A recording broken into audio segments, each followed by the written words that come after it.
Ladies and gentlemen, we'll start in 5. Please, can we wrap up in 5 minutes? Please, so we can be back on our seats. Ladies and gentlemen, we'll start the next session in 5 minutes. Please, kindly wrap up with your coffee break, please, in 5 minutes.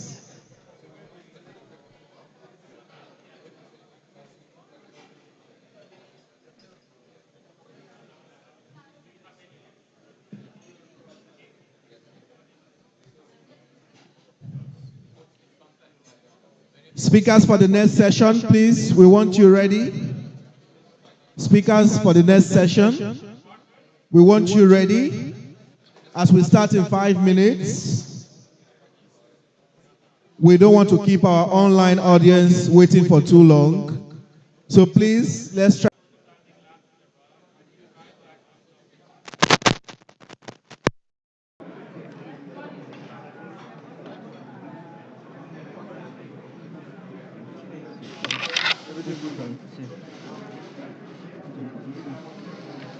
They're trying to move people to YouTube now, so YouTube must be working optimally.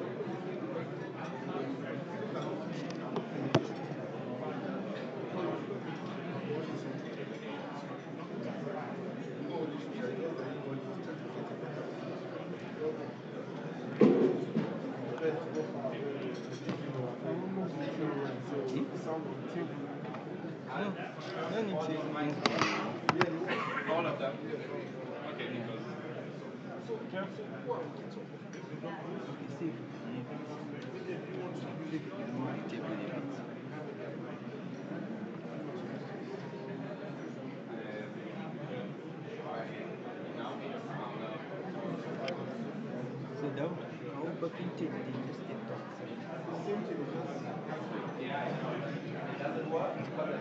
The other one, supposedly one as well. But yeah,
Ladies and gentlemen, now may we please have our seats, and we would like everyone to please move forward and fill the front seat. We don't want to see empty seats in front. So if you have been sitting behind, we want you to please move forward so we fill the seats in front. Very important, and our visuals online don't look distorted, please. Ladies and gentlemen, can we now have our seats so we go into the next session, please? And I would like everyone to move forward. We have seats in front. You can make yourself feel comfortable in front, please. If you're not the video guy or the live streaming guy or camera guy, outside of the main hall or main sitting arrangement, please, we'd like you to move forward. Ladies and gentlemen, please, may we have our seats, please? Please, can we have our seats? Anyone still having a coffee break? Please, can we just come in? We'll spend way over 10 minutes to grab a coffee. We think we need to move forward because of time. The seats in front, so we move forward. Please help me. So everyone, please, let's move forward and fill the seats. Once everyone is seated, that's very important.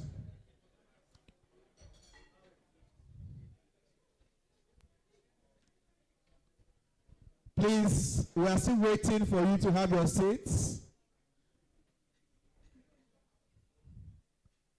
Please, I still see more people in the coffee break area.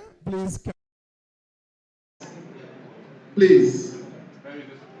And this area with the tables, there are too many people there. We want everyone to move to the main sitting area, please. Except our media guys, the camera guys, and the live streaming team. Please, can we all move to the main sitting arena and have our seats? I beg, please. So that we know we have one coordinated area and we don't have people scattered all around. I actually want people to move forward, so if you're sitting way behind, especially on this red seat behind, please move forward. Please move forward. There are seats in front. Feel free to move forward. There's enough seat for everyone. Please. Once I'm sure we have all left the coffee area, then we will start. Because the next conversation, everyone's concentration is really needed, so that you don't miss any piece of information from this very important session. Can we shut that door behind, so that I'm sure that there are no further distractions? Please help me shut the door behind.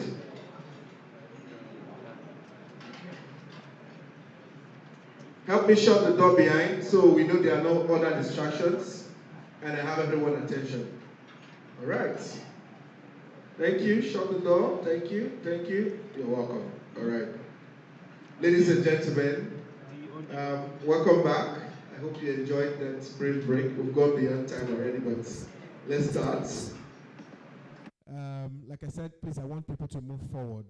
I don't know why we go to events. Some people like to go sit behind. You're our special guest, so please make do of the seat in front. We'll move forward now to the next conversation, very important. And it's on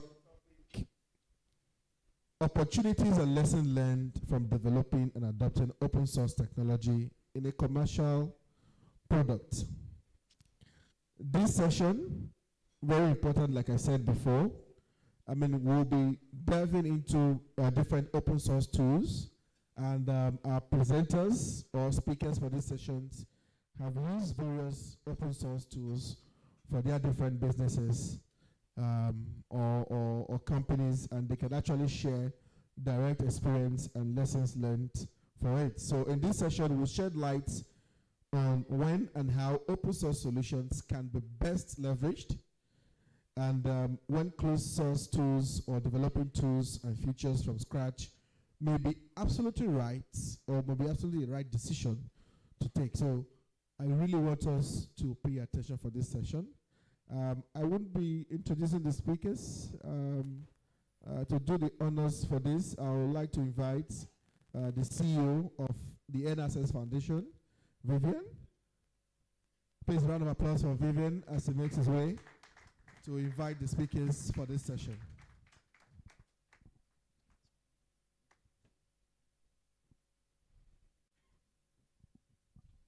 Thank you, Wisdom, and thank you all for being here and for the interesting contributions we had so far. I want to extend a bit what Wisdom said. It's not about just learning when and how we could best use these open source tools, but it's also about learning on what challenges do we face when working with open source potentially.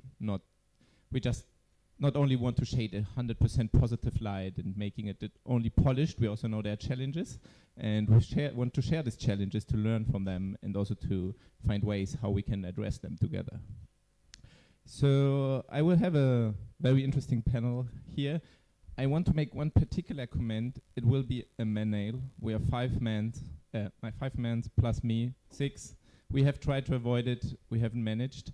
But generally, as Clara said in her opening remarks, we have a very good representation and mixture in our speakers. But yeah, that's how it is for this panel. And we will still enjoy it, and we had very insightful discussions. And I'm happy to invite Daniel Kumalafe from First Electric to provide us with his insights on developing an open smart meter. And I would ask, please, to put this beamer on again. Daniel, please.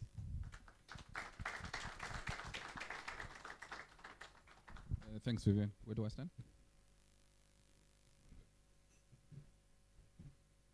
All right, great. Happy to be here. Good morning to everybody else. My name is Daniel Komalafe. I'm the founder and CEO of First Electric. So what is First Electric? What do we do? Let me provide a bit of context before I go into the presentation proper. So at First Electric, we're a renewable energy company on a mission to make sustainable electricity affordable, accessible, and to contribute to the sustainable development in the communities we serve. That's basically what we do. Okay, and in order to do that, we need to ensure that customers can actually afford solar. As most of you know, in Nigeria, with a per capita income of around $2,000 per person, solar is expensive, right? And it's our mission to make sure people have access to solar. So what we do is we do something called energy as a service. So we own and operate and maintain the solar energy assets. And with the use of smart meters, we're able to allow customers pay per kilowatt hour for what they use. That way, we also get the revenue assurance of getting paid for the service we provide. And customers don't pay any estimated billing. They only pay for what they use. So it's a win-win for the developers. It's a win-win for the customers. So doing that, one of the challenges we faced was, as a company that just started, a startup company in Nigeria, procurement of proprietary smart meters was expensive. Because we started small, right? We didn't have any VCs backing us or anything like that. So we had like a few communities we wanted to start with first. And most of the proprietary meter providers wanted us to buy an MOQ of 200 meters. They needed a fancy base station and all these kind of things. Clearly, we could not afford it, okay? And we approached EnAccess, thank you, right? And then with our idea to develop something that's open source and that can be used by other people, and it could solve the problem we wanted to solve. And we're very lucky, we got financing to develop an open source smart energy meter, okay? And it was a very successful project. So let me just touch on a few of the items there very quickly. So what did we develop actually? We developed an open source GSM smart meter. And to be honest, to speak to the open source nature, it's on both sides as well. We also used another open source technology. So if some of you may be familiar, on the top left-hand corner, that is something called the Cicada module that was developed by one of the companies whose representative is here right now, Okra Solar. So that's a GSM Cicada module that was also funded by EnAccess. So we leveraged on an existing open source technology, and we also added to the body of knowledge for open source.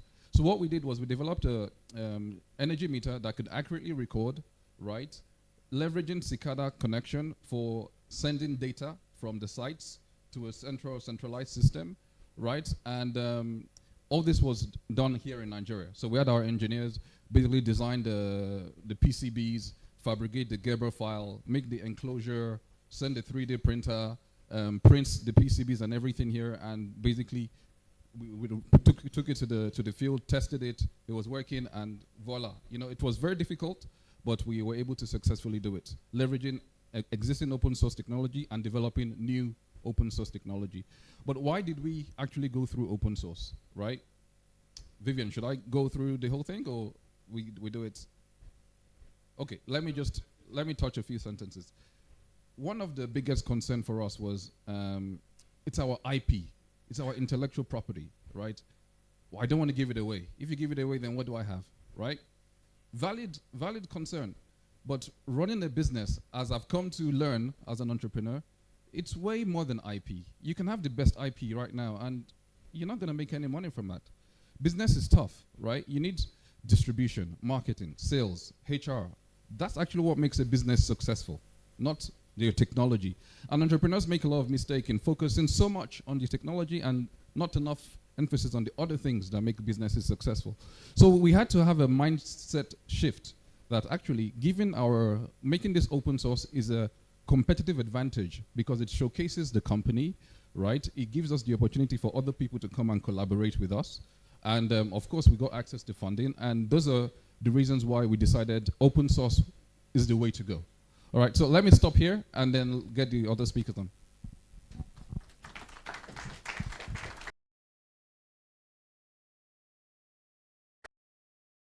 Thank you so much to see how you had this transition. You said, no, like initially IP, and then I give it away. But yeah, you're an energy as a service company and not a meter manufacturer. So, and still you need to do R&D for doing the service you want. And part of this R&D is not the core of your business. It's required, but it's not what you need to protect, and that's where open source can be leveraged. And to have another example of that, now more from the software side, I want to invite Vaibhav Vaidya from Simo Solar, who was a thought leader behind the development of the Airlink project. So I invite you to enlighten us what it is and what you see it as an open source potential in developing it.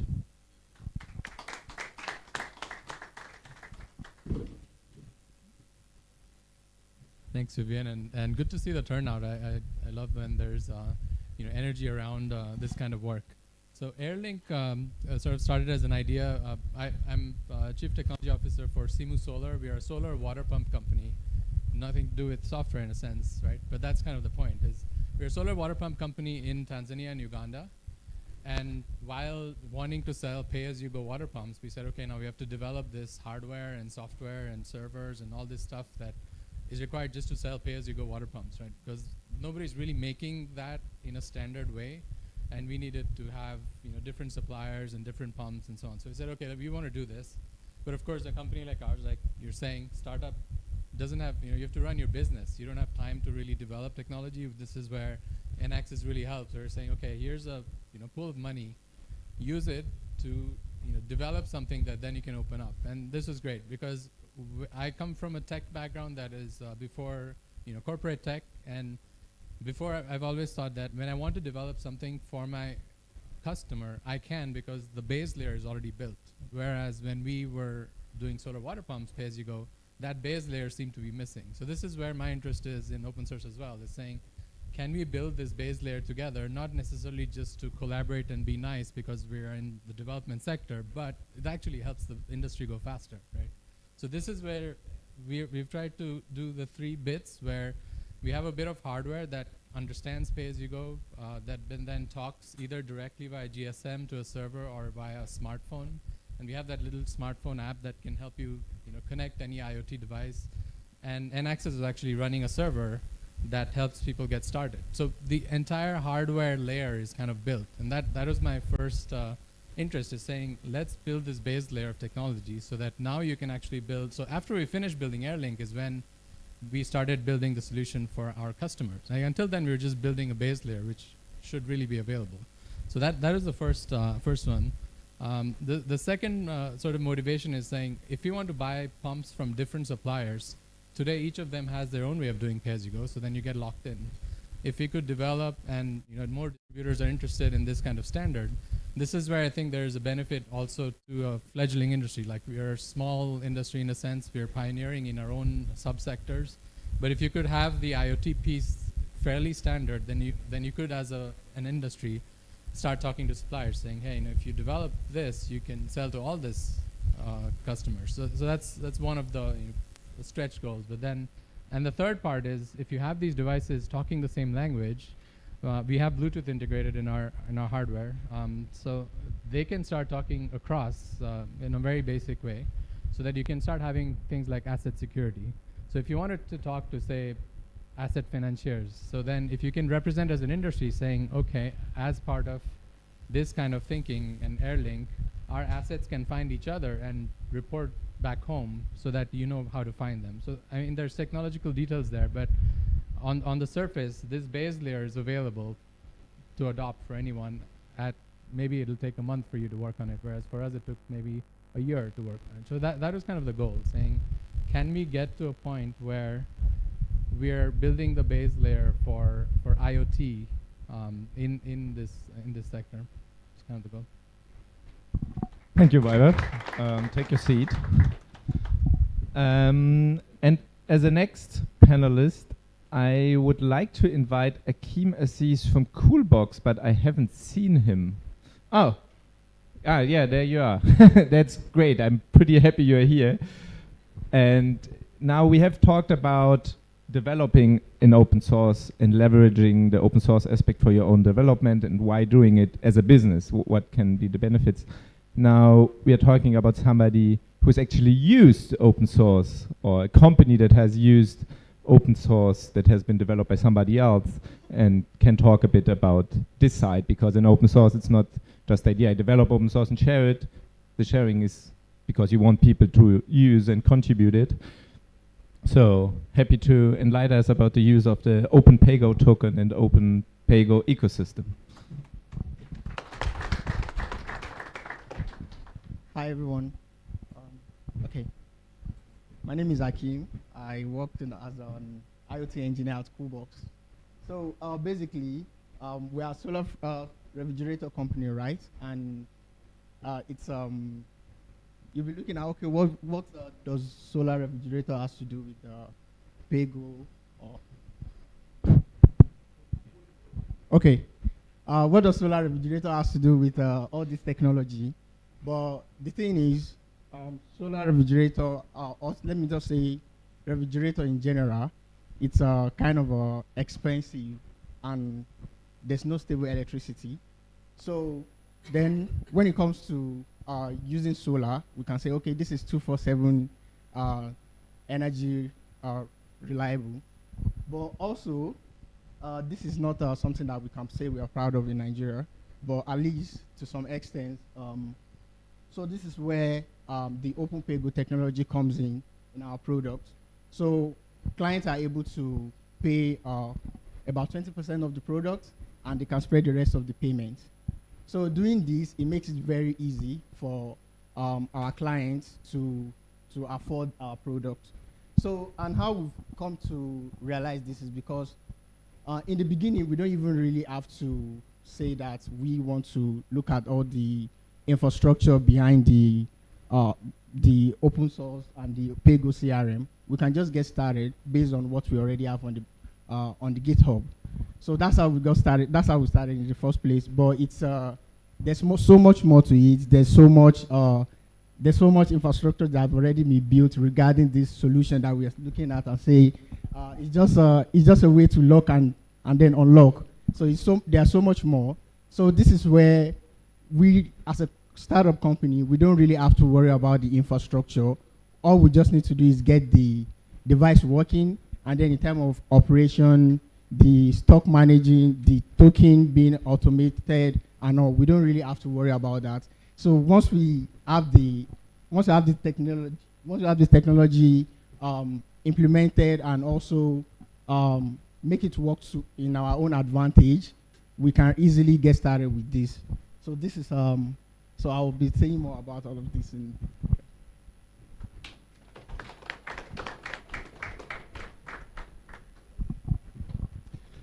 Thank you, Akeem.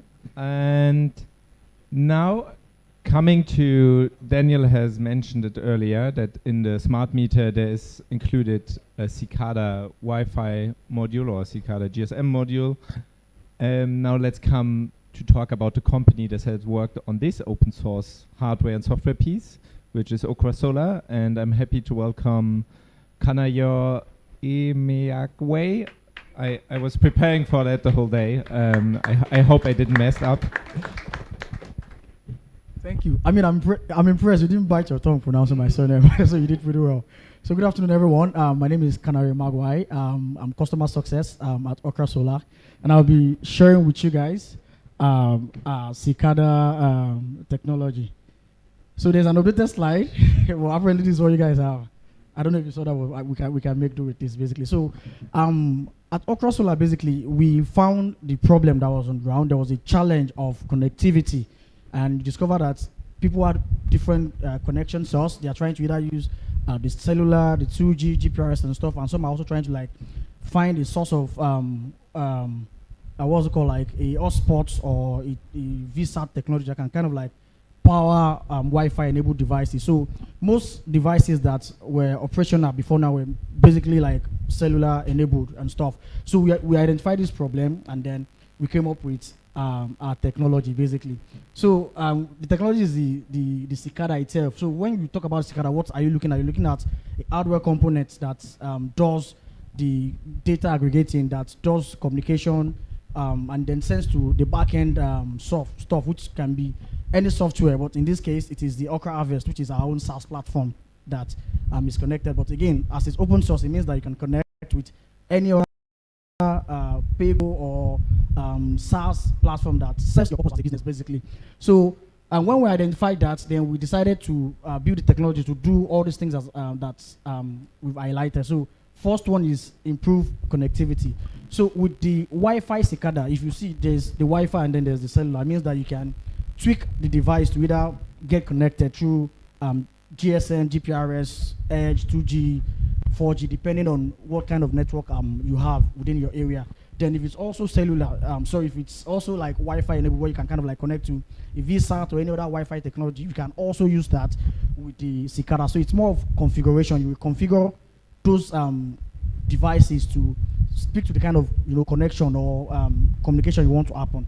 So also we'll talk about transparency. So I'm sure a lot of us that play within the energy space will understand that there are a lot of grants, there are a lot of programs where you have government wanting to see what you've done, what you've deployed, and how how your systems are performing on field. So what Cicada does is to enable you to get real-time data and makes it very transparent. So you don't necessarily need to try and convince people that, hey, this is what I've done.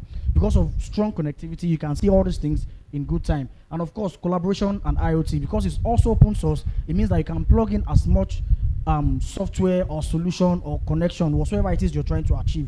But have it in mind that what the Cicada does is to enable that connection or communication of information happen across different communication sites. There are also two that are not here. There is also the YSON, which is, permit me to use the word, which is like Cicada on steroids. So what the YSON does is it bounces off connectivity. So you just need one source of data connection, and it kind of like bounces that connection, like recycling connection between a particular ecosystem. You have like 100 systems in one point, and then it kind of like bounces off. So that's Cicada it's like Cicada 10.0 or Cicada on steroid basically. So it does that also. And then in terms of visibility, business sustainability, and data intelligence aggregation, Cicada enables you to do all these things, because where you deploy from the business perspective, you need to know what is happening. You need to be able to take actionable insight as a business person. So if you have the Cicada working in your system or in your technology, you can understand what consumption looks like in terms of how many kilowatt hour a particular meter is using, what the end user is doing. Do you need to scale? Do you need to add more capacity? Do you need to withdraw your asset?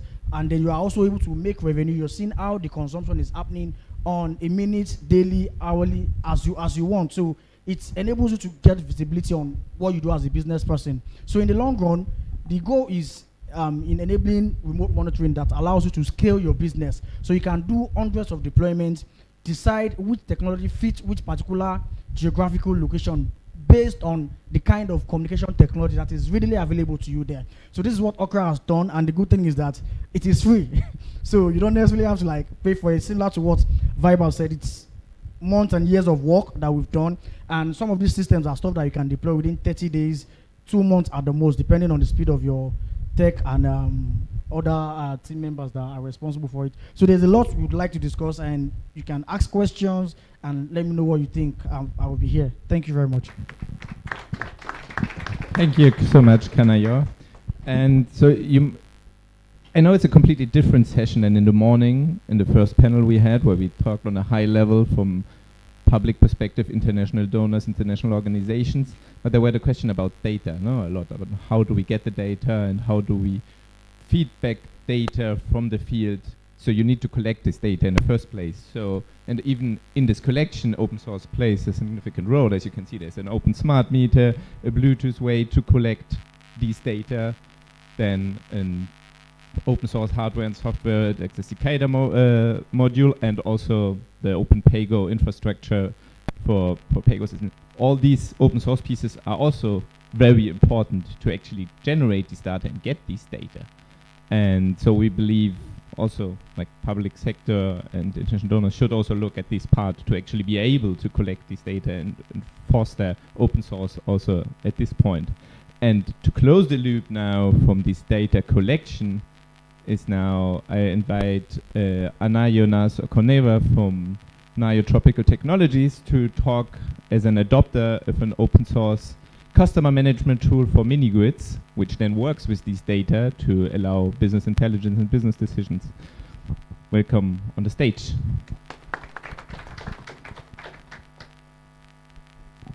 Good day, everyone. My name is Ukenwa Anayanas. I'm the CEO of Nayo Tropical Technologies Limited.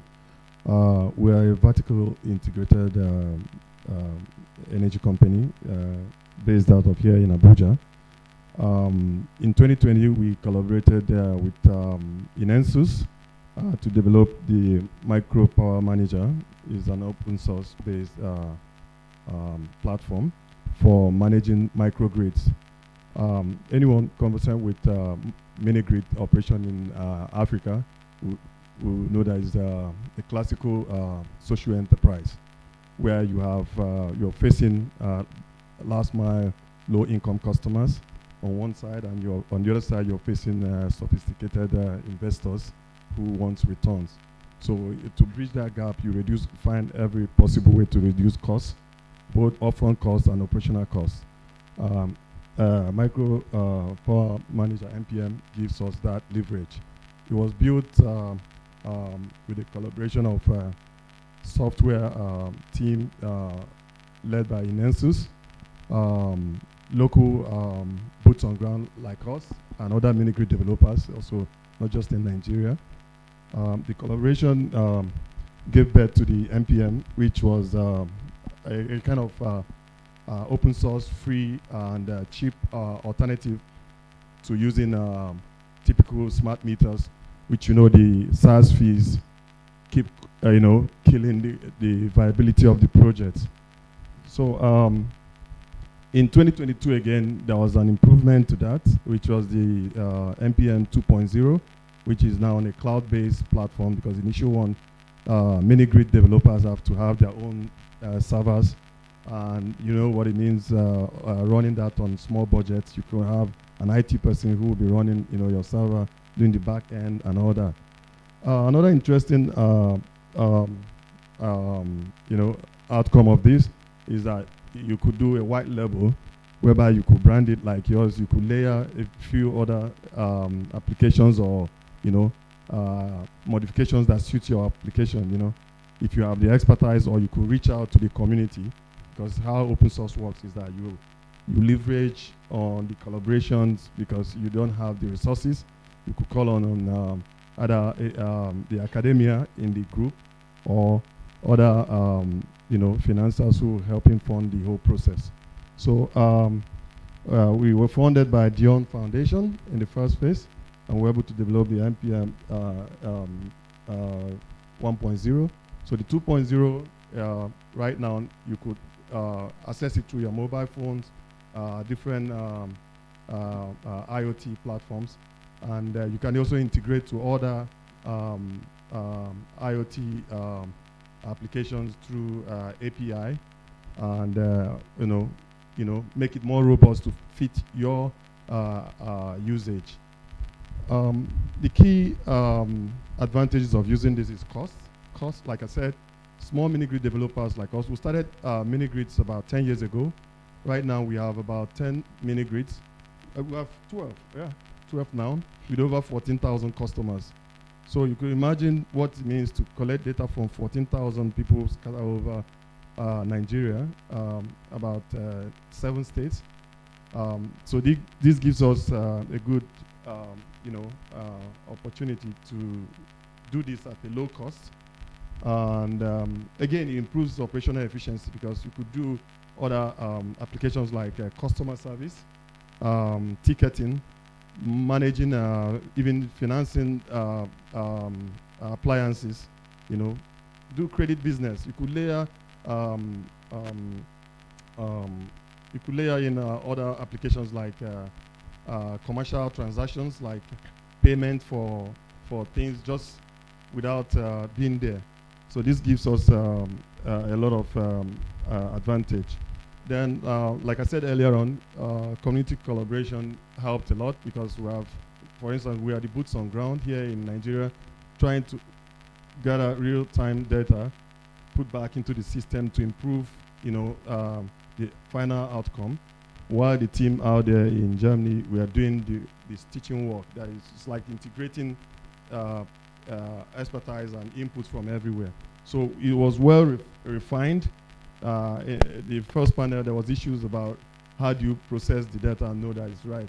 If you have boots on ground as part of the collaboration, they help to refine and give you updated feedbacks to improve the platform or the software or the product at the end of the day. So that collaboration was, was very, very important. Then better flexibility, like I mentioned, you because it's open source, people are not like holding back. They allow, collaboration so people can plug in with different technologies and different applications. So in the future, we're also trying to expand the integration to mainstream platforms like Odyssey and all that, so that it will have a more acceptance across the mini-grid space. Thank you very much. Thank you, Anayo. Now, this has been a quite extensive introduction, I think. So for the sake of time, I think you have answered quite a few of the questions that I would have. That's also good. So we are possibly well in time still. But I would ask you, when I ask questions, to try to be extremely concise so that we can have a bit of a discussion, possibly also have some questions from the audience. That said, one question to Daniel particularly, but actually to all of you, particularly the ones that are engaged in hardware. You mentioned this point and triggered this point of producing and manufacturing in Nigeria. So this local manufacturing, could you elaborate a bit on how you see how this open source aspect particularly contributes or can contribute to enable local manufacturing, and how this has been of a value, like this open source aspect and the local manufacturing, or any challenges that you also see in that, both. But I also invite all the others here present to answer.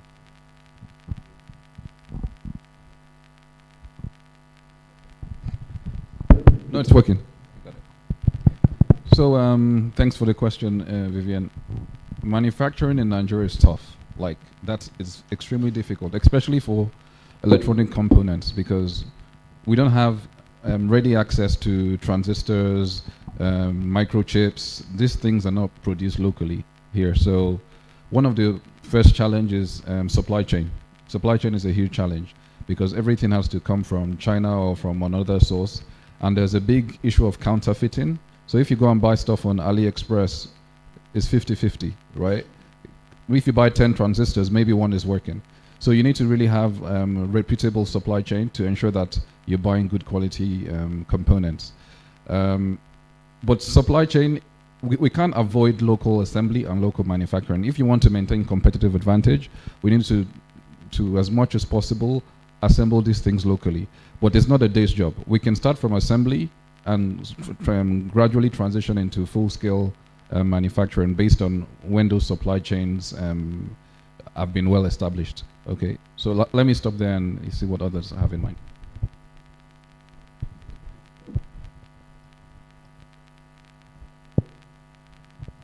I wanted to support what Daniel said. The local innovation is important also for another reason, which is the local hardware person is closer to the local community. So when we were developing Airlink, we figured out the first version we kind of have to build ourselves in Tanzania, which is fine. We had a couple engineers who were up to the task. After that, the supply chain gets complicated when you try to scale. So we did end up doing manufacturing abroad, but the newer versions, for example, we would still do the initial versions in Tanzania. And the reason is to explain a local problem to someone sitting abroad can take revisions, and hardware really takes a long time. So if you have to do something quickly, it's much better, in my mind, to do it locally. And then, of course, when you scale for production, it's always open. Then you choose your supply chain and go from there. So yeah, that'd be my input. Yeah, thank you. And now I wanted to follow up on flexibility that you mentioned in terms of the flexible use. You can get integrated. You actually mentioned a proprietary tool you could integrate with, but there are also a few like open source tools you could integrate with, and that's applying to software, I believe, but also to hardware. Looking at this, what I have observed often is that people end up developing their own smart meter, communication modules, battery management systems, because they have very particular requirements, because we are in an area, in a business where you need to adjust very particularly to particular needs, low income customers, etc., rough condition and so on, your very fancy business model, which is different from others. So you might need a little tweak to a software or to a hardware. Now I imagine a like mid-size, small-size energy access company going to a manufacturer. Yeah, I need this feature. So I need this feature. What's going to happen? So I mean, you want to answer? Or, I mean, we possibly agreed. I would say no.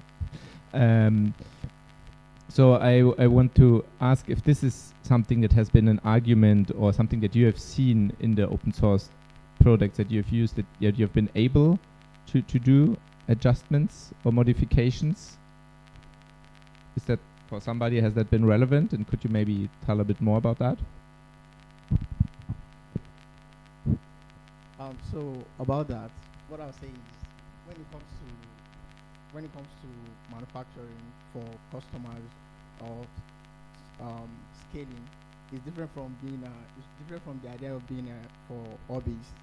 It's not the same at all, because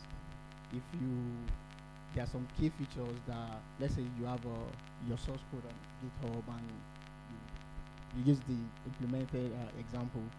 So it's really that straightforward like that. But when it comes to you actually have to make it into a business model, especially your own type of business, it's really it's difficult, because that's where you have to come up with your own design, and your design also needs to work around what the actual library that you want to use, or the actual open source technology that you want to leverage on.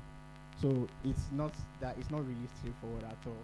Even if you have a very good developer, so then you put all those things together, then it now comes to the point where the real life testing, that's the problem, because we have a really crazy experience. One time we used to have our hardware, like the whole Arduino is on the board, so, and the screen as well, everything is there.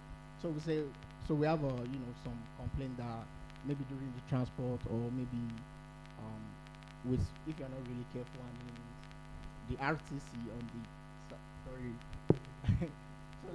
so the one of the components actually, so they will not be the way they're supposed to be, so it will not work the way it's not supposed to work. So, and this is customer wants to use their freezer. Somebody might even wanted to pay, because they want to pay, but the device will not work. So So and that's the only way they can. So so the frustration is around. Oh, I even wanted to pay, but I cannot make payment. So it's really difficult. So then we look at this and say, let's find a way to improve the hardware. So thought of the other things that are not supposed to be there. So I mean, it works, and yeah, it's a very great experience. But then, they say if something is not bad, don't fix it, right? So this is where the problem comes in. Then some of the products start getting basically software issue, not hardware at this time. So we have to go back again and start different version, what version is to work. And this is also a time kind of business. People you want something to get done, and when somebody is making payment for about 30 days and all, so it's you have to actually test in that area as well. So you cannot speed up the testing, even though there's a way you can do that. So but you cannot. So it takes it's not simple at all. Thank you, Hakim. Danny, you wanted to say it? Oh. Okay, all good. So I also had a question to you, Kanayo, because maybe you said it or I missed it in your introduction.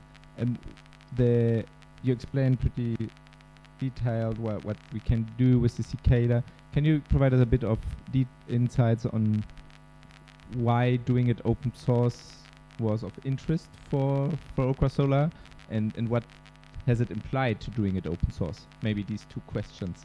A bit why doing it open source in the first place, as communication is something essential in the business model of Okra Solar, and what did it imply to actually go open source in the what is like the additional work, or what does it imply when you do something open source? What challenges you face or additional tasks? So I mean, for us at Okra, basically the reason why we did the cicada, like I mentioned earlier, was to basically address communications challenges that we've seen, and then because Okra is dedicated to energy access across the globe. So yes, we are for profit, but also we are also more concerned about the impact of what we do and how we can help businesses scale. And our business model is majorly B2B, so we figured that if we created something that enables businesses to carry on communication between their assets on sites and the back-end solution that they use, it makes it easier for them to collect data, aggregate data, and then achieve the energy access goals, the sustainable development goals that we are all working towards, because that is the goal in the long run. Yes, maybe you get rewarded by virtue of selling your hardware or other devices that you develop along the way. And more importantly, it's also a function of the collaboration between EnAccess and Okra Solar to develop something that would help the market. Then in terms of what we've seen and our experience and learnings, so I want to create an instance, like I want to say something to you, I'll mumble something and then I'll ask you if you heard what I say, so to make you understand the impact of what we're doing. So okay, let me just mumble to this man loud in the crowd. Did you hear what I said? So it's as simple as that. Your customers are saying they want to buy. I said I will give you 1,000 naira, and then you just missed an opportunity to actually get 1,000 naira because the communication did not actually happen. And this is how businesses lose out on opportunities, and for them to scale, make money, and more importantly, make that impact in the communities that they serve. So we've seen that it's beyond us. It's not just about the fact that we can make money. Yes, typical motivational speaking stuff. They say, find a market, do what makes you happy, and then you make money. Yes, but more important, it is about the impact that we set out to achieve, that we set out to impact in these communities, and that is what brought about what we did basically. So we look at the fact that business can do more, you can make impact, and I mean, looking at my own personal experience, I didn't grow up in such privileged area and stuff, but looking at people who had invested their time to like bring education, bring stuff similar to what we're doing, there are communities that they probably wouldn't have maybe get access to internet. And when you talk about power, you are talking about internet, you're talking about business viability, you're talking about ecosystem development within this community. That is what is driving the business at Okra basically. Yeah. Thank you, Kanayo. And on what you said, how did like the open source aspect being also essential to that, to this aspect which you just said, for like that's at the core at the business or what Okra Solar does.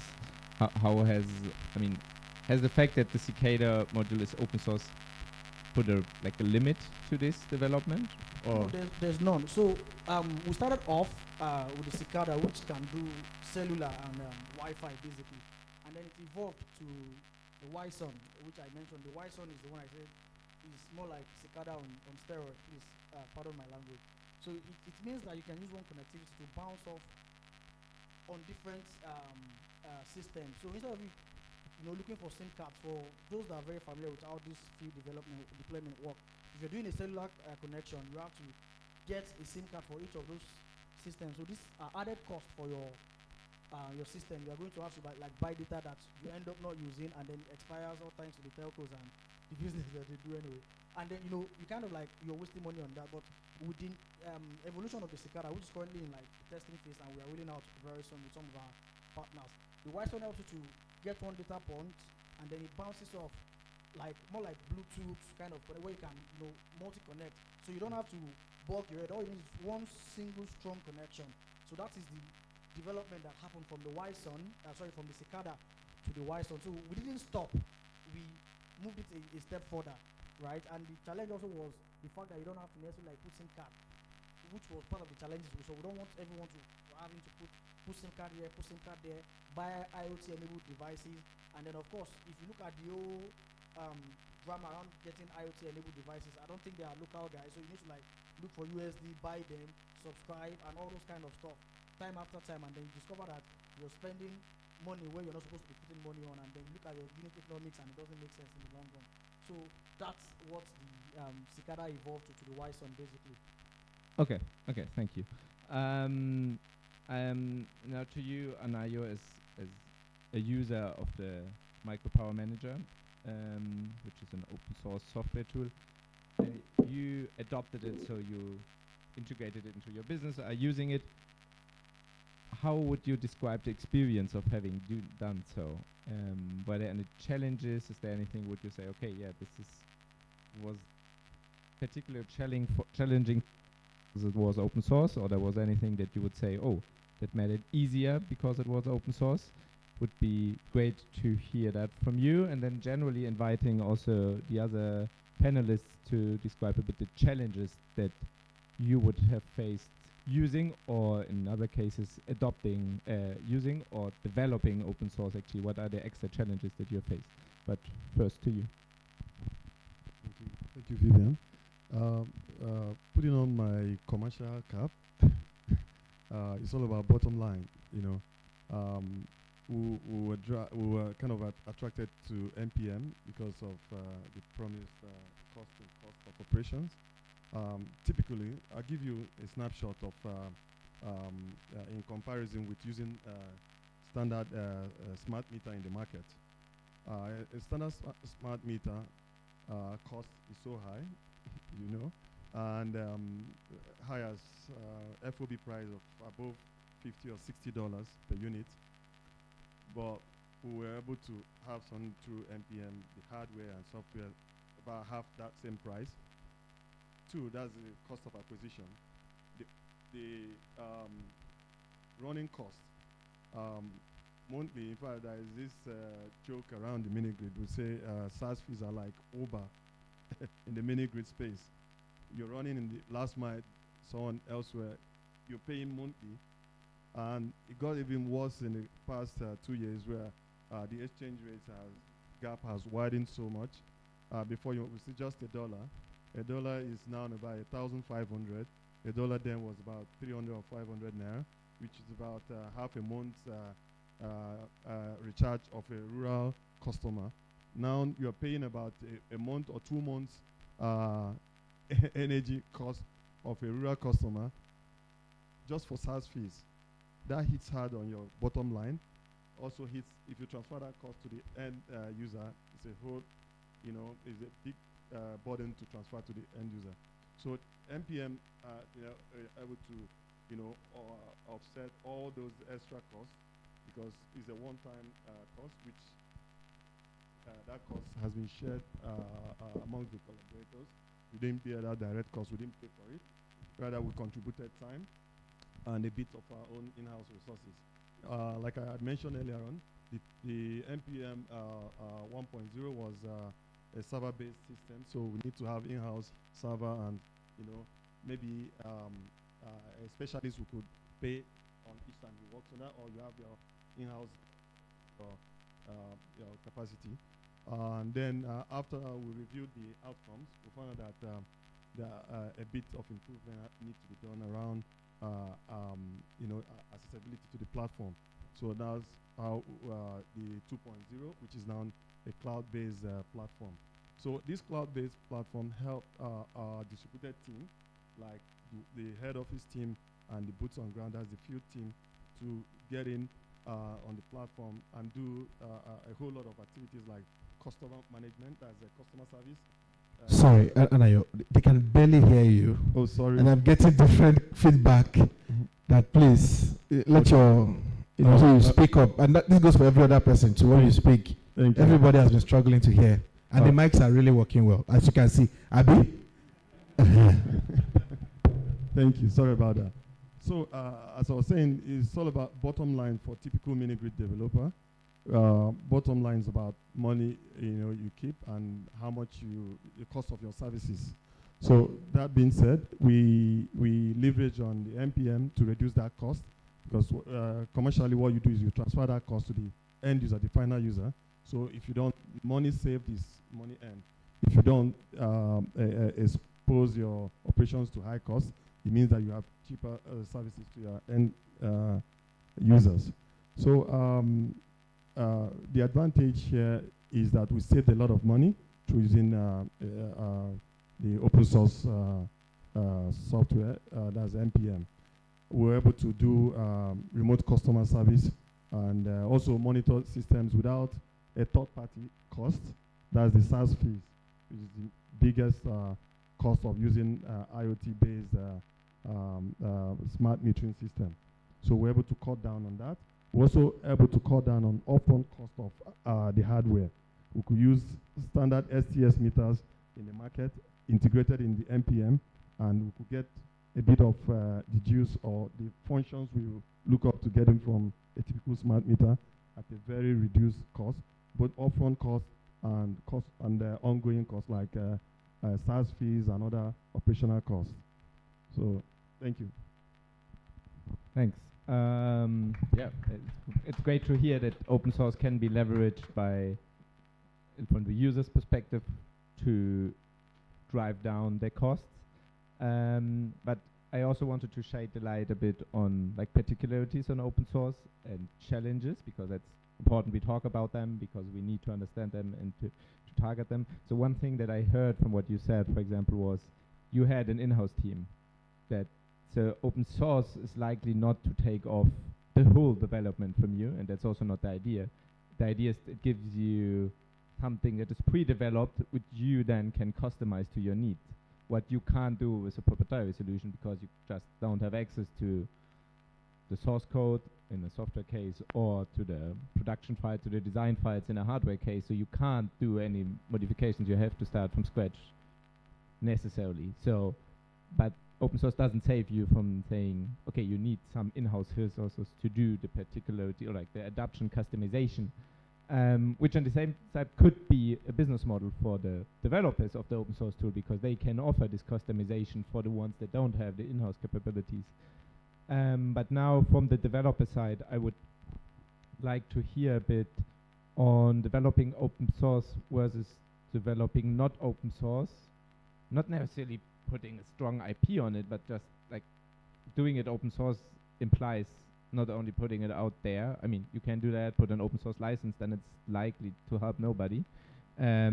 So I want to hear a bit from the ones that have developed open source, what have been the challenges and the lessons learned you had by developing open source. And I would ask you to be extremely short, because I would like to leave a few minutes for questions from the audience. I can start. Okay. So open source can be a competitive advantage for your operations. It's a fact. Like Anayo said, it can help you reduce your top line or bottom line cost. It can also be a source of revenue, because most developers globally, at least in sub-Saharan Africa, are facing the same issues. And once they know that there is a solution that can be used out there, then you can also, they can use your solution and you can support them technically if they're having challenges adopting your solution, and you can charge for that time that you use to support them. But specifically about the challenges you asked, Vivian, for me, I would say two things.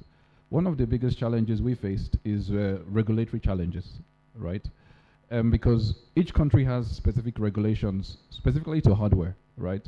You can't just produce something in your office and sell it to someone. I mean, it doesn't work like that, right? There's NEMSA, there's NARC. These are regulators that ensure that whatever you produce is safe for public use, okay?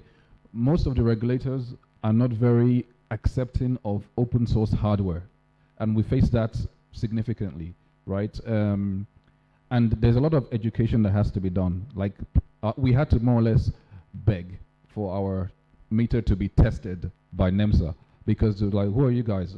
Where do you come from? I mean, why do you want to produce, you can really produce a smart meter?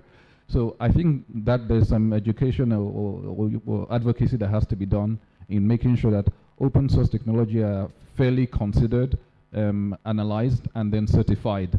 Because once we have that certification, then most developers would have confidence to adopt such technology, right? Even for funders as well. I mean, if a donor knows that the products you're using are certified, then they also have confidence to finance that solution. And one other thing I'll say quickly, then I hand over, is REA Saadatu spoke about robustness, solutions being robust, right? Most of the open source technologies are not actually robust enough because they're designed with one mindset of fixing a particular problem, right? And that can also be a challenge in adoption because you haven't designed the solution that is robust enough to be considered mainstream for the industry to accept. Let me stop there. I'll do a quick follow-on, and I really like the points that Daniel was making. I'll add the other side of it, saying when you put something out, sometimes you have to make it more robust than when you have it internally, because as a technologist, you can kind of be lazy. You know, I'll tell you as a software developer, as a secret and hardware developer, you can do a little small trick that nobody will ever know. But now if you want to make your software or hardware open source, you can't do those small tricks anymore. You have to be fully compliant with any regulation there's there or any best practices and so on. So that's the flip side. But I get that, yes, you're building for a certain problem. On the adoption side, I think the problem is a bit like, when a bunch of business people get together, I feel like what they feel is everyone is thinking in their core, I'm going to be the richest guy in the room soon at some point, right? On the developer side, it's the opposite. Everyone, when developers get together, they feel like I'm already the smartest person in the room. And that's sometimes the problem in adoption. They're saying, when someone says, hey, look, adopt this thing, they're like, yeah, but I could do a better job. So there's a bit of that. So sometimes there's going to be this. So as a business person, if you talk to a developer and say, they ask you questions, I would say, forward them to EnAccess. So we also learn, what are they asking, and how can we make it actually attractive? Because there is some value there, and so that people don't solve the same problems over and over again. But we have to put it in a way that makes sense to also the adopters in the end. Please, very, very short, because Very, very. like So 15 seconds and 15 seconds. this is basically around our operation points. I work with Kanayo on this actually.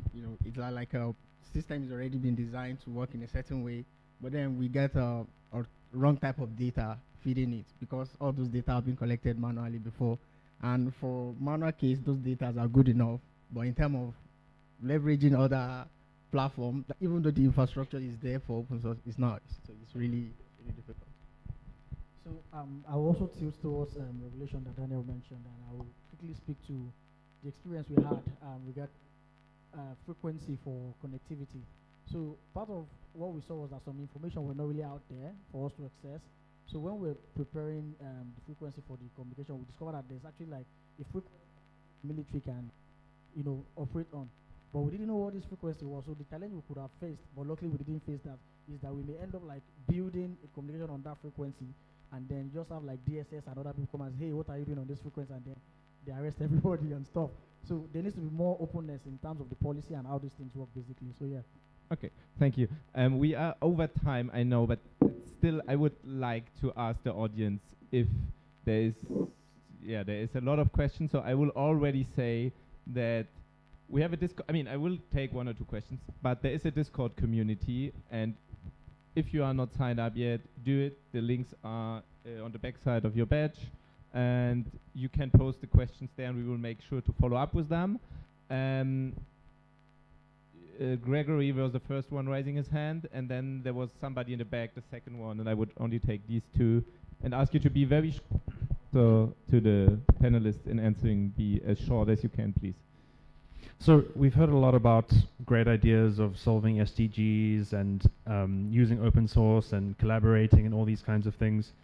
And I see a lot of you guys here, maybe the right people to ask the question is, you've used many open source technologies to collect a lot of data, but will you ever release any of that data, even in aggregated or anonymized form, so that the rest of us will be asked to make this one-stop shop where we have much better models that can plan systems for the government, etc. We don't. It's very difficult or almost impossible to get the kind of metered data that you guys have, because I know it's very valuable to you. But do you have any plans of ever releasing some of that in some form, in some way, or should I stop asking the question? I mean, I think it's a very valid question to the person's. Should we take the next question, then we'll come back? Yeah, that's a good. Who is the next person? Back there? Yeah. Oh, okay. Sorry.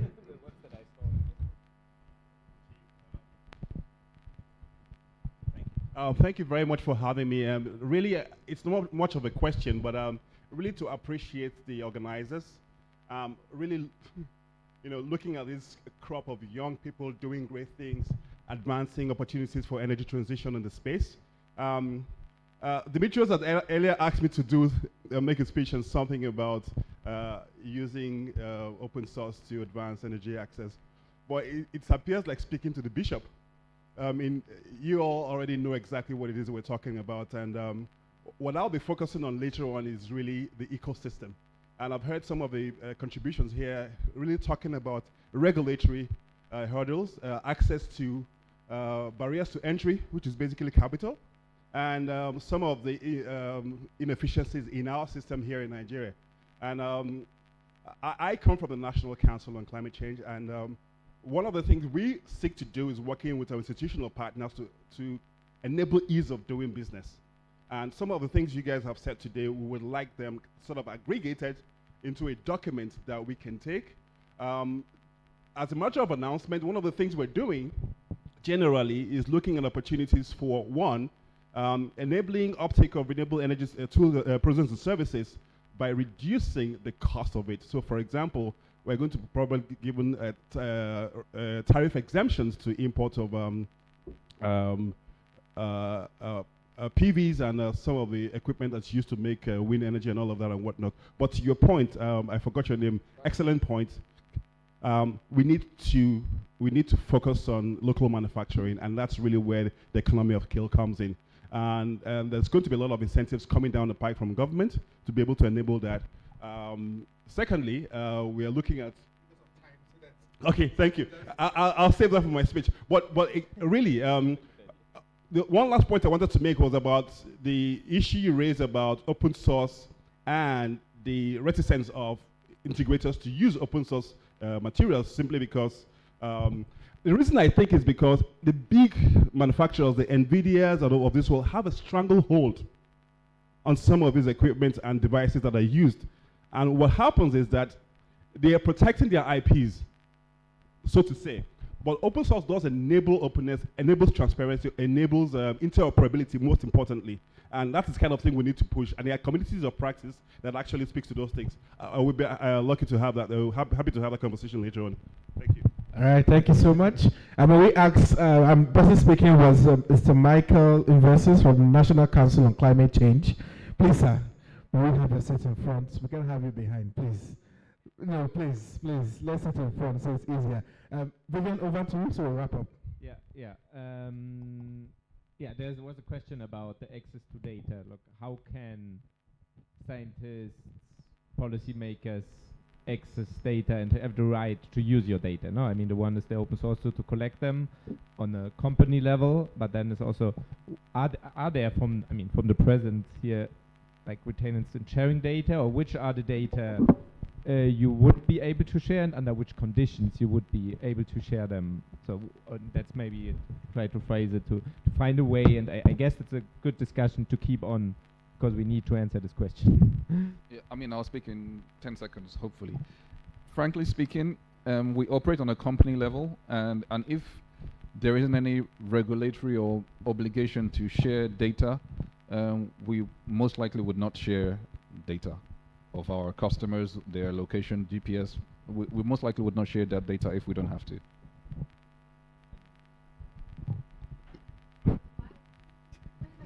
Yes, it's yeah. The why is that it also depends on what kind of data you are asking for, right? If it's maybe you like if you are looking to get where they are selling pizza around this corner, you can say, or maybe where who wants to buy let's say fish, frozen food around this area. Yeah, you can get that those kind of data can be made available. I think based on based on you want to buy something, but when it's getting sensitive, I think it will be really difficult.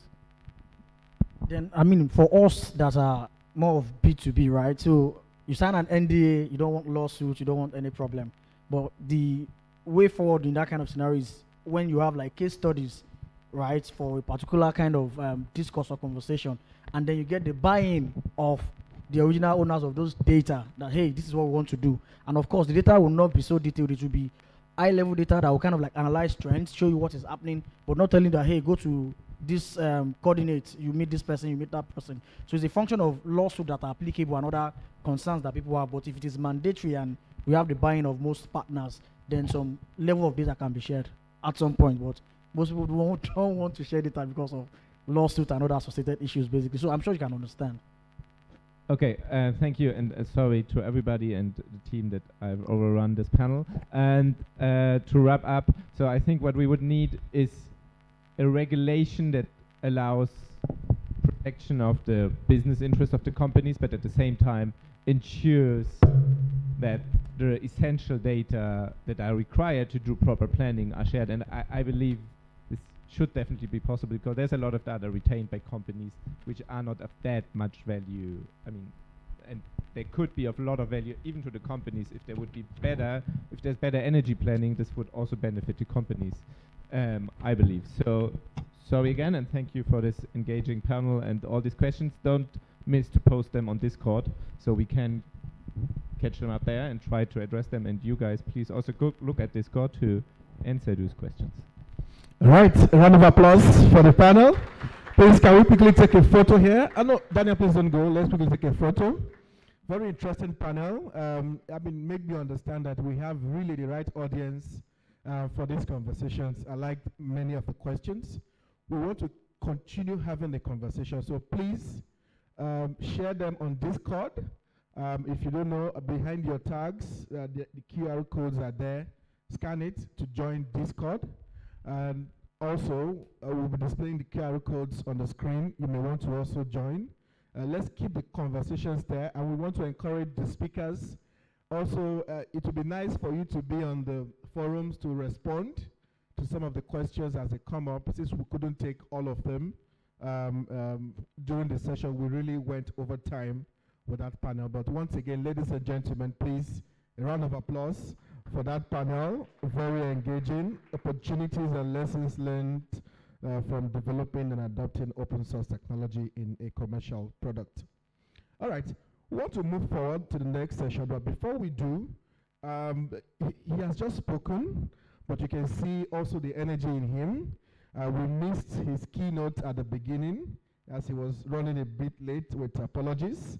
But we know the conversation or that topic or that keynote is really important, as it also would give us further in-depth insights on why we are here today.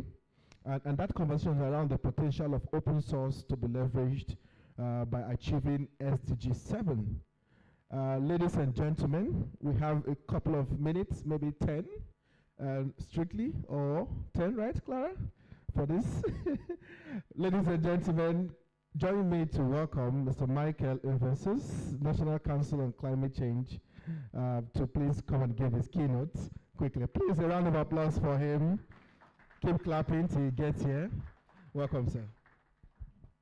Thank you very much. I bring you very warm greetings from the Director General. Thank you. It's an honor to really to be here with you on this very important occasion. I really wasn't aware of OCS until I got contacted by Demetrius, and it just kind of struck me about the convergence of technology and ecosystem development with respect to what we have committed to our national obligations under climate change, and importantly, what we want to see is energy access, right? And that is the real underpinning assumptions that we want to make sure that we make it available as cost effectively as possible, as to as many people as possible, especially those communities that are off grid. And the role of open source in really accelerating these adoptions really becomes important. Again, one of the important things, like I said before, this is not, we're basically preaching to the general overseer. You are very well versed in this conversation, more than I do. Incidentally, I was just speaking to Demetrius earlier and I said to him, this is very nostalgic for me. I started my career in technology very many years ago, building networks and doing Visual Basic codes to extract information from unstructured database to build stuff. So this for me seems like homecoming. And so really, speaking to you today and learning and hearing these very resourceful young people really gives me hope in what we can do together. One of the themes that really was cross-cutting was the issues around collaboration. There's no substitute for it. Collaboration really is at the heart of everything we do. And that's exactly why the Paris Agreement was reached. Global collaboration is at the heart of climate action. Because, as you know, climate change is a global conundrum, but climate action is local, right? So what you do here impacts someone else here in Goa, India, and so forth and so on. And therefore, extending the same paradigm here for building out the ecosystem necessary to incentivize and accelerate the adoption of energy access really becomes important. And it was quite, again, pleased. One of the things I like to put out here, having discussions with Demetrius was the upcoming climate change forum that we're organizing with the presidency. I think one of the things that I want to take back with me is putting together some sort of an arrangement where cutting-edge technologies like this, homegrown solutions to our energy problems in Nigeria that helps to address our climate action really is one thing I like to look at.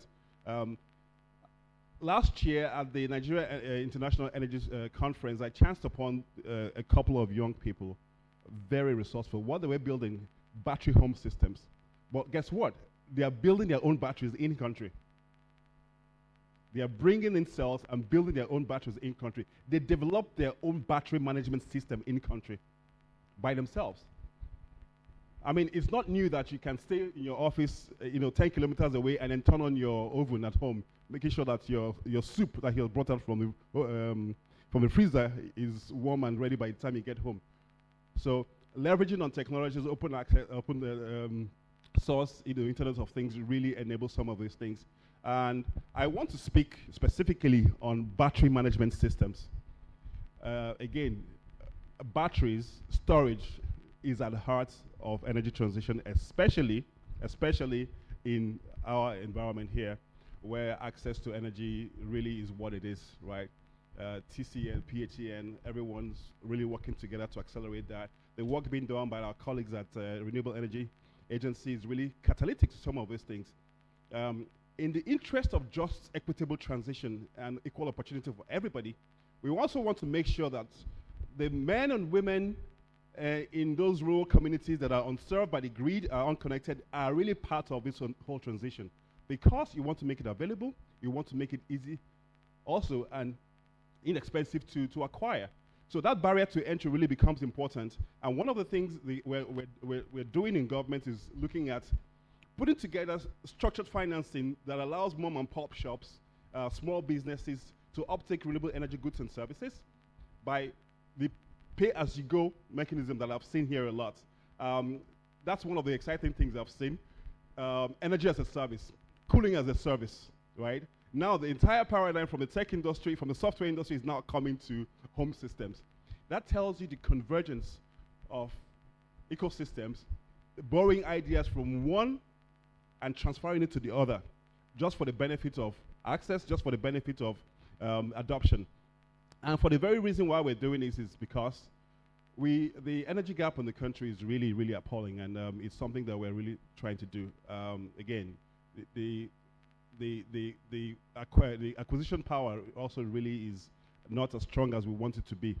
But the good news is that it is possible. With governments intervening, removing completely tariffs to import for some of these renewable energy components really is one good way to do it. Completely removing VAT, 7.5%. Can you imagine taking 7.5% completely from the cost of products and an additional removal of the import tariffs? It makes it a lot easier to acquire, and the barriers to entry to be removed. The adoption is easier that way. But I know the moderator is looking at me from somewhere in the interest of time, but I really do want to commend the organizers, letting them know that what they're doing is simply what this country needs. For the young entrepreneurs really at the cutting edge of these solutions, I salute you. You give us courage and hope in this country. So what we want to do is to continue to encourage you. We need to continue to build that ecosystem of collaboration between government. The public-private partnership is the way to go. Government doesn't have all the answers, doesn't have all the tools and resources. It is when we close ranks with you, then you bring in the best of breed of solutions and technologies, and then we provide an enabling environment for you to thrive and successfully. That's one important message the Director General has asked me to deliver to the audience. And Nigeria is open for business, and as we look towards COP28 and really evangelizing all the good things we have done in this country, towards our low carbon transition. As a fossil fuel export dependent country, the risks for us are high. So when you think about climate, don't just think about extreme weather events. Think about also the economic, responses that you have. When Europe puts up what they call the CBAM in 2026, how do you respond? Our cocoas and our cotton and our granules going to be competitive? These are the kind of things you start thinking about. And how do we do that? Low carbon transition, low energy access. These are some all of the things that we're talking about here. You see how all that comes together? Technology, financing, climate action. And so, distinguished ladies and gentlemen, please remain encouraged. We are here to partner with you. And do find us. You know where to find us. You have our contacts, and we really want to continue to encourage you and create that enabling ecosystem of putting minds together to see where government can meet your needs to enable this transition that we're talking about. Thank you very much.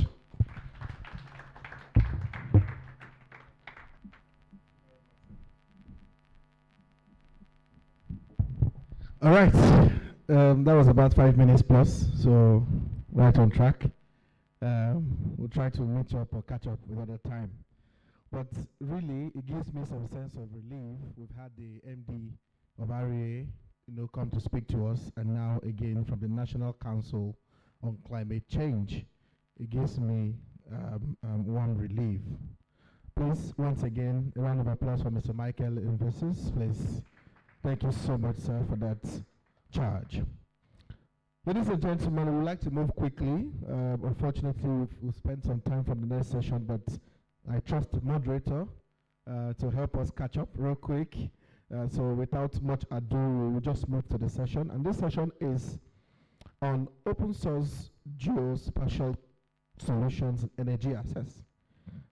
This session, again, very critical because it introduces open source geospatial solutions across various dimensions of energy access, including resource assessment, demand assessment, integrated planning, and sector-specific application. Ladies and gentlemen, permit me to welcome the moderator for this session, Mr. Douglas Runner from the World Resource Institute. Please, round of applause for him. Also joining this session is Aisha Umar Mazamaza. Hope I got that correctly. From the Rural Electrification Agency. Thank you so much, Aisha, for joining. Also, again, from the World Resource Institute, we have Akansha. Akansha is joining. Please, a round of applause for her. She's the lead on the Energy Access Explorer for World Resource Institute India. Also joining this session, last but not the least, is Nathan Williams from the Rochester Institute of Technology.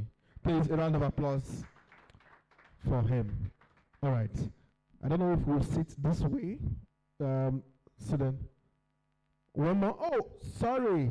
Oh, Gregory Island. Please, a round of applause for him. I missed that. So sorry. So sorry. All right.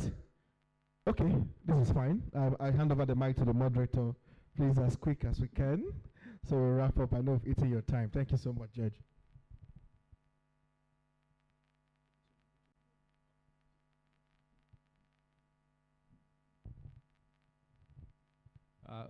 Good afternoon, everyone.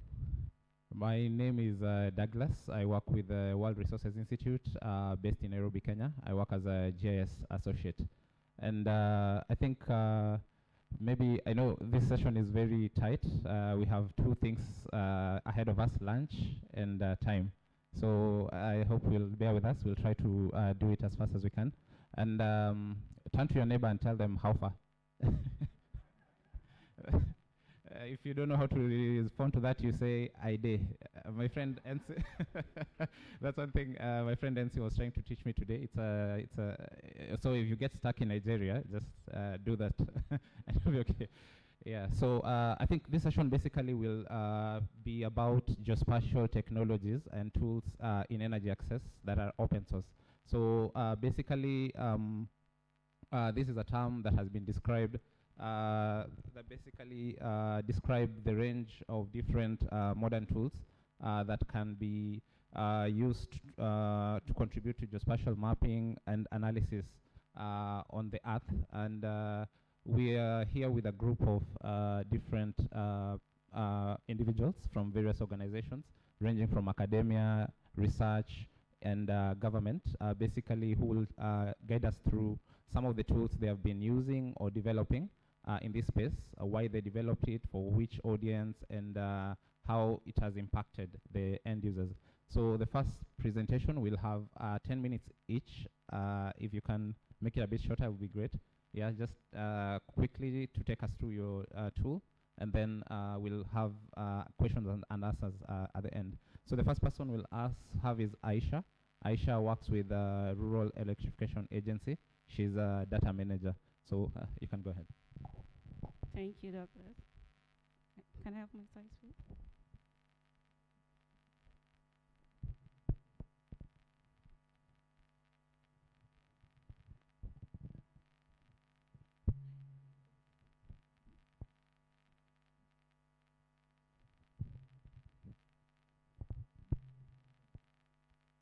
So my name is Aisha Umar Mazamaza. I work as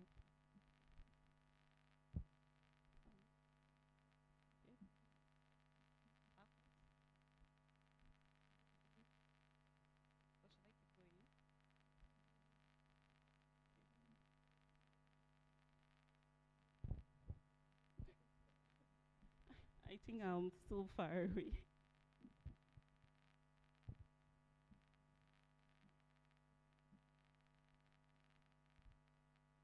Mine should be after care.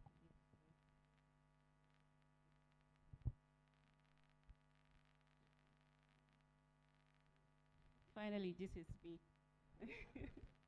So many interesting speakers.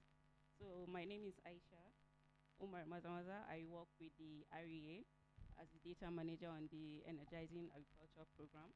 So I'll be taking us through the application of open source software for REA project. I'll just give a brief overview of open source. So it offers freely accessible source code for modification and redistribution. So this is like a publicly shared recipe that allows you to adjust the ingredients and the cooking method.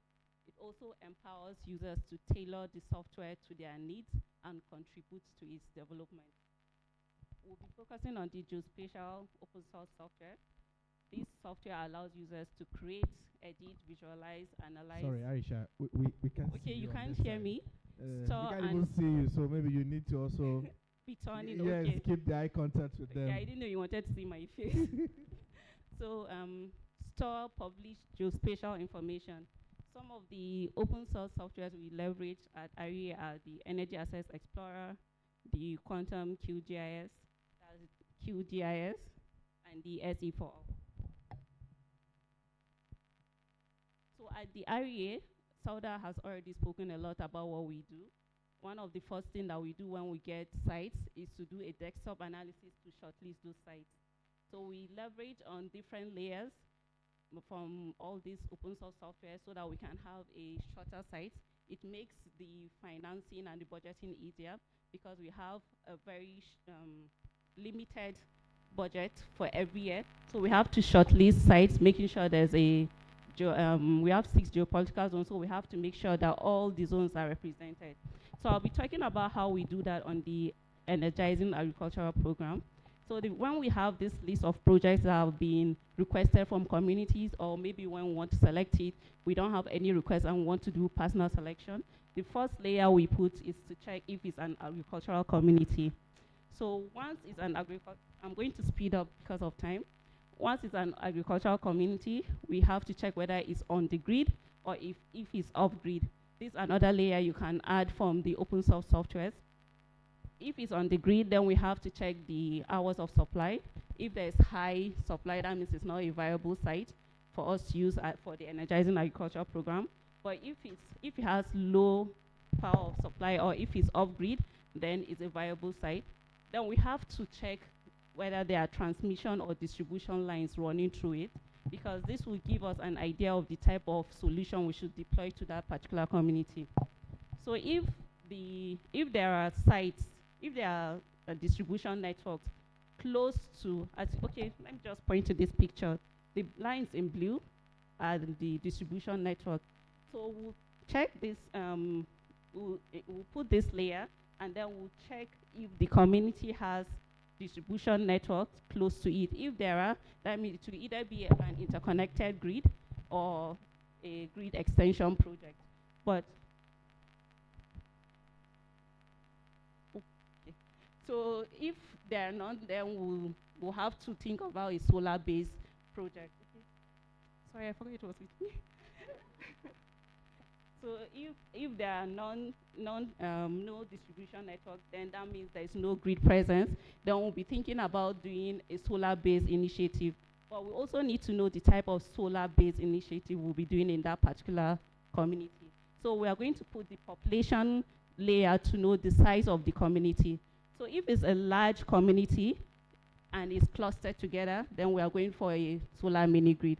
But if it's a small community that are sparsely distributed, then we'll be thinking about solar home systems. So we have to also put other layers like security to know if we can have access to that community, access to road, and so many other layers. So this is a screenshot from one of the analysis using the EnAccess Explorer. Another thing we do use open source software for at the area is for monitoring and evaluation. Yes. So we use softwares like the QGIS and Google Earth, which leverage on satellite imagery to know if the project was done, if it was done at the right site, and so we technically just validate the project and the location. It also helps us to ensure that the project was done completely and in its life cycle. So this is a screenshot from QGIS. This is one of the sites that we visited at Damakusa here in Abuja. So we use this for quality control. We have an app and we have enumerators that go to site to collect this data. And we want to make sure that the data they collected is accurate. So when they come back with the data, we have to make sure they went to the right community. This is actually Damakusa. And if you can see these dots, that shows the houses. These are the houses that were actually captured. But during our quality control, we noticed that there were some houses down here that were not captured. So we have to reach out to the enumerators and find out why they didn't capture those sites. So we have cases where they'll give a time constraint, it fell dark, or a weather constraint, it started raining, or it might be a completely different community, or maybe the access road to that place has been blocked. So this is the kind of data quality that we run after its energy audit using the QGIS. We also use these open source softwares as our databases. We leverage on software like the Energy Access Explorer and the SE4All. So these are, we have other databases that we use, but these are the two prominent ones. We have partnership with the two of them, and we store our data after data collection. So this is kind of like the feedback loop somebody spoke about. So we also give them data after almost every survey, because right now we have on AMP program that Sauda spoke about with Dimitris, we are trying to update the EAE as our database. So these softwares are available to the public. So as a public, you can actually go to these websites and you can check the electrification status of your community. You can also add other layers like the population. You can know the size of your community. You can know the productive use that is done in your community and other interesting layers that are there. Okay. I'm done with this. Okay, this just a screenshot of the recently concluded EAP site survey on the QGIS. So we use this to make sure that there's an even spread across the country. Like we know we have to make sure that each of these 6 geopolitical sites are represented. There's an empty space there. That's due to security challenges at the time this survey was going on. So we couldn't go to the northwestern side of the country, but all the other sites, the black dots are all the sites we have covered. So a recap, we use it for desktop analysis, we use it for monitoring and evaluation, and we use it as our database. Thank you very much.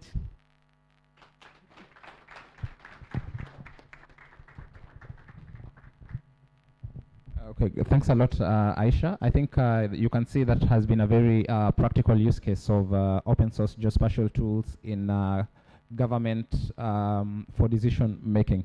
I think we'll just follow the presentation as they are. The next one will be Nathan.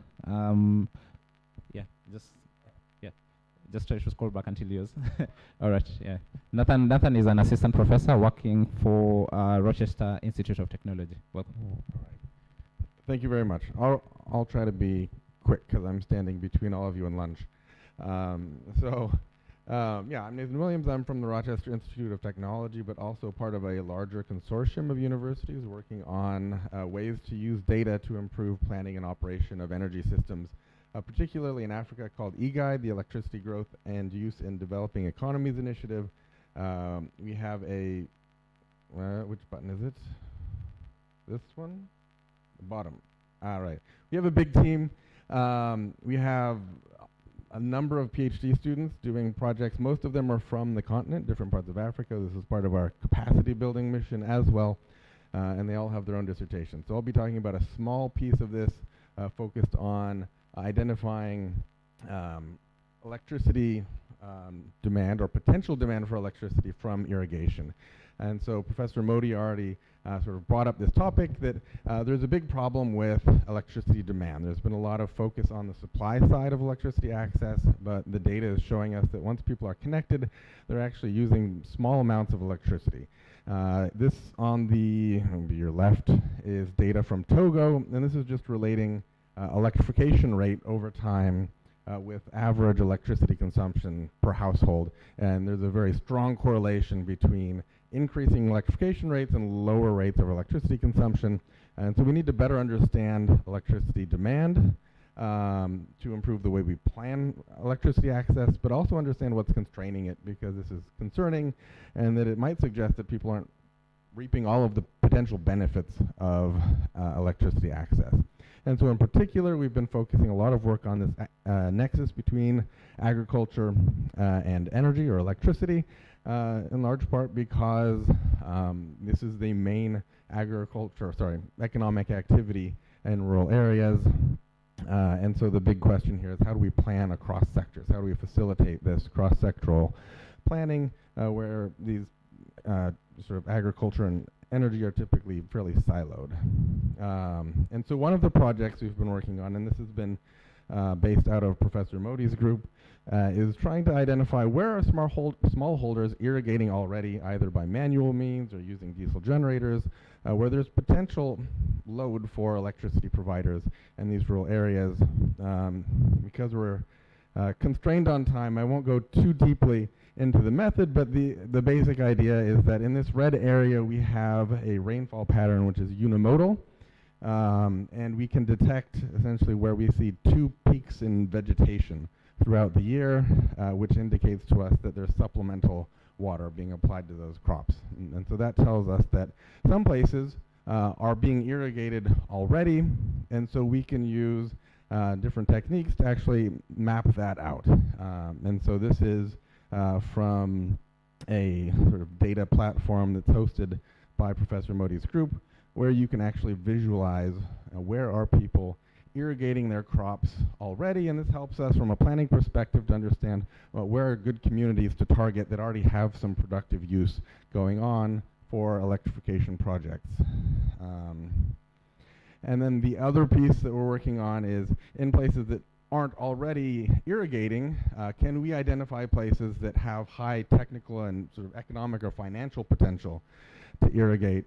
And so again, I'll gloss over the modeling aspect a little bit here in the interest of time, but essentially what we're doing is we're taking in climate data, soil characteristics, cropland, crop physiology, and groundwater data, generally from remote sense sources, running this through a crop model, which allows us to estimate irrigation water requirements for different crops to optimize yield, as well as the potential yield response. So what's the economic benefit to farmers in terms of increased yield? And then we can tie that to irrigation models to estimate energy required to deliver that water to crops, and then we can map out spatially things like irrigation water requirement for different crops. Also looking at basic water balance. So are there water resources sufficient in these places to support the activity? The irrigation energy requirement, so how much energy do we need to lift water and deliver it to these crops? As well as potential economic gains from increased yields. And then with those information, we can combine them in an economic model and look at, well, where is irrigation, small-scale irrigation, feasible, both technically and economically, and so we can map that out here sort of on a continent scale for different crops. We've done this for a number of common crops on the continent. These are data that we're very happy to share. This is a newer project, and so it's still sort of being finalized. One thing quickly to note is that built into these assumptions are things like farm management practices and fertilizer input. These are really critical. So we can't think about energy as being the only missing piece. This is really a systems level problem. But the idea is that we can then give some guidance on where might irrigation be an attractive technology to deploy together paired with energy access projects. Yeah, in terms of partnerships and dissemination, as again Professor Modi noted, we aren't the best as universities in making user-friendly products. Everything we produce is open and available. We've had a lot of success in sort of close partnerships with specific organizations. In particular, we've worked with the Ethiopian Agricultural Transformation Agency to use these methods to help identify potential sites for mini-grids to power irrigation.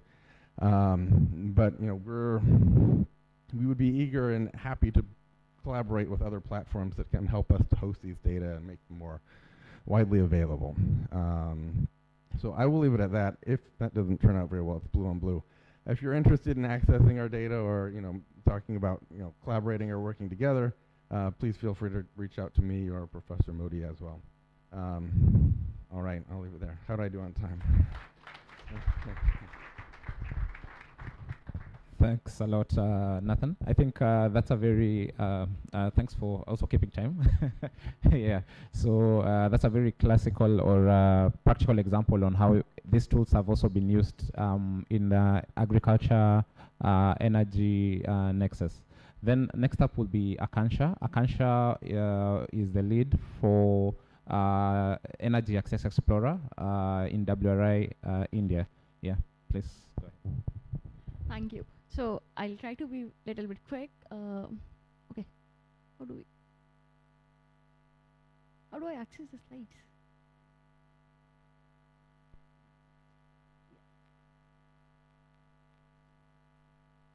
Can you press? Cool. So what we wanted to do is we wanted to work on an integrated and inclusive energy planning. And the reason I'm saying integrated and inclusive in energy access is important because energy supply and demand has to match with each other, and inclusive because if you're not talking about multi-energy system and if you're not talking about different energy system and talking about the bottom-up energy demand needs, it becomes very difficult to have a viable supply option. And we need an effective data management and governance so that the data is fair, reproducible, accessible, and transparent to everybody. And so that's why we thought of Energy Access Explorer. There were 3 reasons we thought of developing Energy Access Explorer. One was the demand and supply should come together and be equal so that the solutions which are provided are viable for the consumers as well as the utilities. We wanted to reduce the reliance on the GIS programming, especially for the end data users, wherein our line ministries and partners can actually use the platform and do on-the-fly analysis without having to rely completely on the programming expertise. And one of the more reasons for us was that we actually develop an open source solution which can be scalable and reduces the software engineering cost going forward. So we developed Energy Access Explorer. The journey for EAE actually started in 2018, and we were able to launch the prototype in 3 geographies in 2019. From 2020 to 24, we expanded into 23 geographies across Sub-Saharan Africa and South Asia. And we are also looking forward to expand in more countries and geographies going forward. What we have done currently is we have around 32 countries. So we are covering 32% of the population in unserved and underserved areas.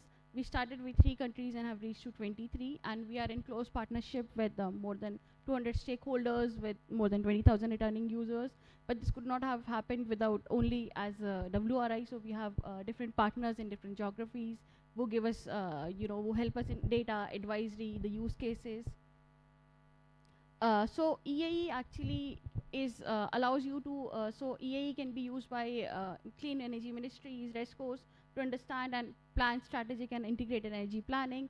A clean energy entrepreneur can use EAE to identify the markets where do you want to go. For green investors or climate groups, you can understand what is the impact investment where you can go. And energy development agencies can use the platform to identify the energy assessment need using bottom-up approach so that the solution fits the person who's using it and it's not one-size-fits-all solution. So, okay, I think the transitions are not coming. Yeah, okay, transitions are not coming. So now it's a little bit messy. So we started with, in terms of analysis, we have a multi-criteria analysis which allows user to have the demand which is coming up for the energy. I'm sorry, I can't show the formulas for it. We have a supply index which allows you to identify what is the supply coming up. There's an energy access potential, which is if energy supply and demand is meeting with each other. We have assistance need index, which talks about what is the bottom 30% of the people in the pyramid who actually needs assistance. All the knowledge products which we do are peer reviewed in terms of, and then we do a lot of user research, and the tool in any geography we develop is in close consultation with the users. We do regular stakeholder engagement. We have trainings. We also have meetings with the EAE working group. So each and every geography where we work in has a EAE working group, which allows us to customize the platform according to their need and have the use cases which are required. So Energy Access Explorer provides with dual functionality. It allows you to identify the areas of high priorities for energy access interventions. It also acts as a dynamic information system for data providers. We can actually have the data at different scales, and we have been putting the data from census, we have been putting the data from satellite imageries, there's a point data, we have data from national grid, we have data even from the different modeling tools, we have data from ramp model, onset model, and on-stove model. Okay, sorry, the slides are, the transition is not working. So we have the data in terms of demographics. You can add data like population density, you can add data in education facilities, health facilities, and resource availability, and you can even see the data at the facility level by changing the base map so that it allows you to see that if the location, if we are saying there's a health facility at X and Y corner, if there's a health facility there actually or not. EA's web architecture, we have made it as a modular and customized architecture so that it can allow you for automated data processing. It's a dynamic database. It can also be used for data storage. There's a customized content management system so that you can actually change the front end of the application depending on the uses which you need. And there is a variety of base maps and a modular API which connects everything. To talk about the few of the use cases, one of the use cases Aisha gave, that how EAE has been used by REA. We were able to work with the World Bank and Ministry of Electricity in investing for impact. And I think around 19 million people living in 145 Waridas were prioritized for the energy intervention. EAE has been used in Kenya for integrated and inclusive energy planning, wherein we also use the inputs from different models so that we can do collaborative work. And all of the work which we do are in collaboration. So healthcare becomes very important, and there was a report which came from WHO and partners which said globally 1 billion people access the healthcare facilities which have no electricity or unreliable electricity. So to ensure that healthcare also get powered, we developed a methodology along with EASA and Polomi Institute and Ministry of Health in Uganda, wherein we actually did a bottom-up methodology to understand what is the demand coming up for electricity in each and every healthcare facility. Then we worked with the government of Assam to climate-proof the state, because it's one of the most vulnerable areas and has lots of disasters. So EAE also can be used to understand where is the prospect for market expansion. Then this is the example from mini-grid program in Nigeria, which allows you to understand what is the demand which is coming and what is the supply, and where the opportunities for the clean energy entrepreneurs to go forward. And we are also working in clean cooking with different partners, Strathmore University, Clean Cooking Alliance, KTH Cardoza, to understand what is the demand which is coming for clean cooking and what are the different supply options, and then this can be overlaid with on-stove technology. The model, and then it allows you to identify what are the priority areas for clean cooking intervention. And as we know that energy, and Professor Modi also said that energy is also required a lot for productive use of renewable energy. So we are working to understand how we use energy especially for pure, which is critical for socioeconomic growth. And we have mapped locations in McWinney County and Narok County to understand where are the locations. And so EAE actually works mostly on equities, so that we are actually integrating data on poverty and affordability. We also talk about equitable access to software. The code is available in GitHub and people can use it. And whatever we do has to be a cross-sectoral working group so that there's a local ownership and the solution is locally relevant. And here's the link for GitHub and website. And there's an online course also in CCG, and you can contact us as Energy Access Explorer @WI.org. I was running. Yeah, thanks so much, Akansha. I think we were joking that Akansha needs less time to speak because of the speed at which she communicates. But thank you so much for that. And I think we'll be hearing more of the EAE tomorrow. We'll have a demo as well for that. Yeah, so next up will be Gregory. Gregory Ireland works with the Reina Lemoine Institute. Yeah? Yeah, please go.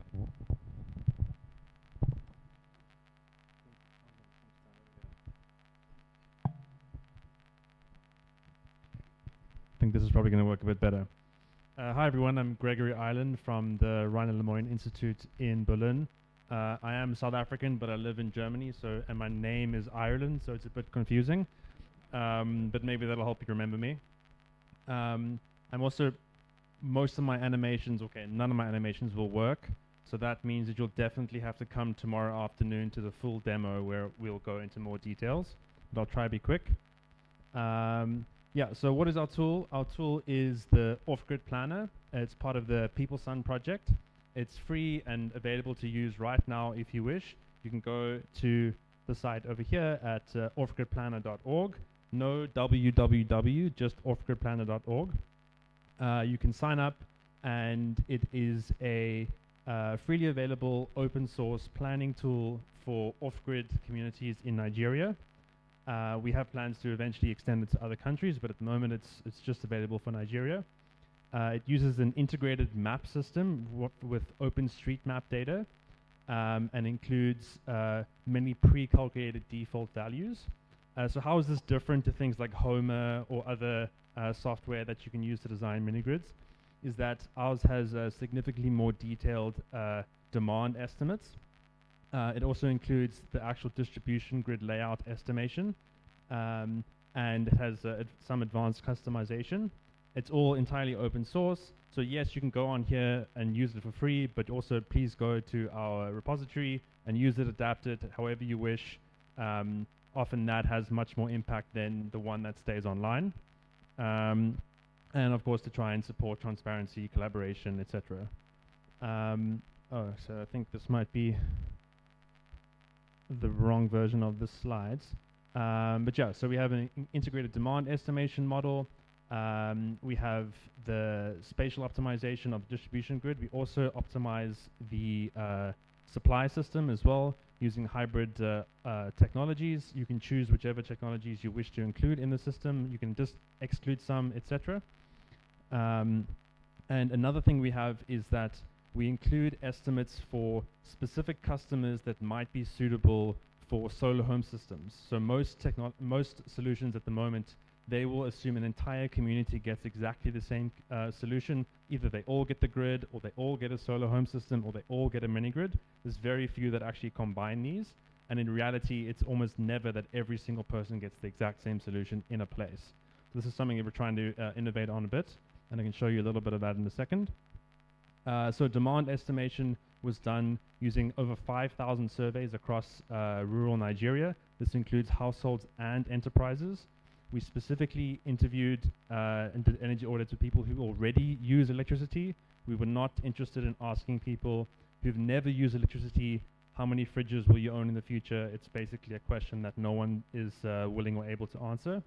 So we've used this alongside RAMP. I think we actually saw some earlier previously, where we use this information to make archetypical profiles at a very high resolution for many different customer types. So we have, in here we did 5 different household types, but also I think 26 different types of enterprises. We also have productive uses, agricultural.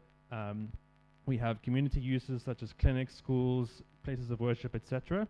And then this is needed at a high resolution so we can get the significant variability that occurs, especially in rural settings and with smaller systems. I'm not going to get into all the details here. So this would have demonstrated how it works, where you go in and zoom in and get on the map, but that's not working right now. Yeah, so very briefly, just on the algorithms we use for the grid optimization. It is still an estimate. It's not a very accurate grid layout, but it gives you a reasonable idea. It uses cost minimization with k-means clustering, minimum spanning trees, cable length limits, and each individual component is costed. And here we can kind of see a bit of a demonstration of where we have a community, we have many different productive loads and household loads. We can see where the main mini-grid is expected to be installed, but also on the extremities where extending the grid to those users would be too expensive. They're identified as potential solar home systems users. You're never forced to use any of this. You can also make specific users always connect to the mini-grid, say it's a school or a clinic, etc. You can force it, even if it's more expensive. And yeah, so this is something that we're trying to work with now. And then, yeah, the supply system is optimized using UMOF, or the Open Energy Modeling Framework. It's also open source. There's many different ones that do this. It's basically a linear program that calculates and determines all the different components that go into the system. What is the optimal size to minimize your cost? uses many different input parameters. So another thing we try to do is done some research to try get very good default values for this, especially in Nigeria. Obviously this will change, but we've got good default values so you can start and do a very early pre-feasibility without having to do all the research yourself. But of course, to make it more accurate, you should go and get some of your own data. Maybe you have contacts in industry, or you can get a better price for a solar panel, etc. And you can customize those. So this would kind of show you, you can deselect and select all the different individual components that you wish to include inside your system. You can also include shortages. So often mini grids are designed that they don't actually provide 100% completely reliable energy. There might be some percentage that is lost. You can customize that as well. And the results are quite extensive. This would have scrolled through them and show you many different charts. You can download the results. You can see the levelized cost of energy, what is the distribution going to cost, what's all the different component sizes, etc. You can download that data, download the demand data as well. And these will also all then be saved. You can go and customize them and rerun them as you wish. So thank you very much. There will be a more detailed demo tomorrow on this, but I will try not to take too much more of your time. Thank you very much.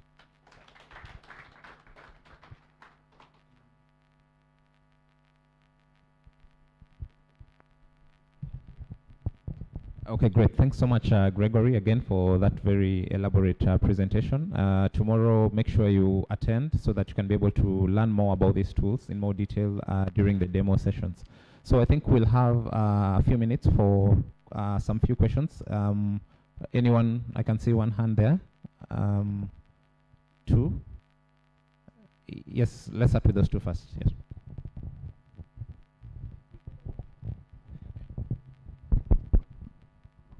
Okay. Good afternoon, everyone. I'm Mr. Okonkwo Chidube, Principal Consultant, Nosera Limited. My question goes to our lady from REA.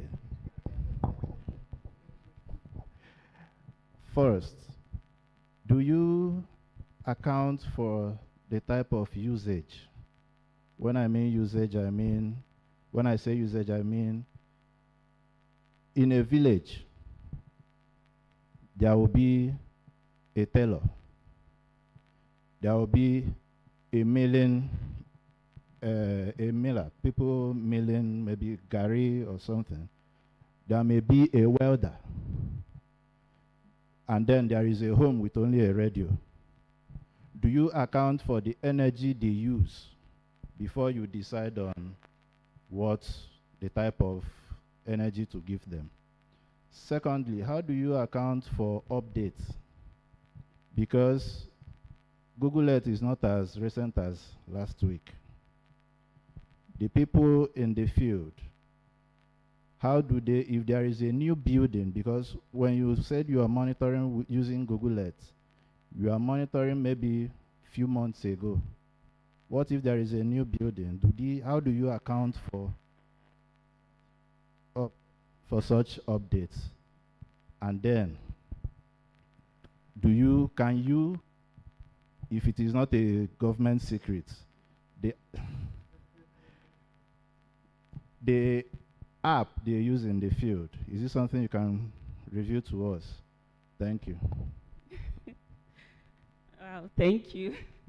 So I'll answer the first one first. I think you... Maybe we'll take the second one, so we come back to the panel. Those are three questions. So okay, three questions. Bros. How is the family, sir? Please go on. Okay, so for the type of usage on the app that we use, we have different questionnaires. We have the community questionnaires, that's the household. So it caters to things like that has to do with households, the appliances. On that household, we also have a mini questionnaire that also is targeting the productive use in that household. Like if you go to Nigerian villages, you have a house that also has a grinding machine. So you can't compare that kind of house with a house that doesn't have. So we have so many questionnaires tailored in one app, tailored to different type of users. So we also have a different questionnaire that targets productive use. By this, we are talking about like the barber, the tailors, and we also have the health centers. We have a questionnaire that targets that. Then we also have a questionnaire that targets processing centers that will also capture all the equipment, all the appliances. So the app we do trainings on the app. It was developed by Ari at REA. We do trainings on the app for our enumerators before they go, and we tell them the type of different type of people they'll be interviewing. So if they go to a household, this is the questionnaire they will use. If they go to a productive use place, this is the questionnaire they will use. We also have a Jessie that speaks to gender and social inclusion. That's the first question. Then the second one is updates. Okay, so we have a lot of open source softwares that we use. I just mentioned 3. Another one that we use is iMac. Is I think under Ministry of Budget and Planning. So it's a citizen-based initiative, which means when we upload our projects on iMac, we tell the communities that okay, we have your projects there. So the citizens give us feedback, because one thing about data is that it's always changing. If I audit a village today, if I go back after a month, the population might have gone up because new children have been born, there might have been death, then there might have been more productive use equipment cropping up. So data is always changing. So on iMac, these citizens help us to update that, and then we can update our system. And we also give projections. When you are designing a system, you have to give a projection and leave growth. What's the right word to use? Yes, margin for growth. What's the third question, please? Okay, the apps. So it's not open source, but maybe we can make it open source in future. But right now it's not open source. It's just something that we use in-house at the REA. Thank you very much. Okay, second person had a question here. Please, sir. I want to beg you, sir. Don't ask 4 questions in one. We are behind time. Our food is getting cold. Just one question. How did you know I have 4 questions in one? My name is Emeka Ebechidi. I develop IoT products and softwares. And my question actually is, I'll try. It's just that it's in 2 ways. The first is the data in this open source. Do you have enough storage for them? Because for all these open source softwares, do you have enough storage for all of these different applications? How frequent should they be? And can people access them in other formats they can use? Can they also take these things and store on their servers through other applications? And then for the government side, a lot of times, especially for Nigerian government, and I'm sure for many other governments, other countries, there is this NDPR law that tends to restrict data and control data. Most times, if you even go to market some applications, they'll tell you where would this data be stored. And so, and when government is now using open source, it looks as if there is compromise. To what extent do you have data that is sacred to you, and how much do you put on these other platforms?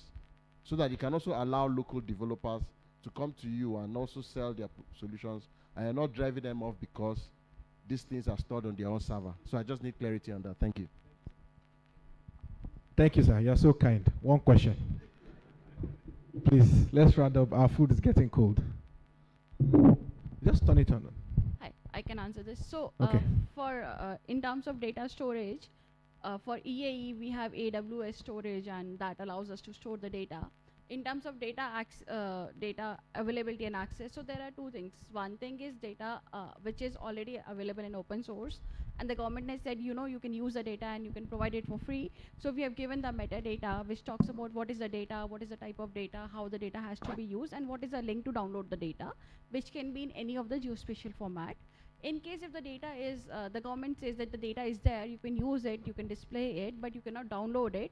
We do help our partners and stakeholders to get in touch with the government so that they can, then decide if they want to share the data or not share the data. Does it answer? Thank you, sir. Yeah, thank you so much. I think, was there any other question or we don't have? No other question. No other question. Okay, thank you so much. Yes. Thanks so much for attending. We really appreciate your presence and your attention. Wish you a great lunch. I'll pass it back to the man. All right, please, ladies and gentlemen, a round of applause for them. We can take a quick photo, group photo here. Please, where is the camera? Okay, it's here. All right, thank you so much. Very interesting conversation. Don't mind me. I'm not trying to cut short your questions. Please, let us put them on Discord. So when you go on Discord, you see the session for this particular, a forum for this particular session. Please share your questions there. We have encouraged the speakers to go on there to give response to them as we are trying to keep the conversations on that platform. Once again, ladies and gentlemen, please, a round of applause for this power-packed session.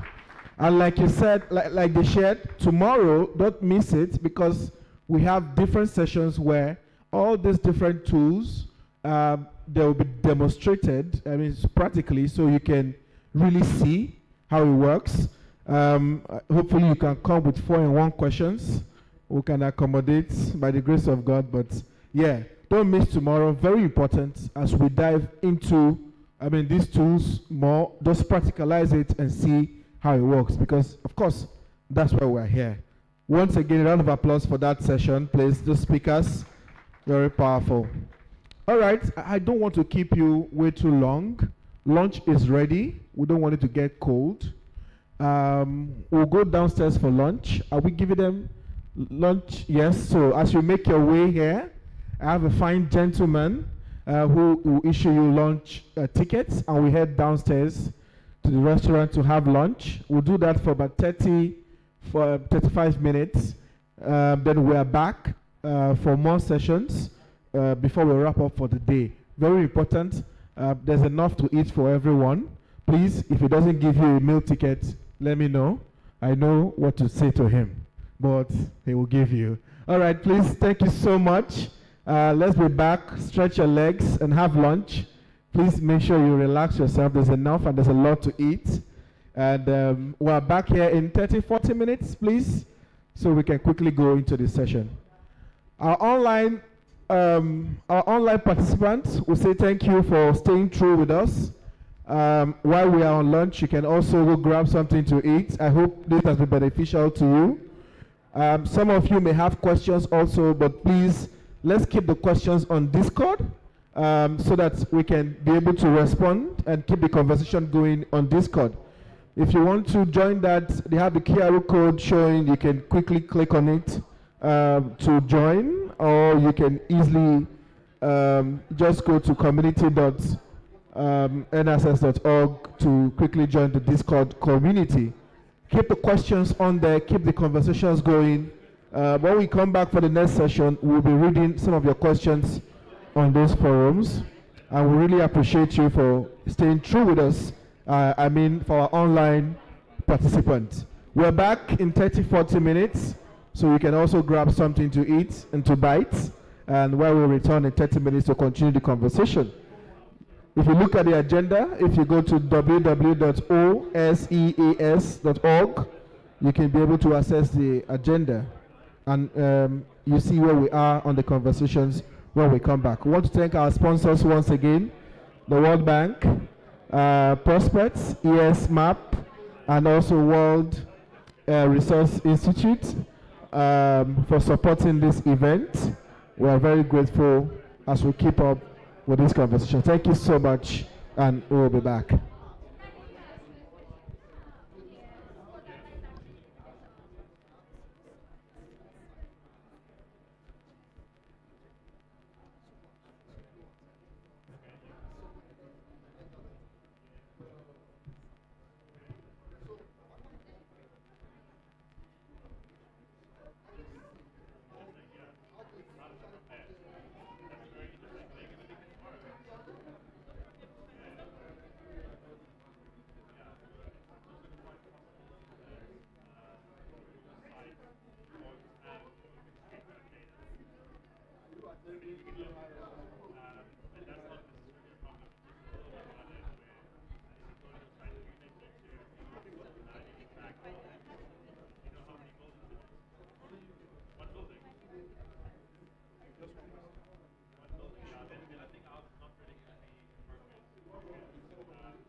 All right, please help us message colleagues and friends so we can start if you can. We're waiting.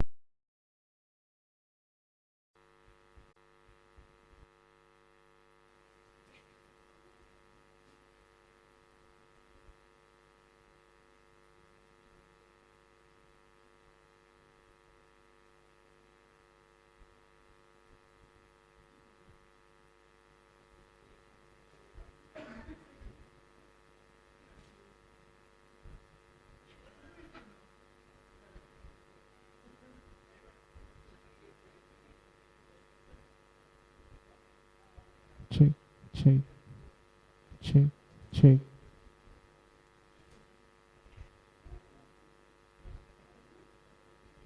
Do you have?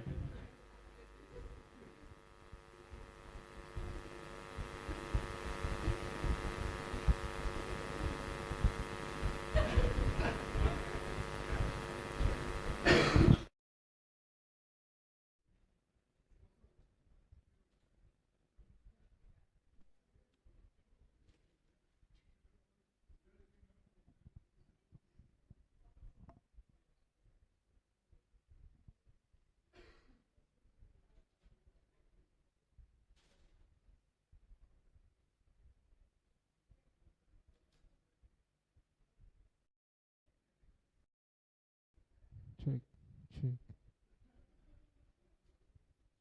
check, check.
Hello, everyone.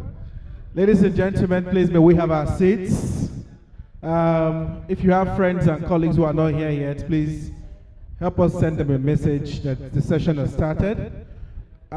We want people behind. Please, let's have our seats. Please, can we all have our seats, please? Yes, so that we can start. All right. Thank you so much and welcome back. I hope you had a good lunch and you enjoyed your meal.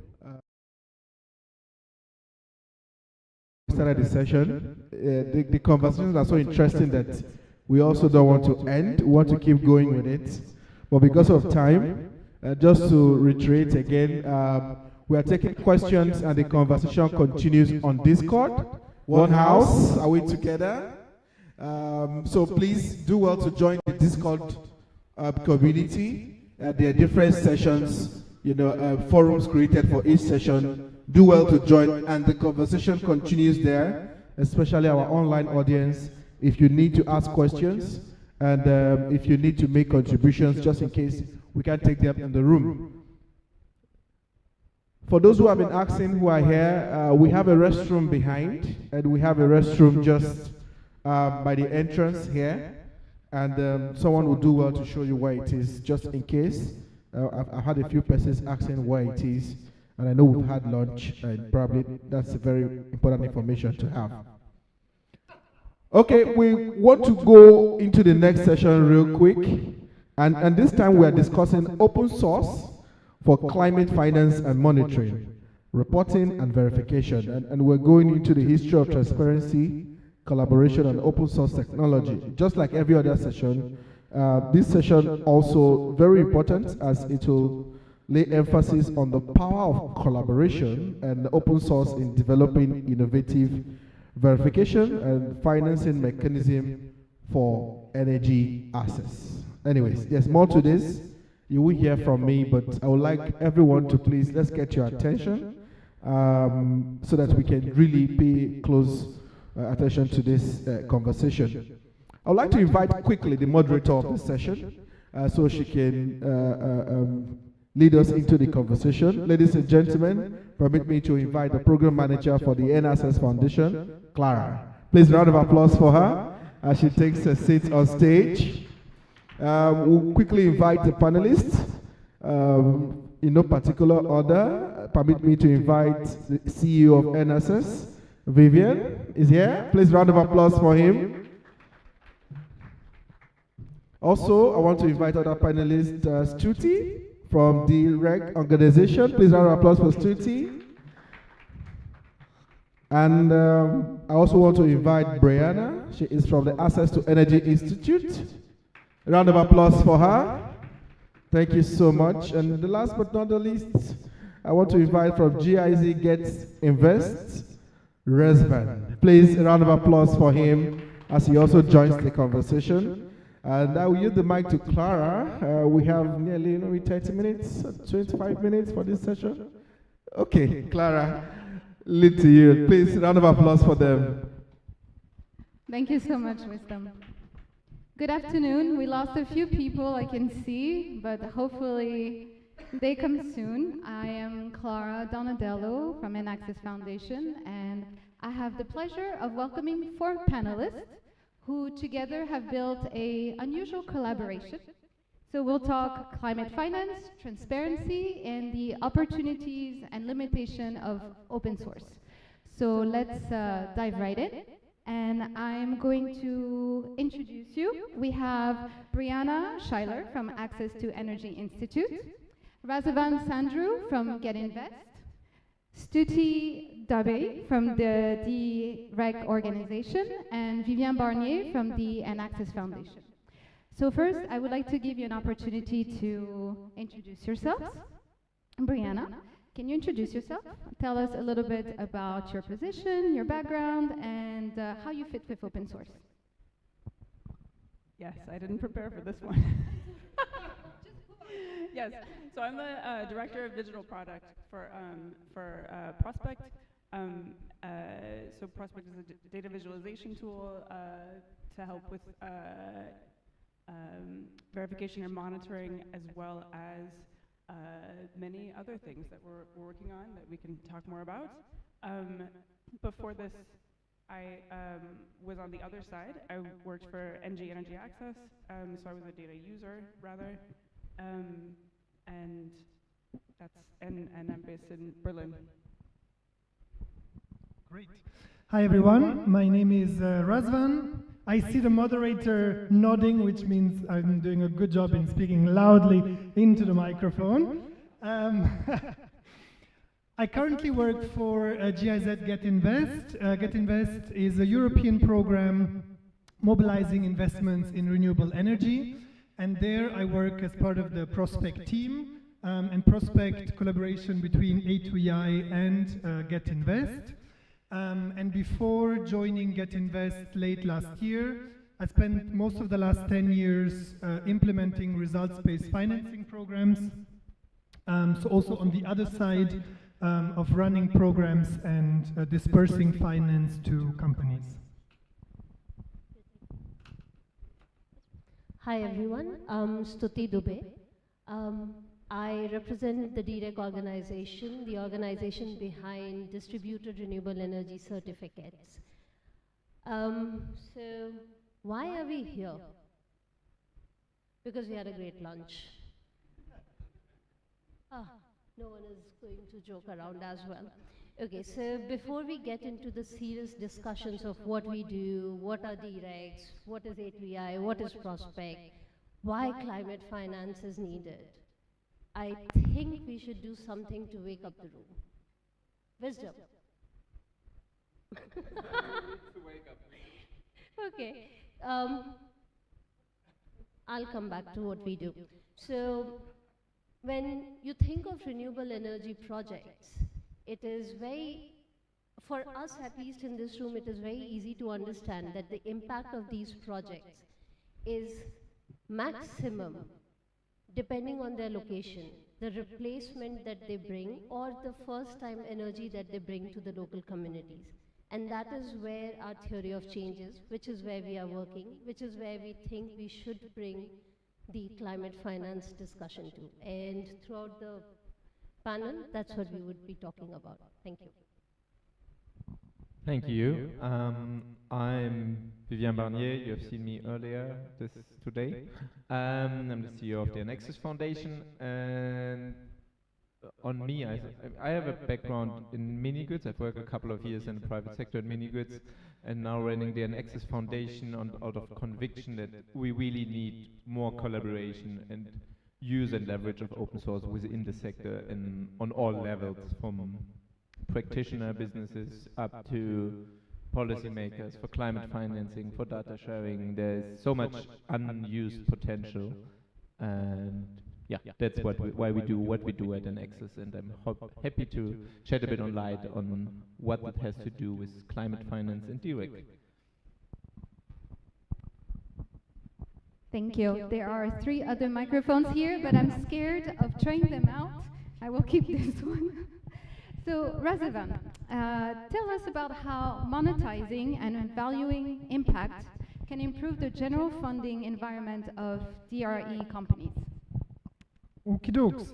Oh, this one is working as well. That's great. So when it comes to funding, we have the traditional commercial funding, and there's also a role for technology data in all of that, but that's not what we're discussing today. But the other funding is linked to the impact that electrification is bringing. And so the idea is there are certain co-benefits linked to electrification, and the way we can tokenize these benefits, they can be environmental, they can be social, educational, economic. And so this is the area of climate finance, of results-based finance, of basically paying a premium or associating a certain value to the impact that the companies are achieving, and so therefore they can leverage this to obtain extra funds.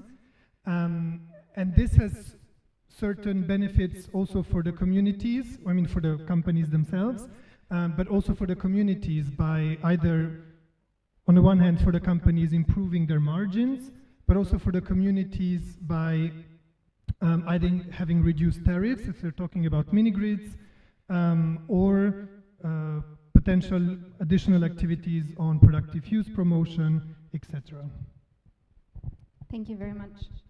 We're going to continue to you, Vivian. So can you tell us what are directs for EnAccess, how EnAccess got involved, and how did it become, the directs become reality, and what were the crucial steps in getting the directs into the world?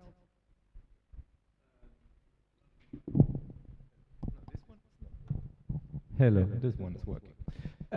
So what is DREX for EnAccess? First of all, it's one of our portfolio projects that we have funded, meaning we have provided R&D funds to make it reality. In that case, we have been the very first one, as in most of the projects we actually support, we are the first one in believe in them, and often the organizations or companies behind that then find other funders or develop the project further.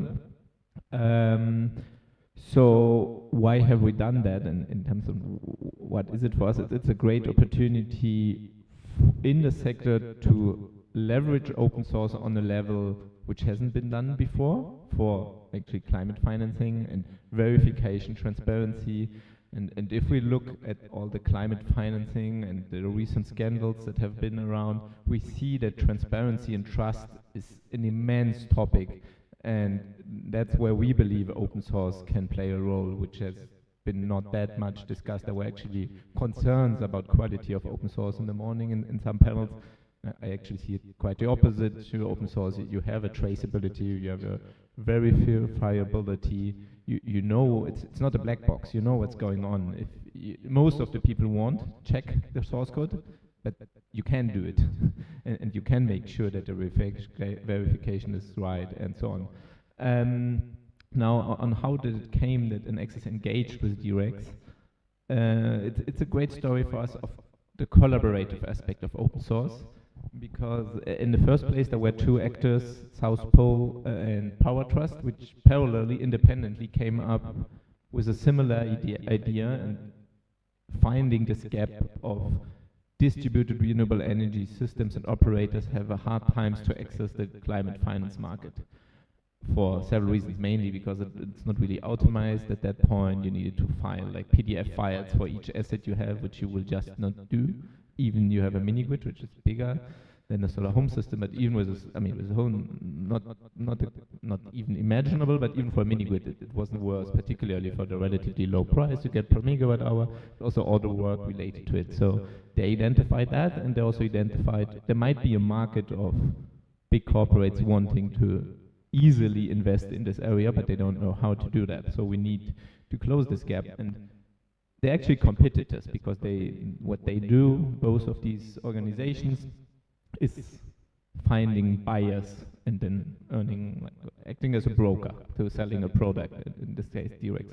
But they understood, okay, they do not exist, there's not the infrastructure, there's not the market, so let's work together to actually develop that. So, and we funded actually one of them, but they developed it together, the initial steps, and took the initial steps with other funders that came in later to develop that. And now that the infrastructure is developed and the market starts to be developed, that's where they actually start to act as competitors. But they understood that it doesn't make sense from the very beginning for something where the infrastructure and the market is not developed to just start compete before there is anything. So that's for us a great story where we see, okay, this collaborative aspect of open source that has been done. Yeah, and I think that's what it is for us and what it has been. And we are pretty happy that it's kept and maintained open source, and believe this opens a lot of ways for integrations with other platforms. Thank you. That explains what I said about the unusual collaboration of this group. Stuti, let's move on to you, because we're talking about DREX, but we don't know how they operate. So can you tell us more about how they operate, the in-depth workings of it? And also, I imagine there are quite a few people here who are not familiar with the ecosystem. So can you tell us the difference between DREX, IREX, PREX? I think that's it. Yeah, that would be nice. Thank you. And there's more to come. Okay. Sure. So I would first go to the context setting, so before I jump into the IREC. Now imagine if every company in the world is accountable for their carbon emissions. So that's a very good imaginary situation, but not so much, because in today's time with the evolution of regulations, each company is responsible for their carbon emissions. Now, what does that mean? That means that a company is responsible for their direct carbon emissions, for the operations they do, which is the scope 1. They are responsible for their indirect emissions for the energy they consume or purchase, which is scope 2. And then they are responsible for the emissions which comes through the value chain. That would be their suppliers and their consumers, end consumers, which is scope 3. What has that to do with us here? Now, when you think of what we are doing here, Scope 2 and Scope 3 are very critical for us. Scope 2 allows us to talk about the electricity purchase, the economy behind the electricity purchase all over the world. And this is where voluntary markets open a door for the corporates to actively do something about it. So they purchase energy attribute certificates and carbon credits from the voluntary markets to reduce their carbon emissions. Now, this is applicable throughout the globe. This is called RECs in the US, renewable energy certificates in the US. They are called guarantees of origins in the EU. And for the rest of the world, which is what we are interested in, is called the International Renewable Energy Certificates, which is governed by the ITRAC Standard Foundation, and which is what we would concentrate about, because that's the geography that we are really interested in, and that is where we are at. Now, IRECs would typically concentrate on large utility plants. They are active in more than 60 different countries, and their use case is very, very simple. And because EACs are from the voluntary market, data plays an extremely critical role there. That is, each megawatt hour that has been sold under the EAC should be traced back to the origin of that renewable energy produced. That means the company can claim that the certificate I bought has been produced through renewable energy projects. Now, this data, and if you take this data requirement for the sake of distributed renewable energy projects, we are talking about humongous and insane amount of data that we have to deal with. And this is the business case that we are looking at. This is where the Direct platform wanted to make the case for why open source technology is really needed here.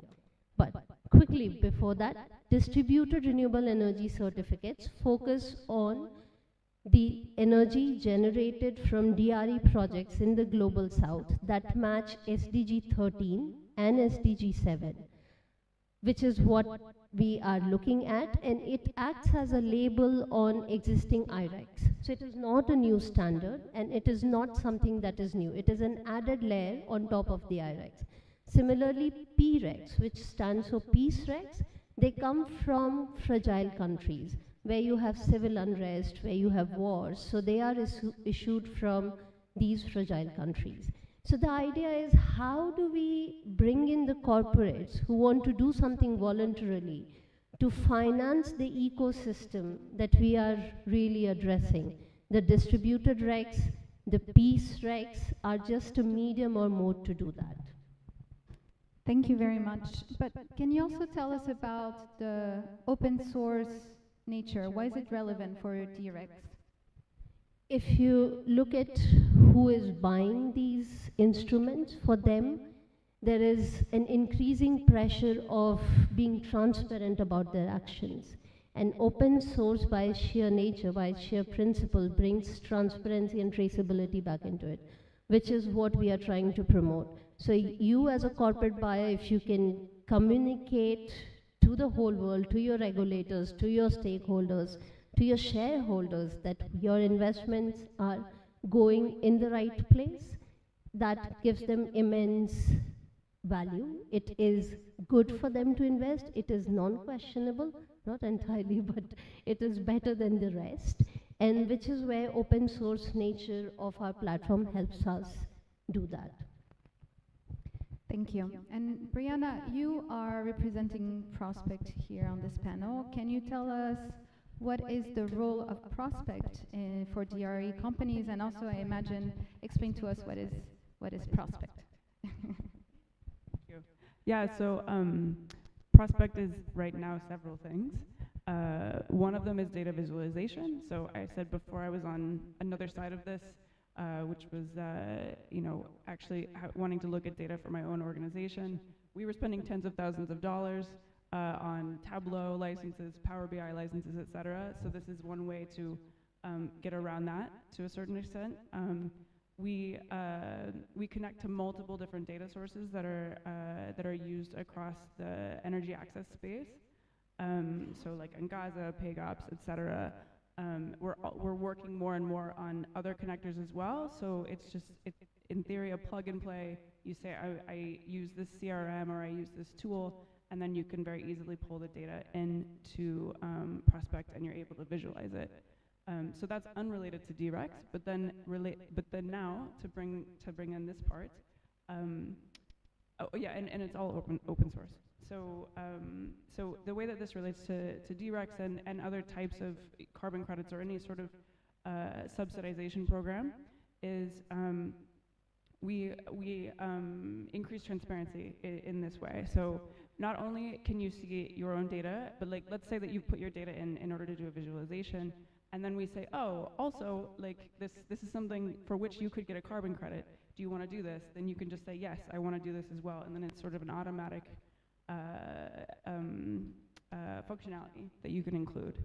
So it's more inclusive for companies that don't have the money to like hire a whole intermediaries, hire a tech team or whatever to try to put this together. It's really like the data are already there, they're already in a format that's easily understandable, and then we make it so that you can verify and validate, or rather that it is verified and validated. So a couple of things there.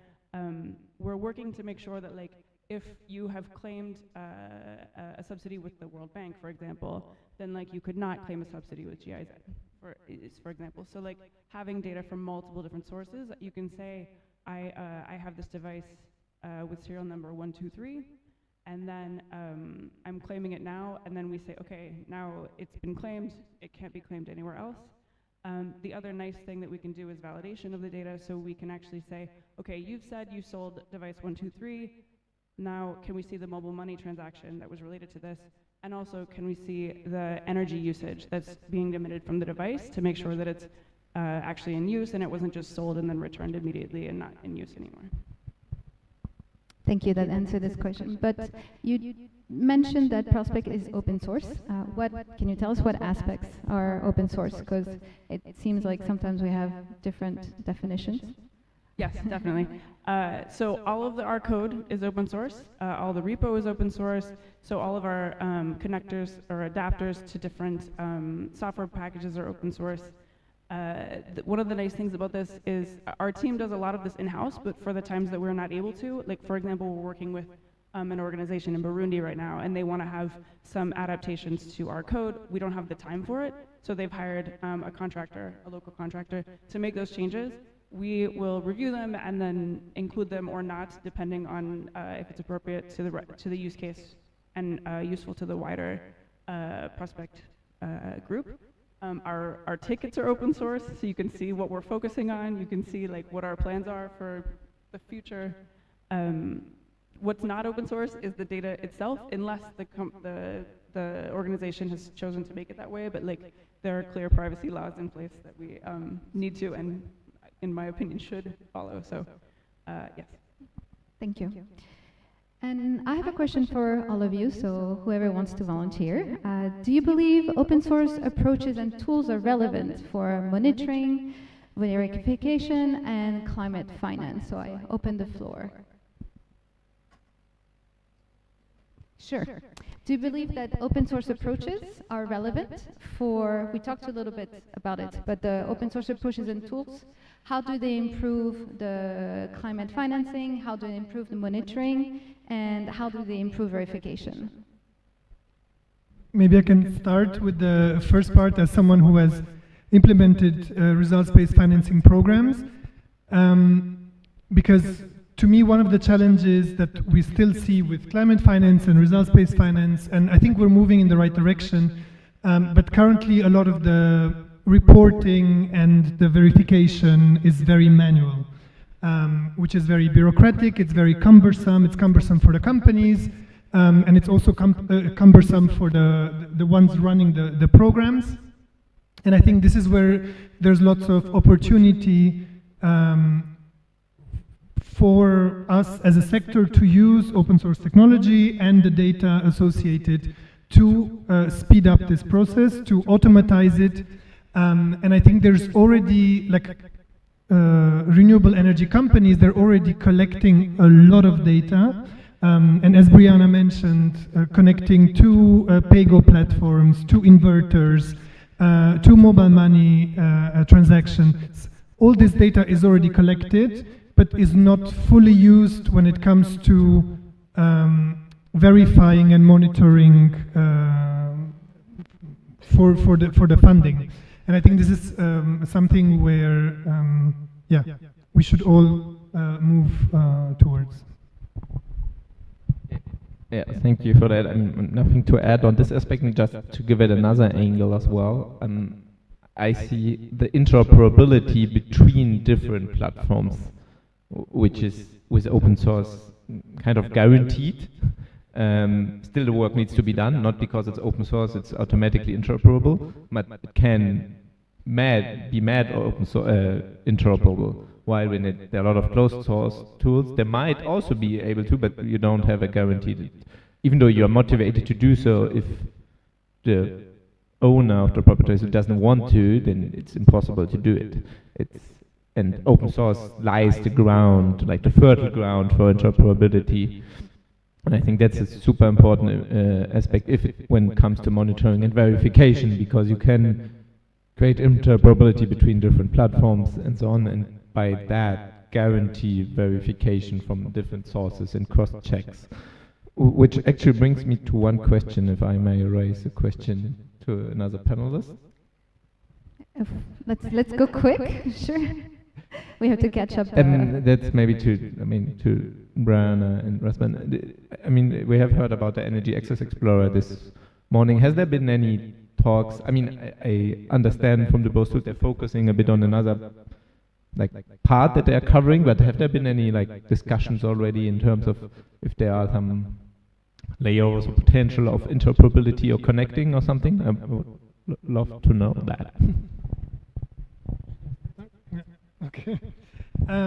So I think, well, as far as I know, with the Energy Access Explorers specifically, not yet.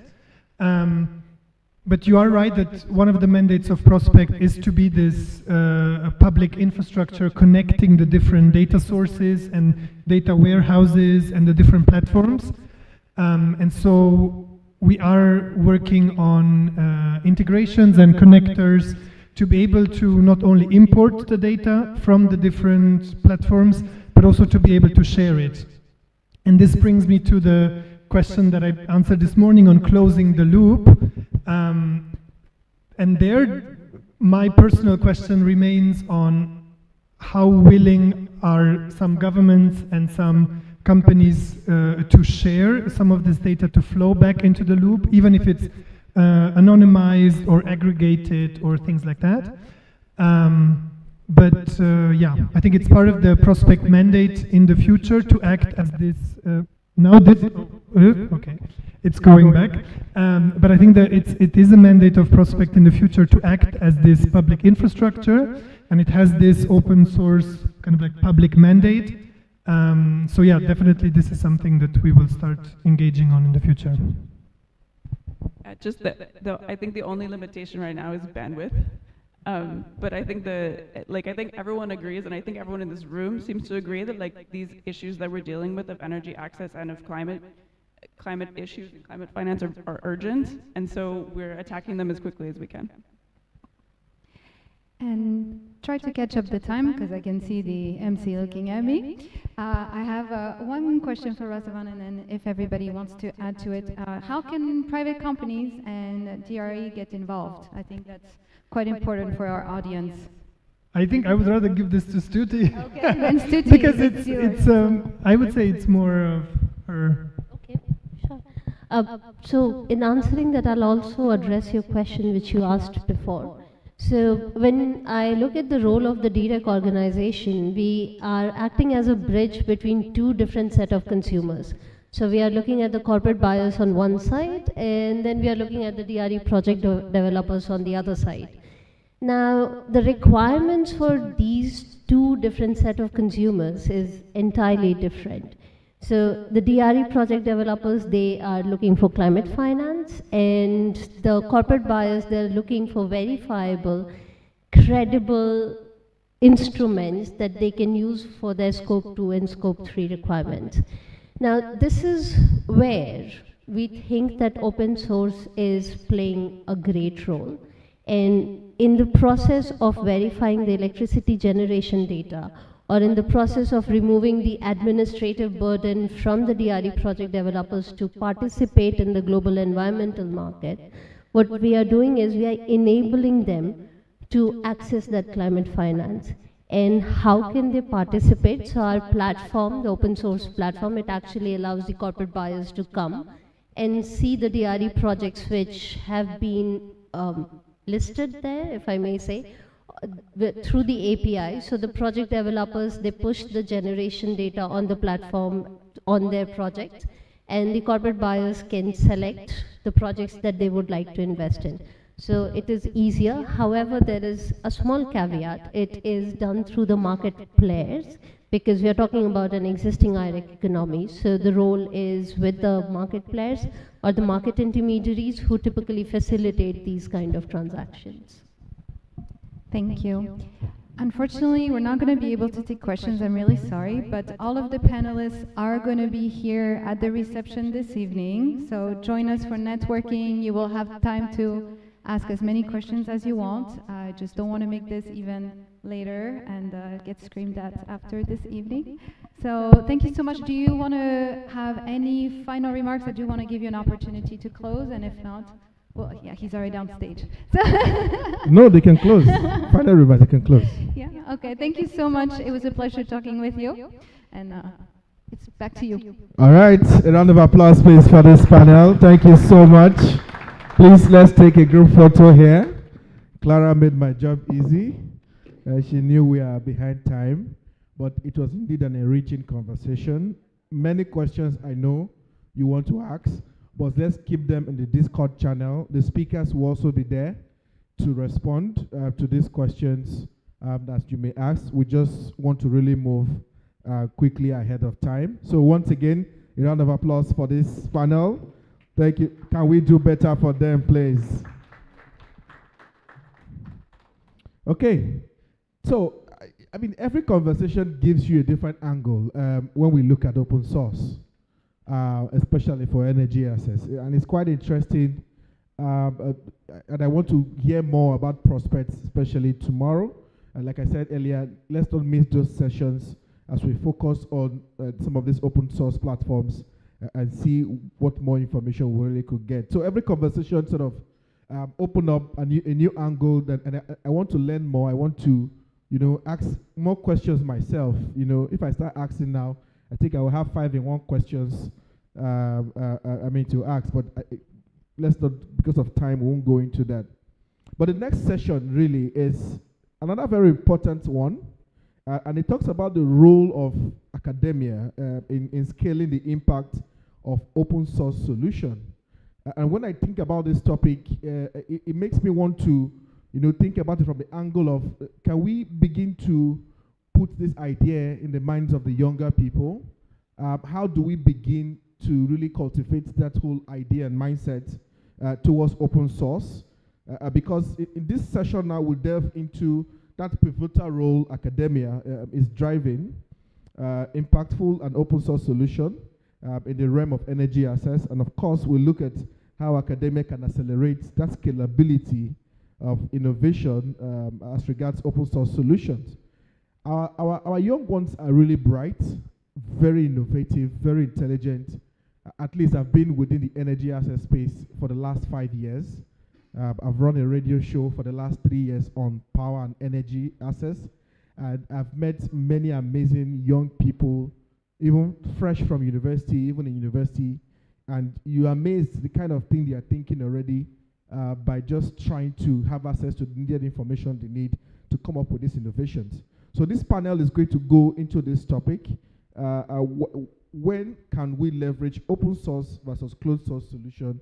I'm really curious to learn more about this. But let me not say all of it. Let me invite the panel real quick so we can get into the conversation for the next 30 minutes and see how we'll go. It's a large panel. So ladies and gentlemen, permit me to invite the moderator, the one and only Professor Vijay Modi. Please, a round of applause for him as he makes his way to the stage.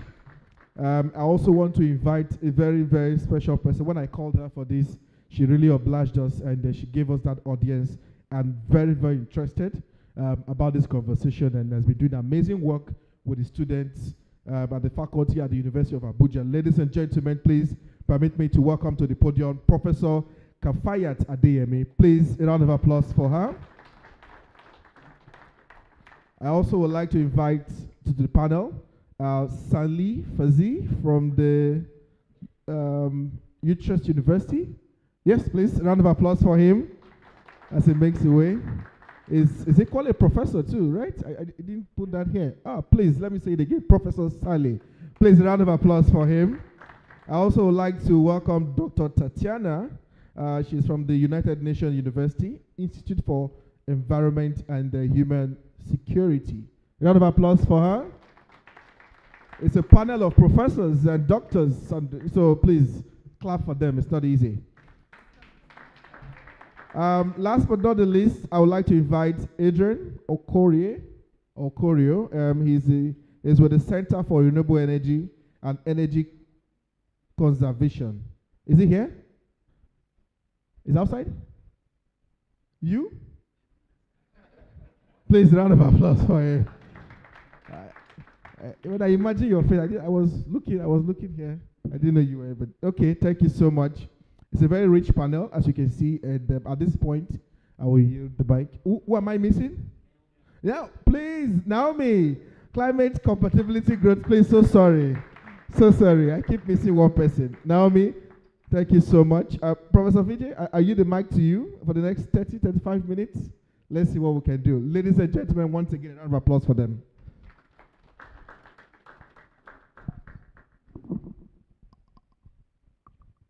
Okay, wonderful and nice to welcome you, Naomi. I didn't say hello to you. You must have just arrived recently.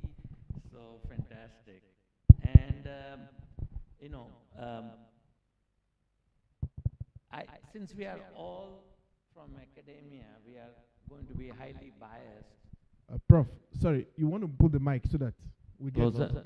better. We are going to be biased, and I'll start with the assumption that academia is very important to everything, and including, of course, energy access. So here's what I was thinking. Maybe first, just go around the table, because we have an amazing group of very diverse experience, from a physicist working on sort of photonics and so on, to applied researchers and so on. So perhaps we can start here with Professor Adeyemi and go around. If you can introduce yourself, where you are currently, and just in one or two sentences, your links to energy access, and what drives you to be passionate about this field. So over to you. And thank you very much, Prof. My name is Kafayat Adeyemi. I'm a professor in mechanical engineering, but I specialize in energy and environmental engineering. I do modeling using machine learning, and I'm also into energy efficiency and renewable energy studies. On the administrative side, I head the Directorate for Energy Research of my university, where we do a lot of energy projects. We carry out capacity building activities for ministries, departments, and agencies, and we also coordinate renewable energy hybrid projects. Right now, we're working with REA on a 3 megawatt solar hybrid project for our university that will enhance sustainable power 24/7 on campus. Thanks very much. Yeah, so I'm Stanley Faz. I'm an associate professor of physics at Utrecht University in the Netherlands. I do research on microscopy with relevance to battery research, but I also teach a course on open science. And what I try to do at my university is to actually inform my colleagues, my students, all the people I know that the value of open science, which actually goes beyond just data and software, but also hardware, for example, and how actually you're going to reward science. This is very impressive what they do here, but actually I would like to put maybe a pause on the academia, because I think, at least in the Western academia, we are not that useful at all. We are following our own tail, and a lot of colleagues are not actually giving fruit to the urgency of the problems we have, because we are very much busy in our mind with our publications and our own merits, which are absolutely irrelevant to this discussion. But I can Great, that's a great point about incentives in the global north. Tatiana. Hello? Okay. One has to learn to manage this mic. So hello, I'm Tatiana. I am a mathematician and an economist, and I have been working in energy access for the past 5 years. In the last years, I've also been working on climate modeling and noticed that one should fuse them a bit more. Yes, and well, at our institute, we basically like to create open source software or evidence-based know-how for policy. Thank you. Adrian. Yes, good afternoon all. I am Arjun Okorio, not yet a professor, but a statistician. So I'm from CRIC, the Center for Research in Energy and Energy Conservation. So we focus a lot on energy audits, renewable energy, and productive use of energy. So currently we have a partnership with WRI, where we are using this open source tool, which is our Energy Access Explorer, to do energy planning, especially for the country and for many of the projects. Thank you. Thanks. Naomi, over to you. Thank you. Thank you. Hi, everyone. I'm Naomi Tan. I am part of Climate Compatible Growth, CCG, which is a program. It's not an organization, but it's just a program full of researchers from different universities all working together to research on sustainable energy, power systems, critical minerals, and so on. And I coordinate the data and tools part within CCG.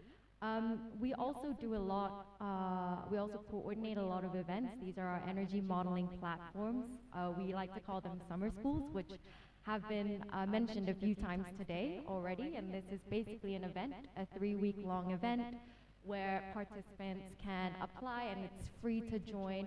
And we teach them how to use open source energy modeling tools. And so for example, the Energy Access Explorer is one of those tools. It's a recent addition to our suite of tools.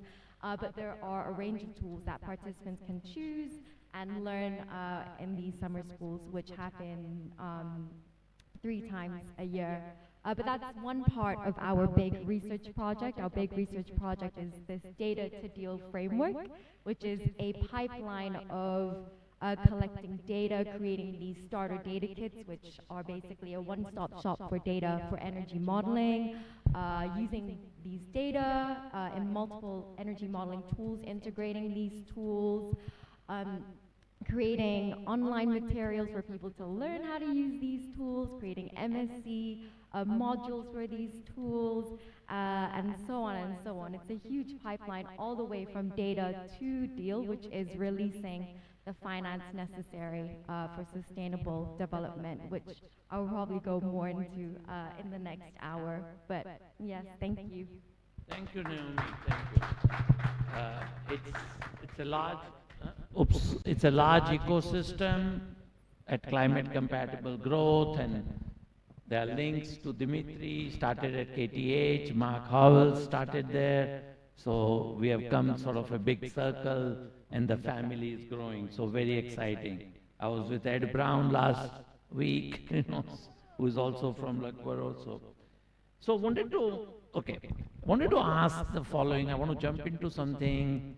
Of course, what I am seeing is we're supposed to have this digitization, things move from manual to computers, supposed to be more efficient, and I thought it would reduce the number of jobs for people. Whereas I actually see the exact opposite, at least in the global north, that the students are getting snapped up very quickly by industry, because it seems this transition is itself creating new jobs. I mean, not just the energy transition, but the sort of computer digital transition. So my question to the panelists is, and I've shared this before with you all, how do you see the differentiated role of this in the global north versus the global south? And the reason I ask is, while there are jobs in the global north, I also am curious if the consolidation and the sort of fewer larger companies of the global north is actually helping the global south, or creating kind of monopolies that then dominate, or is it actually helping sort of all flowers bloom from the bottom up? So how do you see, and that relates to data, that relates to tools, that relates to open source. Do you see that in the global south, your students are getting good jobs in it, they are going out to do startups, are they getting support? Startups need support and so on. So start with you, Professor, yeah. Or anyone else also. Okay, all right. Thank you very much. So what I'm going to do is I'll give an instance of my own university. Now, we run undergraduate programs, we run postgraduate programs. Now, if we look at it saying the global south, there are indicators you begin to look at. What are the enrollment rates compared to the global north? What are the infrastructure and facilities available? On a comparison basis, you compare the global south to the global north. What are the human resources available to drive this global trend?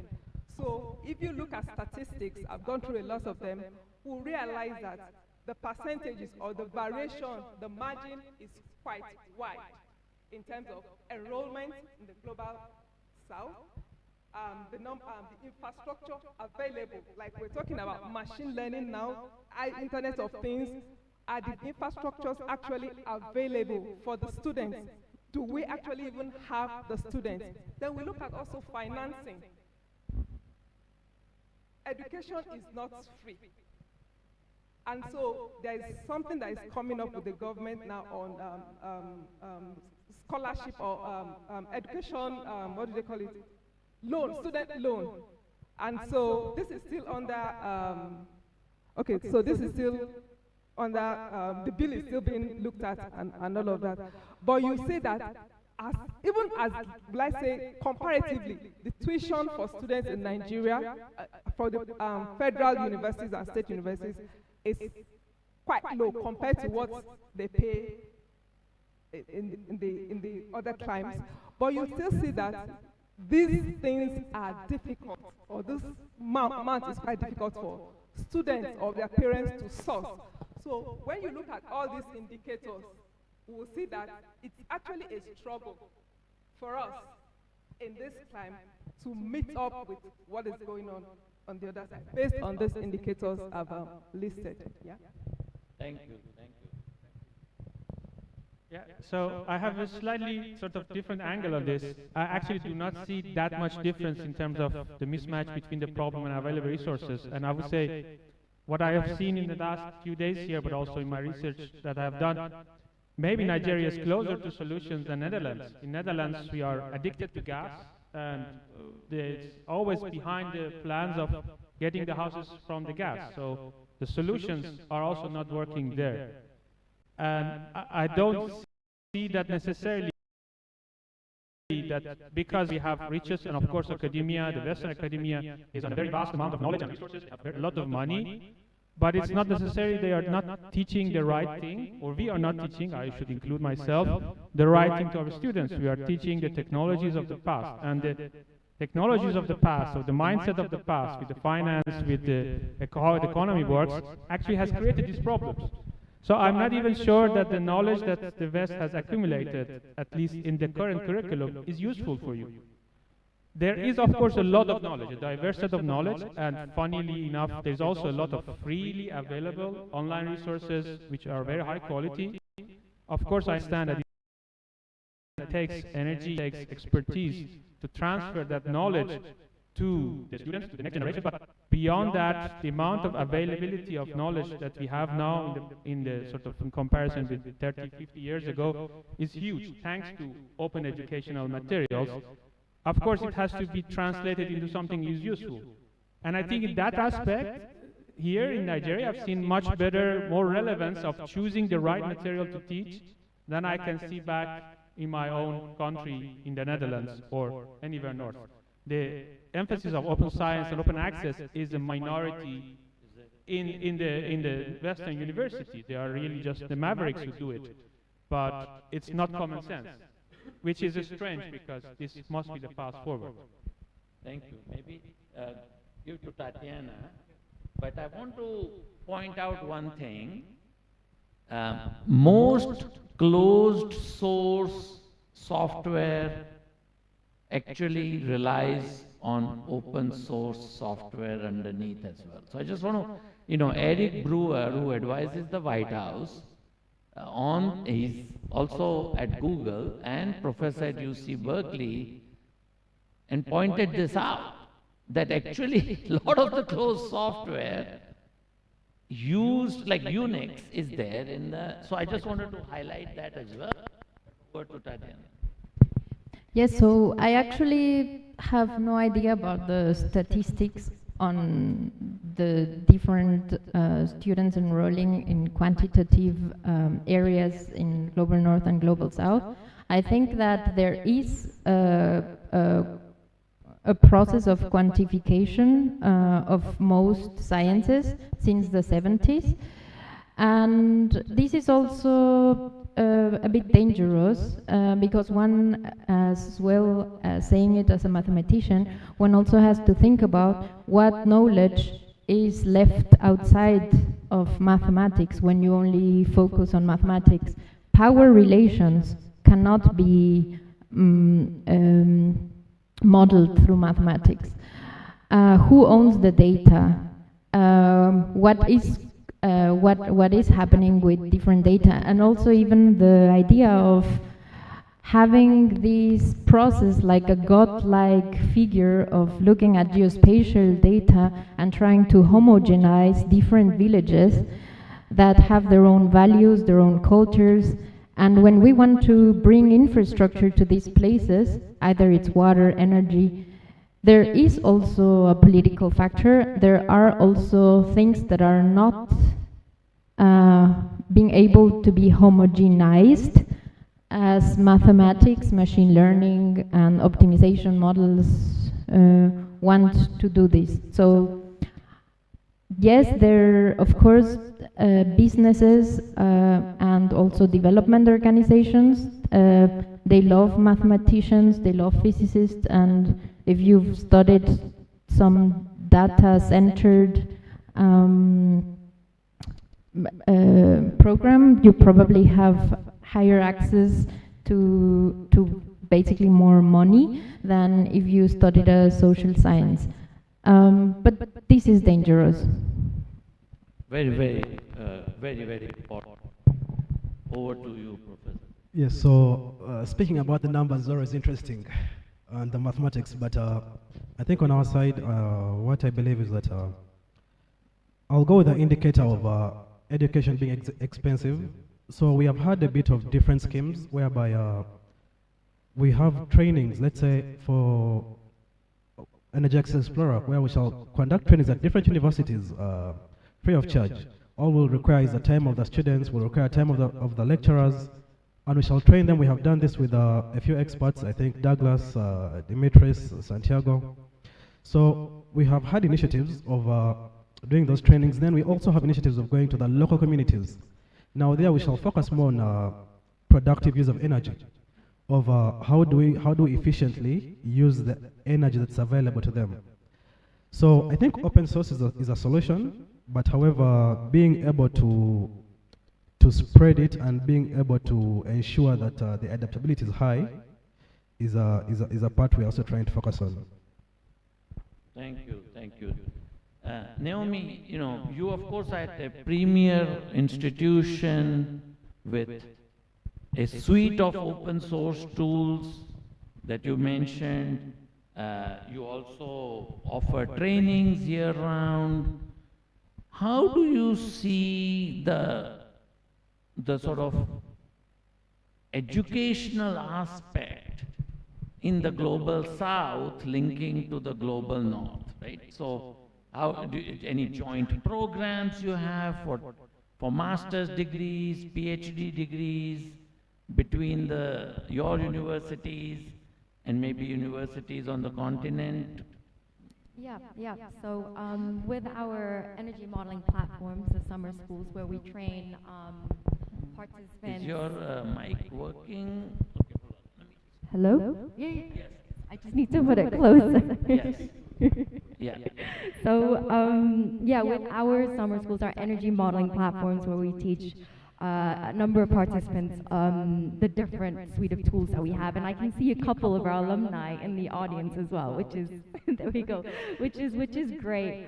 So we teach them the tool, we have the data ready for them so they can they can pick up everything that they need to know about the tool, how to analyze it, develop policy insights. But the end goal for it is to have a sort of self-sustaining mechanism where we also train the trainers. So after, say, the first summer school, we have outstanding students who we invite back, who we train them to be trainers for the next summer school, and that is a whole new cycle where this capacity building event can sort of carry on and be self-sustaining even when CCG isn't around. And to support that, we also have, we have the online material, which is free. We also have an online support group, so Google Forms for each of our tools, which is very active. And anyone who has any questions or any queries, job openings, or MSc modules, anything relating to the tool, they post it up there on the Google form. And we also have a similar site on LinkedIn for each of the tools for this, which anyone can join. And we target these are for our alumni, mainly, mostly.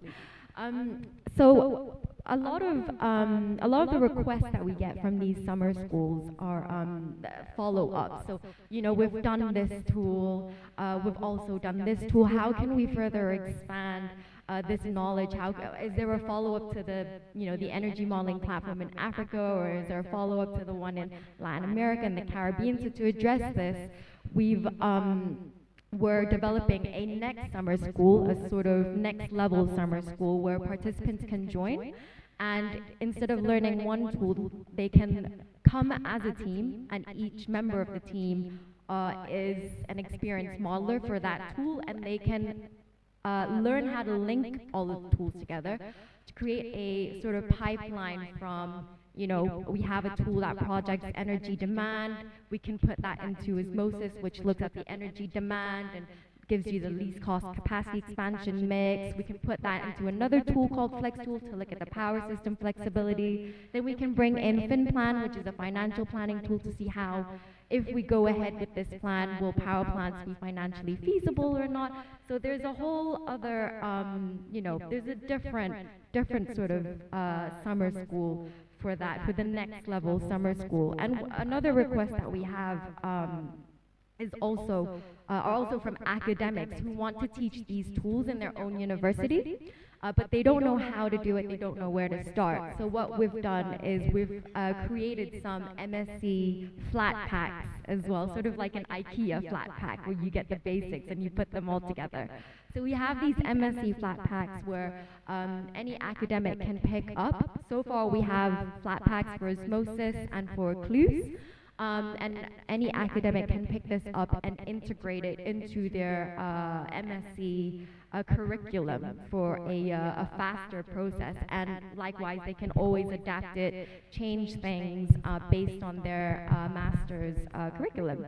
And we've trialed that with Loughborough University and Imperial College London in the UK. And we're ready to roll it out.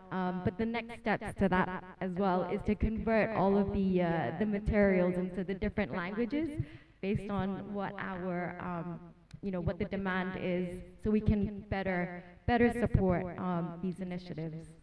So. Thank you. Thank you very much. Okay, so wanted to ask more about now links to open source energy access tools and so on.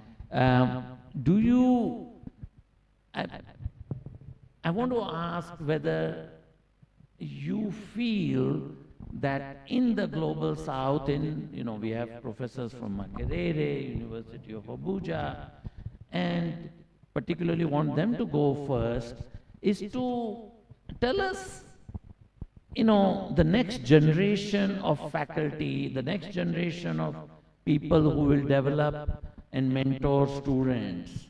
How is that working? And do you feel that more attention needs to be paid to that foundational PhD degrees?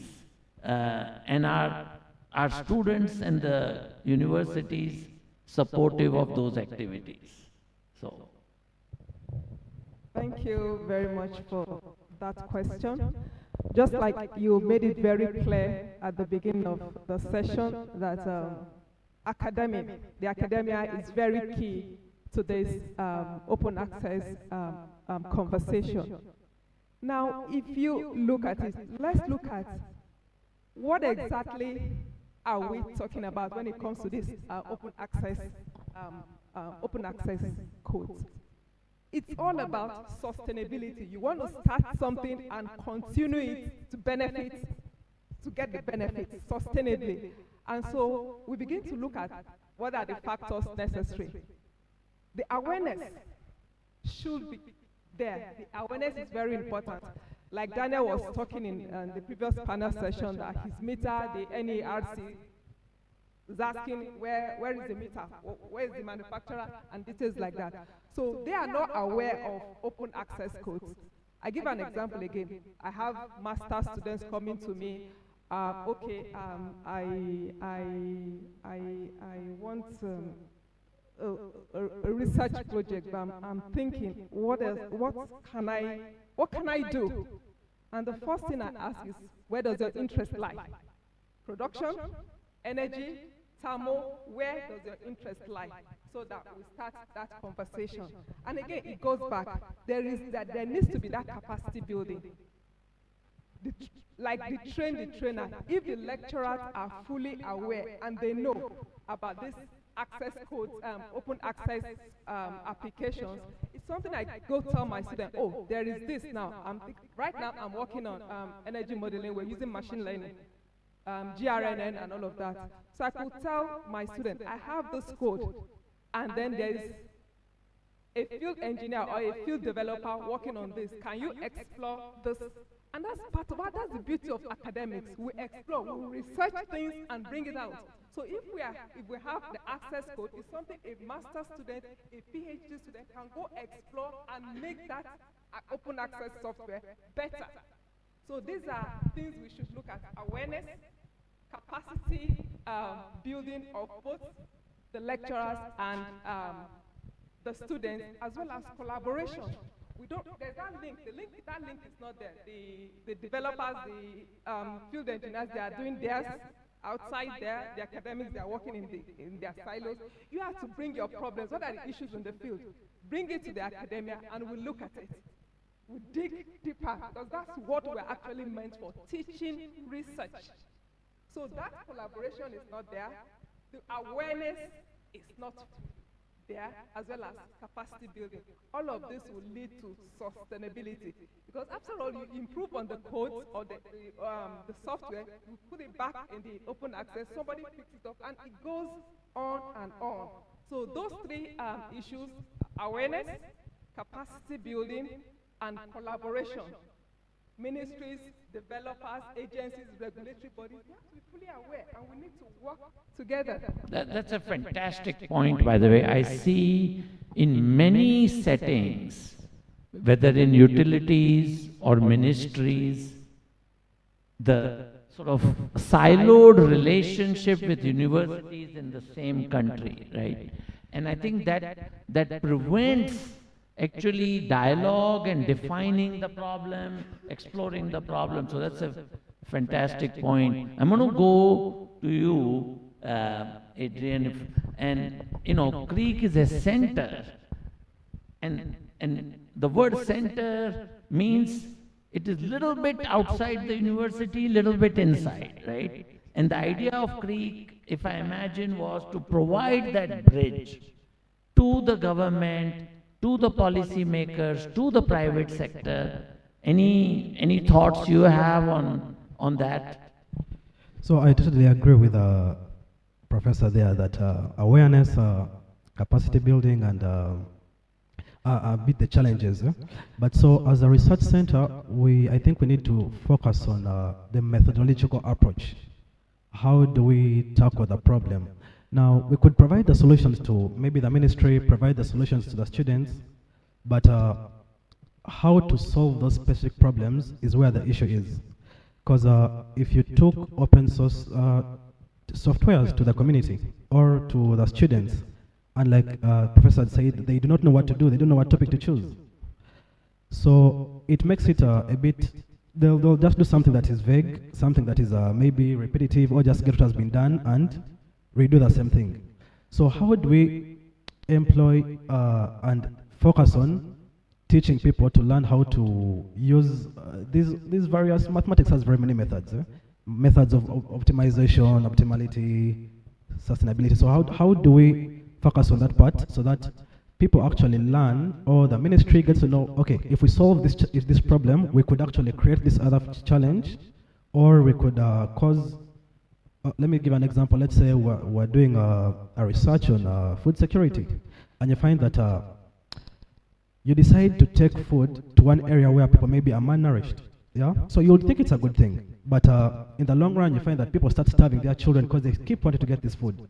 So because you bring a solution, you're actually creating another problem. So the methodology and the feasibility wasn't done right. So I think focus on feasibility studies and methodologies, then we can actually get the solutions right. Thank you. You wanted to comment? Yeah, I want to add a short thing. I totally agree with this sort of meta level, high level, and they're mostly external because other people should do it right so that we can also follow right. But there's also an internal aspect, so I think adds a lot to the sustainability, which everyone here, all of us can do. And I promise you, all of us are doing too little, and that's documentation. It's very simple. I teach it to my students. If you're doing open source, open access of any sort, and you do less than 20% of your time on documentation, you're doing misservice to the community, to yourself. to your future self as well. So it's important. All the open source projects I see, they all suffer from this fact of documentation is not proper, so we cannot reuse it, and people have to repeat it so that it reflects in quality. It's a fantastic point, actually. It's a fantastic point. And I think that partly in academia, we like to do something new, and then we like move on to the next thing. So that's, I'm going to hand it to Tatiana, but also want to ask on something.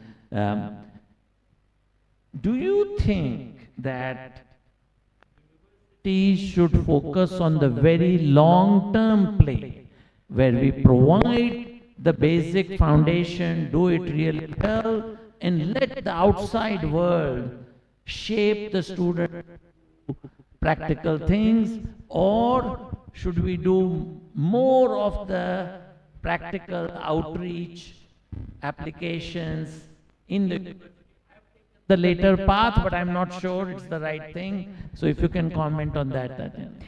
Yes, so I think that given the problems that we are facing today, basic with climate change, but also inequities increasing in different areas, I think that it is urgent that everyone collaborates and that everyone, including students who have most time, are working on real-world problems. There's this pedagogical or didactical method called problem-based learning, which is very nice to use because you give students a real problem and they can have time, for example, to look at, go to the field, see if data that was collected on desktop makes sense.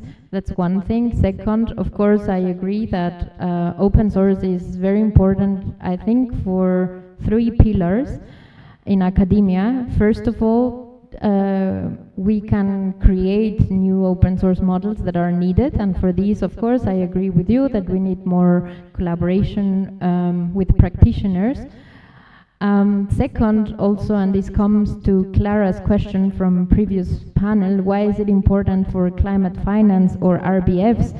We as citizens as well, and as academia, together as citizens, we should be able to trace back where our taxes are going to. If RBFs or climate finance is being given to certain companies or certain places, we as academia and as citizens can trace back if this is open. And yes, third is that students work on real problems that actually go to field places, and or that they work with companies that maybe are reluctant on sharing data, and therefore even companies profit from very good students that use their data and show how as well being open with data helps everyone. Thank you.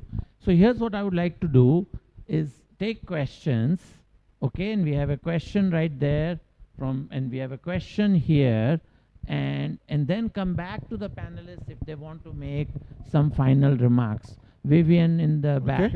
Because we have like 5-6 minutes to round up.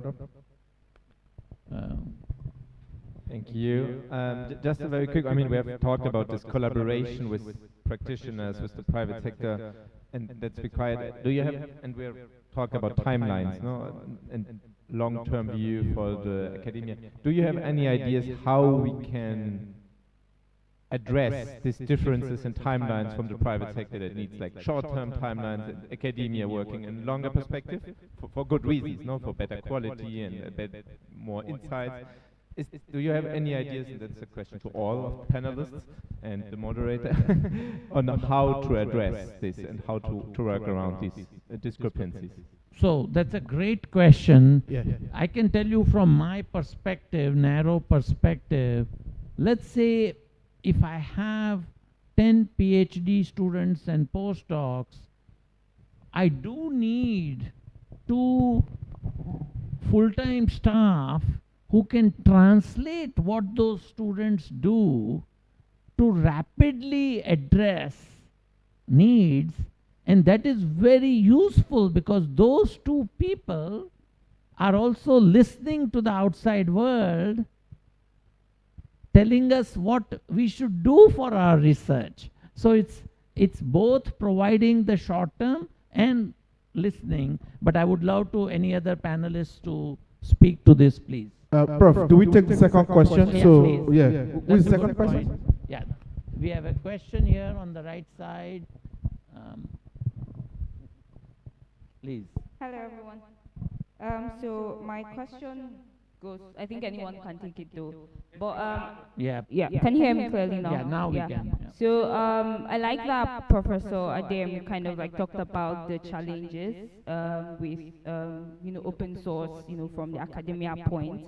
And my question is around how organizations are enabling the culture of building, volunteering, contributing to open source solutions. Because I'm asking this question based on the fact that I think there's a cultural problem as well. Especially, I will speak particularly from Nigeria, with people giving their free time to free stuff or building free stuff. So how are organizations kind of enabling the space, especially in academia, because like they're starting from the grassroots and the ground up. So how are we enabling those spaces where people can build and contribute for free, see it as a normal thing?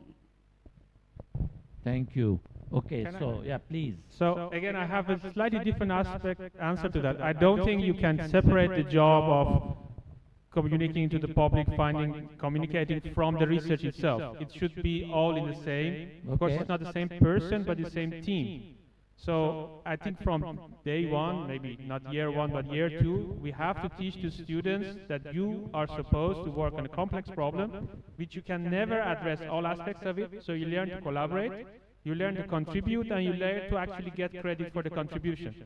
So to answer your question, I have one level of my exercises, my courses, examination is that did you provide this to the world? If you do that, you share it with the world, you get a higher grade when you just share it with your colleagues and peers, and even for the very open source world. So this is this extra 20%, and it's not 50%, just 20% extra effort that has to be embedded in the curriculum from year 2 of the bachelor. And it's not a separable task. Of course, it's always in a team, and some people do more documentation, the other people do more fabrication or something like that, but it's all connected together and has to be also trained as a complete project.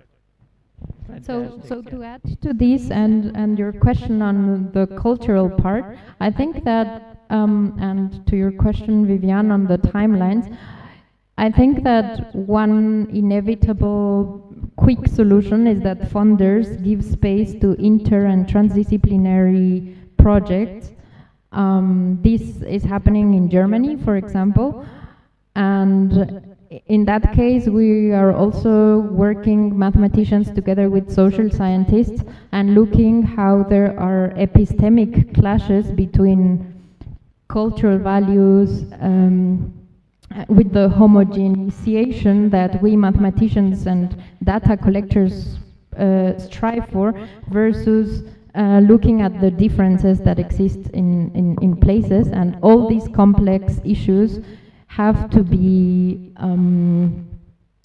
worked out in inter and transdisciplinary groups with different timings, with practitioners sitting on a table discussing, and yes, I mean, the only way that I can think about a quick solution is that funding for these projects come. Thank you. So, since we are running out of time, I'm going to give the last word to Adrian. Anything you want to share with the audience that you think, didn't come up in the questions and so on? So, over to you. No, I actually think everything was discussed. But maybe the last point that she said about the funding, that plays a huge role, because also it answers the question of she had asked on the timelines, because for some of the cultures that we have, especially where I come from, there's a lot of, I would call them myths, a myth, like people say, oh, that doesn't work. They've never tried it, never been in that situation of wanting to use, but they'll be like, doesn't work. let's say electricity, just basic use of electricity. Someone will say, oh, that's very expensive. They'll prefer to use traditional methods. So now to combat these myths, sometimes what we do at our center is we have funded projects. We go into the community or into the students and give them, let's say, free appliances.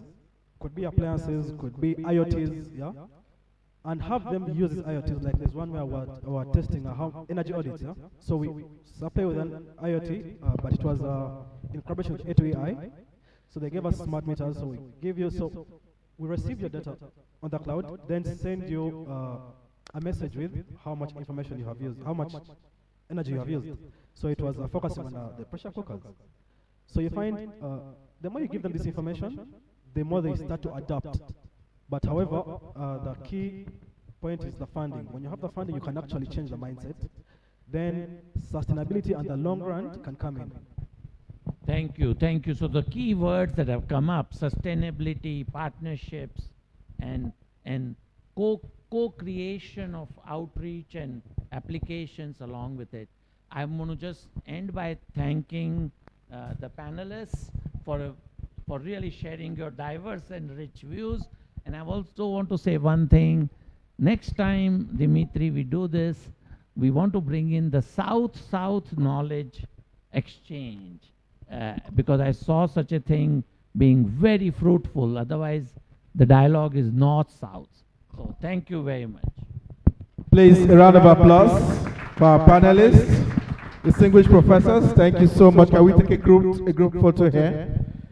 But here the majority is South, right? All right, thank you so much. Again, the conversation continues on Discord. Please drop your comments, drop your contributions. The speakers, the panelists will be there to respond. Please, very important. We do so. We can see, many people are joining the Discord already. Thank you so much. Let's keep the conversation going on there. We just concluded the role of academia in scaling the impact of open source solutions. And indeed, you will agree with me, it's been a very rich conversation. Ladies and gentlemen, please round of applause for them. Very distinguished professors. And we really appreciate your contribution at this time. We'll keep it going. But I want to move to the next session real quick, so we beat time, and make sure we cover this very important part of the day. We want to bring the geeks up on stage to tell us really the energy access. Tell the energy access sector why we need more of you. And the topics we have under this session for today are really very interesting, very rich. And without much ado, and because of time, our first topic under this, which we have brought the open source geeks to speak to us, the first topic is on bridging the divide for more innovation.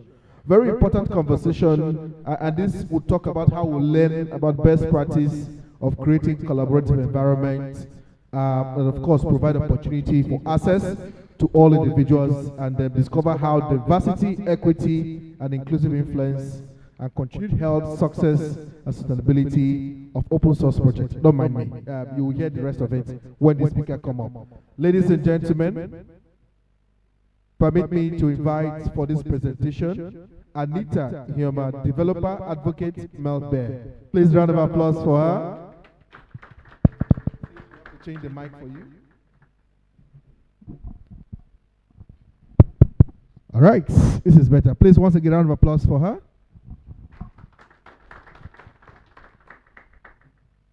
Oh, thank you very much, and hello, everyone. I have so far enjoyed all the topics, and the last one was really amazing because I have so many questions, and I'll be meeting every one of you to answer that. Okay, so before I begin, it's a common thing for amongst humans, right? When we come together like this, that one thing that tends to threaten our success is our differences, and it's common in every gathering, it's common amongst every group. It's really sad because these differences comes with like so much creativity of their differences. And while we're trying to bring in open source into the energy access, it would be great to also consider something as important as diversity, equity, and inclusion, and bridging this divide to actually achieve more innovation. Yeah, so this is going to be my topic. My name is Anita Human. I am a developer advocate at a company called Metalware. We build softwares to help developers, back-end developers, make their lives a lot easier. And yes, I am also on the board of directors at Chaos, where we develop analytics and metrics to help with open source, community health, and also growth. And a community lead at Sustain OSS, where I lead the DEI and inclusion. On its own brings in new perspectives, of course, because you're getting ideas from the east, from the west, from the north, the south, the tall and the short, the dull and the smart. You get the ideas from every single one of these persons, and you know every idea is important in this case. You get continued health, increased growth, because from communities that I have worked with so far, when they consider things as like the inclusivity of everyone, it's a lot easier for things to get done because everyone's ideas are taken into perspective. There's increased profit, of course, if you look at it. Every business wants to make profits of everything and whatever efforts they are making, and DEI is one of those that can also drive these profits. Sustainability on the long run, because there are more hands on deck. While you're trying to sieve out those that are bringing in importance, if you look at that, there are so many things, so many persons tend to shy away from open source communities because they do not feel like they're included or because they do not feel like they're welcomed. There's so much stereotype, and this becomes a problem for a lot of persons. And that is a big issue because if we're trying to bring in open source, we have to put this into perspective as well. And yeah, why is this division existing? Well, there's so many factors, but top of the list there is like we experience things like violent threats towards women, persons who identify under LGBTQ, transgender, microaggressions amongst ourselves. It doesn't always come off as direct, but it exists. Through insensitive jokes, racist comments, or even sexist comments. We see common incidents of bias and prejudice amongst ourselves towards underrepresented groups, lack of representation in the leadership aspect of things, and lack of multicultural interaction within communities, and then no sufficient technical skill set for most persons to actually participate. And this goes on and on and on. And all of this exists. We act like they don't, but amongst ourselves, we know that these things exist and they're causing a problem. There's so many factors at play, like I said. It goes from the bias to microaggression to the inaccessibility to gender oppressions, meritocracy, black and white supremacy, discriminations, and so many other things. So if we start to discuss all of them today, we might not be able to wrap it up, but it's possible to actually tackle this on the surface level, and we can start by embracing diversity, equity, as well as inclusion. Diversity in the sense as broadening our scope on how many persons we bring in as we are embracing open source into the energy access.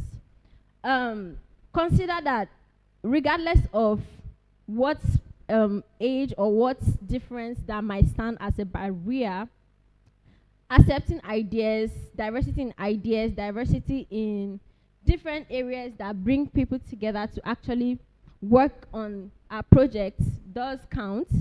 The equity aspect, creating equal opportunities for every single person and making it in such a way that they all have a seat at our table in making decisions, in discussing the ideas that we've come together to, table, and so many other things.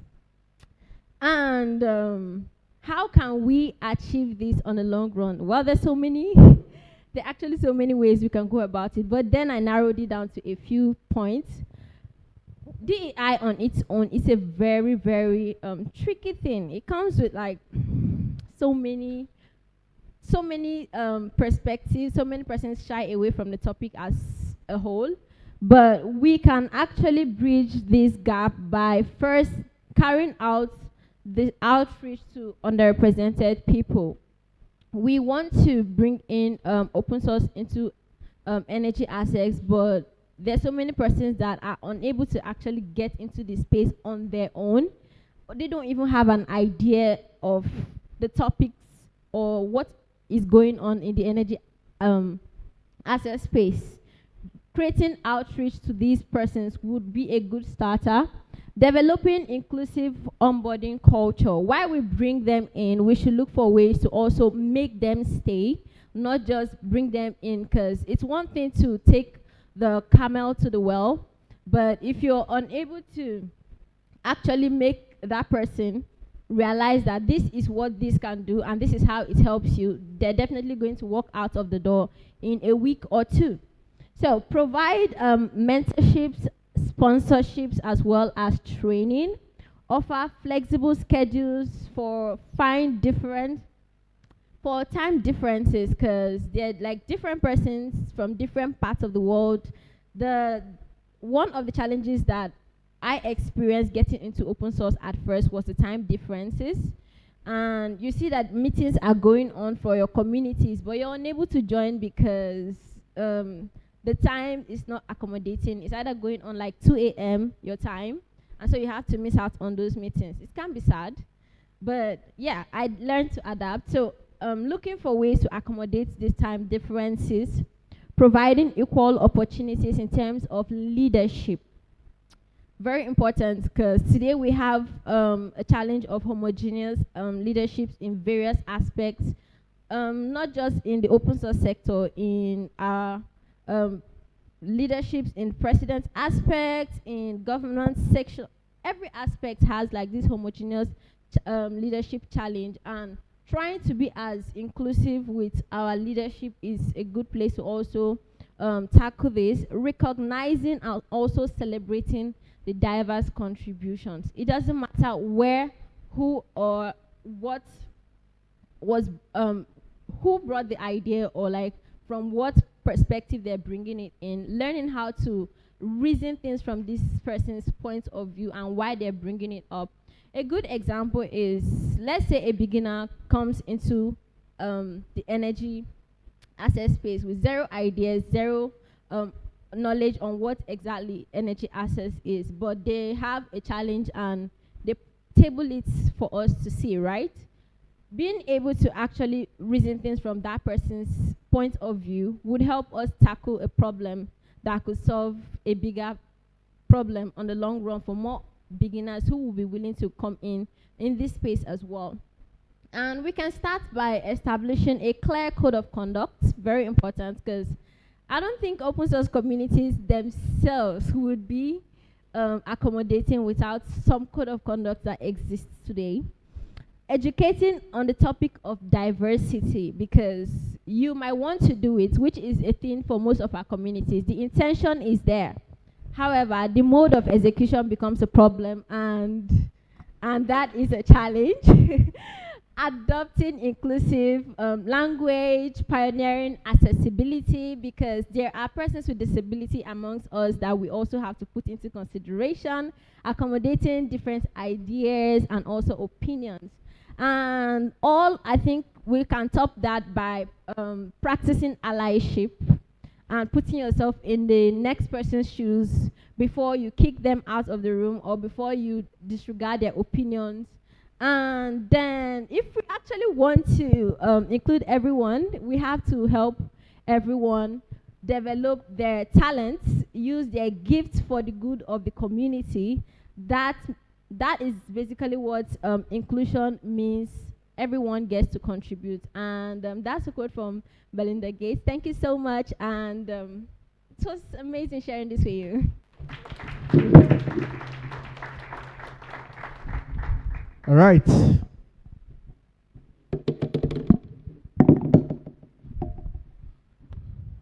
have questions? I'm just curious. Okay. No questions. All right. So we'd like to, and thank you so much, Anita, for that presentation. I've been told we have a coffee break, so we can stretch our legs. Don't go. We have 3-4 more sessions. Just 10 minutes, so that we can have people give their final presentations, and then we wrap up for the day. So, but I understand there's a little tea break prepared just for us to stretch our legs, get something to bite again. I see we are taking good care of everyone. Do you feel well taken care of? Yes, you can't say no. You can't say no. All right. Before we come back for the next session, the speakers are ready. Let's just walk behind for some tea breaks. Then we're back in 5-10 minutes. So we can go on into the next session real quick and conclude for the day. Is there reception? Oh, okay. And again, later this evening, we've organized a very beautiful reception for everybody. A good opportunity to network and continue those conversations we had earlier with each other, and then to get to meet everybody much more better. So we've had, some goodies prepared for the reception later this evening. So please take notes. We'll start at exactly 6 p.m. this evening. So you can also join that. So we are back here in 10 minutes. Our online audience, please just take a water break, coffee break, and we are back in 5-10 minutes to conclude the sessions for the day.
in case you missed it earlier, we had Anita Inhuman, who talked about bridging the divide for more innovation.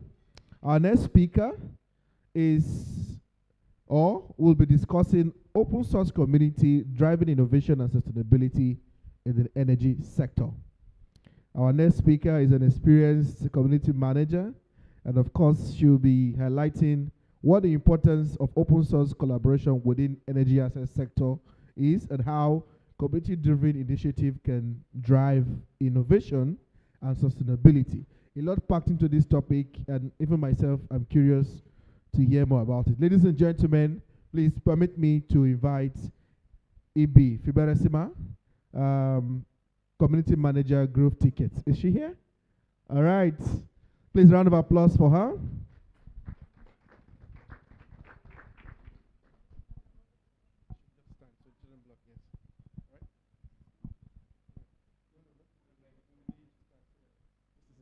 Come here.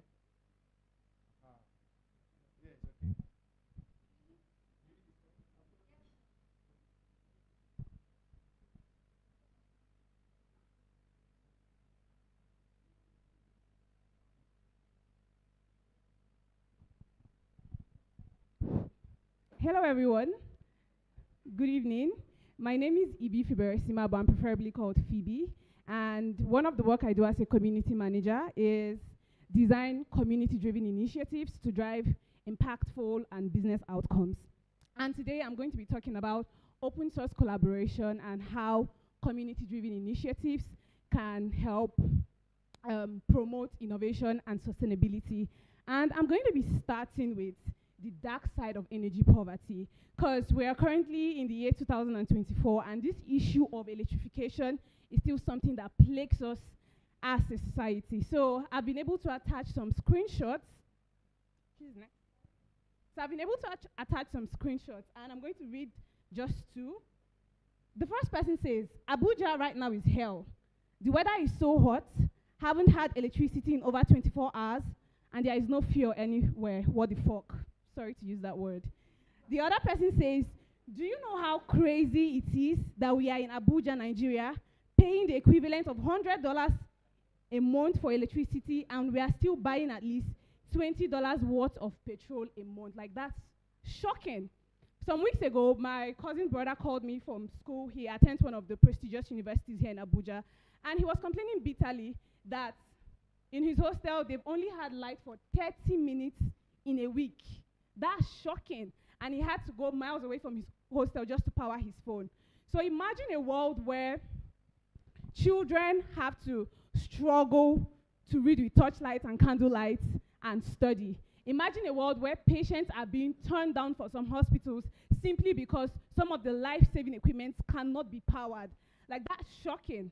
And I put down a quote here from Martin Luther King, which says, "We are all caught up in an inescapable web of mutuality, tied in a single garment of destiny. Whatever affects one directly affects all indirectly." So this energy poverty, it has its impact on our health, economic barrier, businesses are not able to function, even our personal well-being, because there's something about light, it just has a way of boosting our productivity as humans. So therefore, if one of the sustainable development goals is to ensure clean access to reliable, affordable, modern, and sustainable energy on or before the year 2030, and we are currently in the year 2024, and this same issue still plagues us, the question then is, do we think that we're going to be able to achieve that goal on or before the year 2030? And if we're trying to be optimistic here, what are the ways in which we can fast-track the solutions that are being discussed here today? And this is where open source collaboration comes in. And we've talked about it a lot. Open source collaboration is all about sharing knowledge, coming together, pulling in our resources, pulling in our expertise, and creating something of impact. And we've also talked about the benefits that open source collaboration enables, which includes transparency, inclusivity, because people feel included, they are part of a movement. We also talked about cost effectiveness, empowerment. I'm not going to really spend so much time on that because I'm trying to ensure that I am on time. So it's also important to know that no solution can be truly sustainable without the involvement of community that it aims to serve. So this is where community-driven initiatives comes in. And these community-driven initiatives are very pertinent because it also helps in the widespread adoption and impact, and it also enhances social acceptance. So I'm going to be exploring a real life case study. Please, can I have like the next slide? The next one. Okay, good. So this real world case study is something I've actually seen in action. So my mom hails from a village called Uguta, and they came up with an initiative called Light Up Uguta. And the aim of this initiative is to ensure that all the households in Uguta are being electrified. So they started by designing sub-community initiatives because they figured out, how are we going to have electricity in our houses when the roads that leads us home are not being electrified? So they started up with a project to ensure that all the street lights in Uguta were being powered. And currently, the project led to the successful installation of 700 solar street lights on all Uguta roads. And currently, they are kicking off with phase 2 of that project. And why I'm highlighting this case study is because this is a real life example of collaboration in action, right? These people have been able to come together and produce something of impact. So I'm going to be going to the next slide, the way forward using community-driven initiatives. First of all, I want to say shout out to EnAccess and the World Resource Institute because I think it's an amazing thing that they are doing, organizing such impactful workshops and events. And we really need more of this because we need to educate people that you can save electricity by plugging your appliances to power strips and unplugging them when you're not using them. Like, we need to have more of these educational workshops and events. And also, we need more of skill empowerment programs to train the youths on how to design solar panels, install, or even repair. Because if we're talking about access to clean, reliable, and affordable energy, we need to empower the youths to be able to take ownership of this thing. And it also ends up reducing costs, because if we're importing solar, definitely the cost is. And also, creation of local OS communities, and by OS I mean open source communities. So I was currently leading an open source community called Gnome Africa, and the aim of Gnome Africa is to expose Africa to expose we Africans to Gnome technologies. And I think one very important thing that I've seen Gnome Africa do is creating this, which are not just in Gnome Africa, also there's a community called Oscar. And one thing about Oscar is that they have local chapters. You talk about Oscar Kanu, Oscar Abuja, Oscar this, Oscar that, like there are various local chapters. And this has helped breed collaboration. So I think creation of more localized open source communities focused on research in the energy sector is really going to be very beneficial. So I'm going to be wrapping up by saying this. I urge all of us here today, researchers, entrepreneurs, policymakers, community leaders like myself, Ruth Ikega Omutala, and Nita Ihuman, let us fully embrace the power of collaborative community-driven approaches or rather, to solve for access. Thank you so much.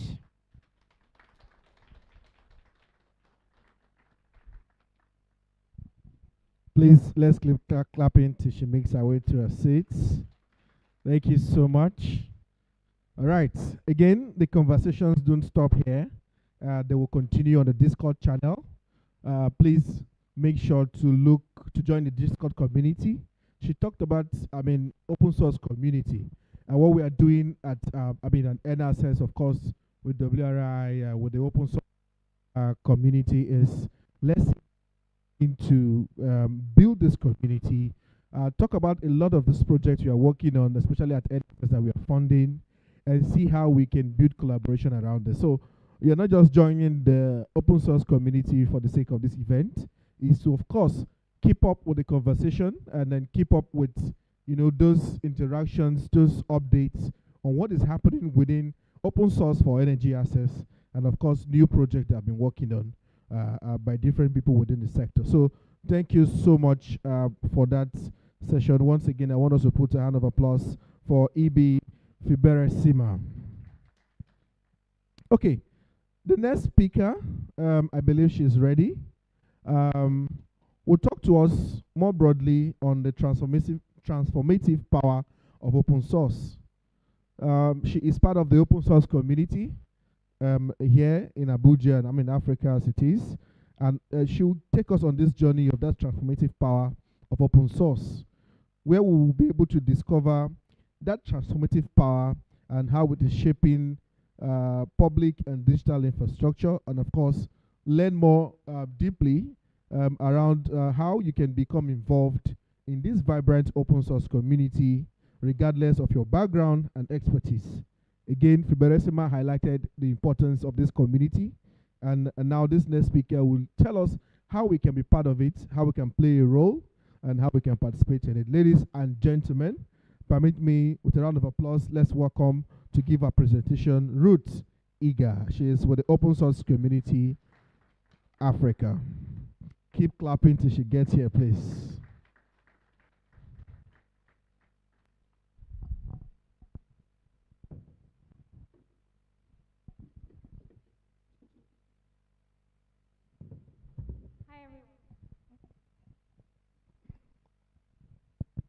Hello, hello. Hello. Hi, everyone. Good evening. It's been exciting hearing a lot of the sessions, and it has been enlightening for me.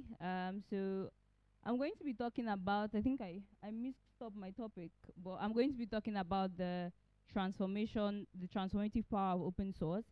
And I think my major goal here is to bring two communities together, which is the energy sector and the vibrant open source community in Africa. You can see one of the partners, and thank you so much to EnAccess as well. Thank you, Clara. To bring these two communities together and for you to see the work that Open Source Community Africa is doing, and also how you can get involved. So my name is Ruth Ikega, and I'm an open source program manager. I'm based in Lagos, Nigeria, and I'm excited to be here. A little bit of how I got into open source. I have a microbiology degree. I got into open source in 2020 during the pandemic year. So I think if I had more time, I would have shared my own transformative story, because I think transformation begins with you. But yeah, I would probably share that maybe some other time. So I want us to take a look at this.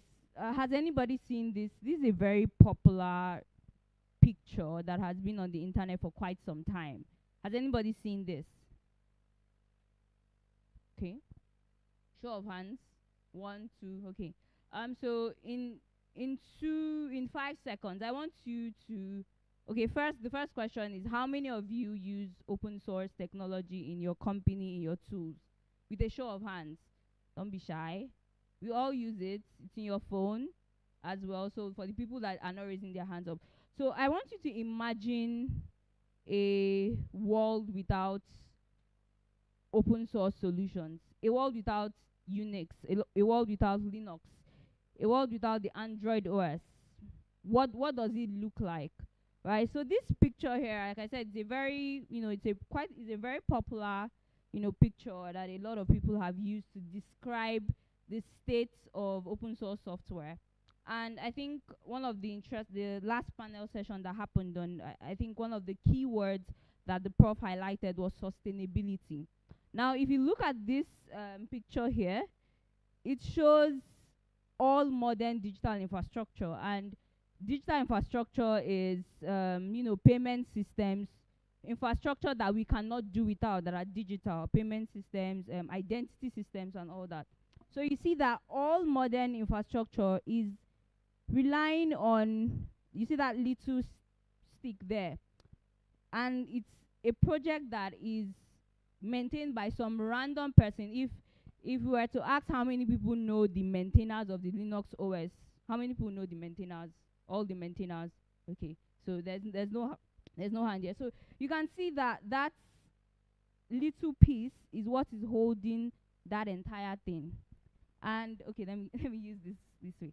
So you can see that it's holding everything, and if you should just push it, everything breaks, everything falls.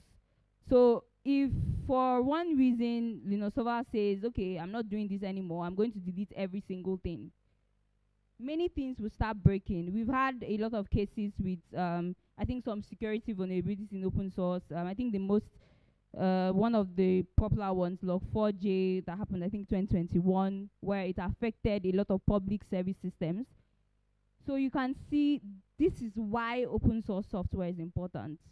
This is why sustainability is important.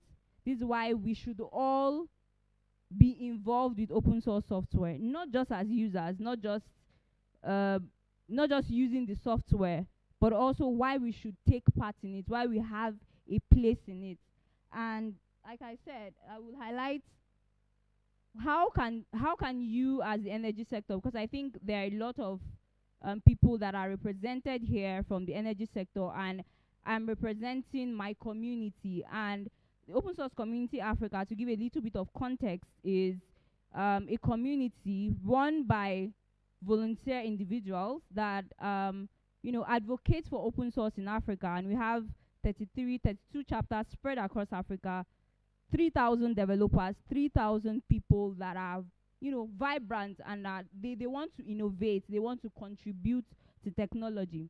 So how can the energy sector participate? How can you be part of these communities? How can you connect with these individuals that are looking to make a change in their society? So one of the ways is contributing back, not just using. A lot of people talked about how they are using, I think there's a tool, EnAccess Explorer. There's one tool I kept hearing. A lot of people talked about how they are using. How are you giving back? How are you contributing back to that software that is holding your company together? You can contribute. How can you contribute back? Through people infrastructure. Now, with businesses and with government-funded organizations, there's a lot of money, there's a lot of people infrastructure. A lot of these open source software, if you look back at that picture I shared, a lot of them, there's a lot of maintainer scarcity. There's a lot of people behind their computer doing free work every single day. So you could contribute through, telling your staff, okay, be part of this software, see where they need help, and try to attach them to those different sections, where maybe through documentation, it could be through engineering, writing code, community, different things. So you can contribute through people infrastructure, funding. It is so important because I think one of the questions I asked about the cultural problems, which I understand that, and two speakers highlighted funding as a way to combat this cultural challenge. Funding is really important. I think yesterday I saw news out that the UK government is within £12 million into sustaining and creating new initiatives for open source. So funding, not just from the global north, also from the global south. I think that's one of the things that I see, that because I have been recipient of different grants, where I have been giving grants to do research on open source software, and it has all come from the global north. So what is the global south doing to fund communities and initiatives and even projects that come out of this area? Recruiting talent, and even through incentives. There are a lot of people, like I said, that are giving their free time. They don't have jobs. They give their free time to this software to maintain these things. You can be part of these communities. What are the people looking out to do? Are there internships within your organization? Are there job opportunities? Because that's what keeps fueling them. So that's also another way. Also releasing open source software to the public. Don't just build. You are using open source software, build your own. Build as well and release to the public. Not just building closed source software that is just for your internal use. I know as much as there are a lot of cons when people say don't use open source software, but these are things that, and security being one of them, these are things that people are funding to make sure that these cons are reduced. So please release open source software to the public as well. You can also engage in mentorship programs. There are a lot of mentorship programs. There's Outreachy. Google has a lot of them. Google Summer of Code, Google Season of Docs. Engage your project, your open source project. Don't just build them and keep them stagnant, but just your employees to contribute to or to build. Engage communities. go through mentorship programs. If you don't know where to start from, talk to me, I'll show you. Encourage contributions too from the open source community, right? Connect with people communities that are doing the work, and encourage contributions to that project. Incentives as a way to also attract people to contribute to open source. So how do you measure success? I know this is quite an important topic, and it would be a long thing to discuss about, but I'll just wrap it up, just make it very short. As you try to create plans to engage in open source communities, to encourage collaboration, you also need to make sure that you are tracking the work that you're doing. How are you measuring success? How are you measuring that the mentorship programs you're creating are giving value, are creating impact in the society? You could use metrics. I contribute to a project called the Chaos Project. We create metrics and software for open source communities and projects to be able to track and measure health in their community. So using metrics is a very good way to track your participation, and even in your own software, how are people engaging in my community. I think Anita talked about diversity, equity, and inclusion. Those are things that you could also be measured as well. You could also run surveys and audits as well for your community, for your project. How are people, yearly surveys are encourageable. How are people using this? How are people engaging with this? Do they find my documentation relevant? So that can also be another way. Lastly, examples of communities, like I said, that you can I have a long list of them. Open Source Community Africa is one. You can reach out to me if you want to know ways to participate. The Chaos Project, like I said, if you're interested in metrics, knowing metrics that you can track within your organization to keep doing the work you're doing. There are a lot of Python communities, very big Python communities here in Africa. Python, the open source programming language, by the way. And then you can find more communities on everything open source on GitHub. There are a lot of African open source communities you can engage with. I don't think I have time for questions, but if I do, thank you so much. I'll be here throughout the conference till the last day, so you can engage with me. Thank you so much. The conversations don't end here. Please, if you have questions, send to her on Discord. For the open source community Discord channel we've created, that she will do well to answer. And she has given us deep insights into the open source community, and I hope that information was very insightful. Please, once again, round of applause for Ruth. Okay, the last but not the least for the open source gigs. We'd like to invite this speaker. Her topic again, super interesting, as it speaks to harnessing power of open source in the energy industry. Well, in a way, she will summarize all you have heard, and in the other breath, she's going to give us insights into what open source projects really look like. Nurturing a community around the sector, and discuss or share with us the impact of open source in the energy sector. A thing or two you'll be learning from this, but let me allow her to go into the topic as she shares with us her presentation. Ladies and gentlemen, with a round of applause, help me to welcome Omotola Omotayo, Community Management Outreach. Thank you. Oh, come.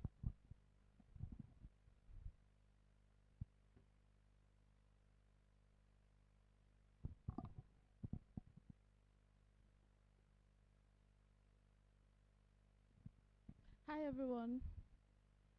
I'm Omotola Eunice Omotayo, and I use she/her pronouns.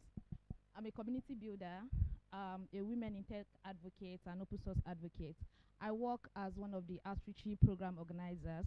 So Outreach provide opportunity for open source projects to bring their projects to us, and we also give opportunity to folks who are underrepresented or face systemic bias in the country they are living in, technology country they are living in, to contribute to this project. So it's a win-win for both the project and also folks that wants to contribute to open source. I'm also the founder of Elegance Media. So today I'm going to start with what does it mean working what does working open means. I'm going to be explaining this in two ways: as a contributor and as a project, like organizations that have projects.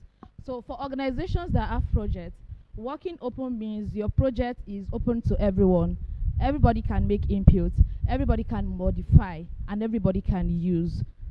And for you contributing to open source projects, working open, it means you are working with diverse sets of people with different skills. That way you are building yourself. Before I move on, I have a task for everyone at the end of my presentation. Okay, so what does open source software mean itself? I think the other open source Greeks has already explained this part. And also, I mentioned that open source softwares or projects are projects that are accessible by anyone to modify, to use. I'm going to be using a scenario of YouTube. For content creators, or let's say a content creator that makes food, or a content creator, an handyman. So a content creator creates a content and puts it on YouTube. For the YouTube video now, that's the content that the person created. People are going to watch it and drop a comment. So I love to cook. Let's say I just explain how to make pancake. Another person will comment and say, Omotala, before you add water, or instead of adding water, I'm going to use milk. Right? So the next person that wants to use my video will not use the water that is in my content, right? We'll go with the one that the other person has already modified. My content has been modified, right? And now the next person that wants to use the video content now will use milk instead of water. So let's just look at open source projects in that view. So let's make this fun. What are the ingredients of open source and its impact in the energy sector? Let's look at it from this perspective. I'm going to pick I'm going to pick like 2 or 3 from this listed ingredients. The first thing I'm going to pick is the community part of it. The community part of open source. Community part of open source, there is no open source without community. And community is the strength of, or the power of open source. What do I mean? The community contains different sets of people with different knowledge, different experience coming together, right, to make inputs or even to use your project. So these people, designers, technical writers, software engineers, and so on and so forth, gather together to work on your project, to use your project, or even to modify your project. So with this set of people, there's going to be free support. What do I mean? So instead of a non-open source project that you have to call maybe a customer care because you're having a problem, with the help of community, there's going to be improved documentation, right? So the host mentioned, anytime a speaker finished, the host will say, this conversation does not end here. You can continue on Discord, right? So that is the community. There is always help. People talk about the struggle they faced on your project, and some people will say, oh, I faced similar thing. This is how I was able to solve it. That is the power of community. So there is always free support. Documentation will be improved every now and then. And if anybody faces any challenge with their project, all they need to go back to your Discord channel or any community you've created, or your documentation that is being improved every now and then. Another very important part is fast solution and problem error fixes. Let's say there is a bug or there's an error. So instead of you waiting for a vendor, right? A vendor, you are trying to call a vendor to solve that problem. Your community of volunteers, we call them contributors, right?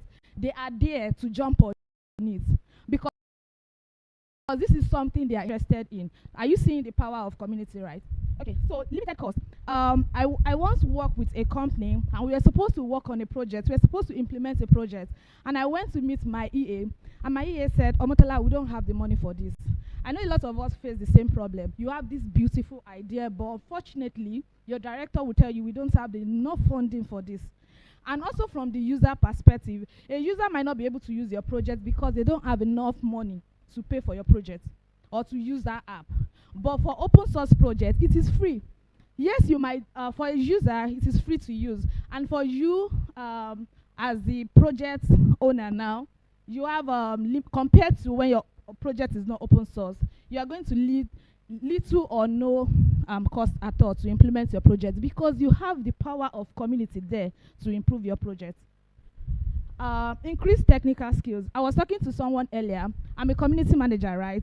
And with the help of because of my contribution to open source community, I picked up documentation skills. Like every now and then, I see something missing in a particular documentation, and I'm prompted to improve it. Before you know it, I find it interesting writing articles. I want to improve documentation. Design. So there was this project we were also working on, and the designer was not available.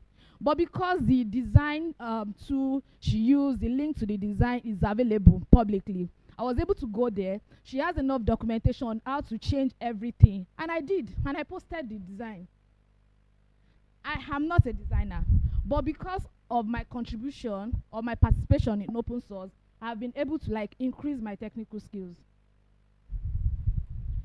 So do you now agree with me that the energy sector needs open source? Do you agree with me? Okay, so before you make that final decision, So this is a task I have for everybody. So with everything you've listened to today, the different local projects, the open source groups has highlighted several ways or several reasons why the energy sector needs open source, especially the community part. I want you to ask yourself something, especially for your project. So think of it from two perspectives. You own a project or you want to participate in a project. If you own a project, do you have enough funding for the project? Do you have enough technical skills that is going to improve your project? Someone mentioned earlier that they don't have enough data. Do you know there are a lot of people who are passionate about contributing to open source and they are ready to go to the local field to get data for you? That might not be the solution, but it's a step ahead to getting to the solution. I hope with these little few points of mine, you are able to convincingly answer this question, and not just answer maybe yes or no, but give yourself reasons why the energy sector actually needs to leverage on open source. Thank you so much. Thank you. Thank you. Please keep clapping for her till she makes her way to her seats. Thank you. Thank you so much. Did you notice that the open source gigs presenters were all women? Please, a round of applause for them. You know, a couple of years ago, you see just men in this sector. And I'm very happy to see that women are taking that up and they are making their voices heard. As Clara said in the beginning, we have a good representation of women, across all our sessions for the whole week or the next 2 days that will be speaking on different topics. And it just occurred to me that this whole session have all been women. Please, once again, a round of applause for our women. Please, a round of applause for them. Okay, before we move into the next session, before we forget, I like to do this so keep memories when we come for an event like this. So let's do this quickly. Let's take out our phones and take a quick selfie of the person seated close to you. And so you don't forget who was close to you. If no one is close to you, move somewhere where there's someone. So let's take a quick selfie. And then when you do that, you post that on social media and you tag EnAccess and you tag WRI. So World Resource Institute, and you tag EnAccess Foundation and use the hashtags open source. Open source. And OSEAS rather. So hashtag OSEAS, that's OSEAS 2024. Yes. Tag us on Instagram, on LinkedIn, even on Twitter. Post your pictures. Let people see that something actually happened here. Very important. So you also don't forget the person that was close to you. Are we taking those selfies? Some of you don't have phone in this side though. Oh, with me. I like that. All right. Thank you, Prof. Okay. You thank me later for these pictures because when you look at them later, they'll be so beautiful. All right. Hope everybody got a picture. If you haven't gotten any, come and take with me. All right. Okay, don't forget to post it. The hashtag is OSEAS, OSEAS 2024. Tag Energy EnAccess and World Resource Institute on Instagram, on Twitter, and on LinkedIn, most especially. Let your professional network see that you're part of conversations like this. All right. So when we planned for this symposium, we also thought about, an open mic session where we accept people who are interested to speak with us or speak to us, one house, on different topics. And we got a few requests, and we accepted quite a few number of them. So this session, before we close for today, one house, please, are we together? Yes, this session we will accept some of this topic, and they'll be sharing and speaking to you, and making their presentation. We want you to please listen to them. Very important topics we've accepted, and quite important conversations we'll be having. So for the first speaker, ladies and gentlemen, for this open mic session, permit me to invite Dr. Tatiana from the United States University, who will be speaking on this topic, navigating uncertainty in mini-grid design and operation. Ladies and gentlemen, a round of applause for Dr. Tatiana as she makes her way to the podium. Our presentation is up, correct? Okay. Yes, please, a round of applause while she makes her way again, once again, please. The mic is yours.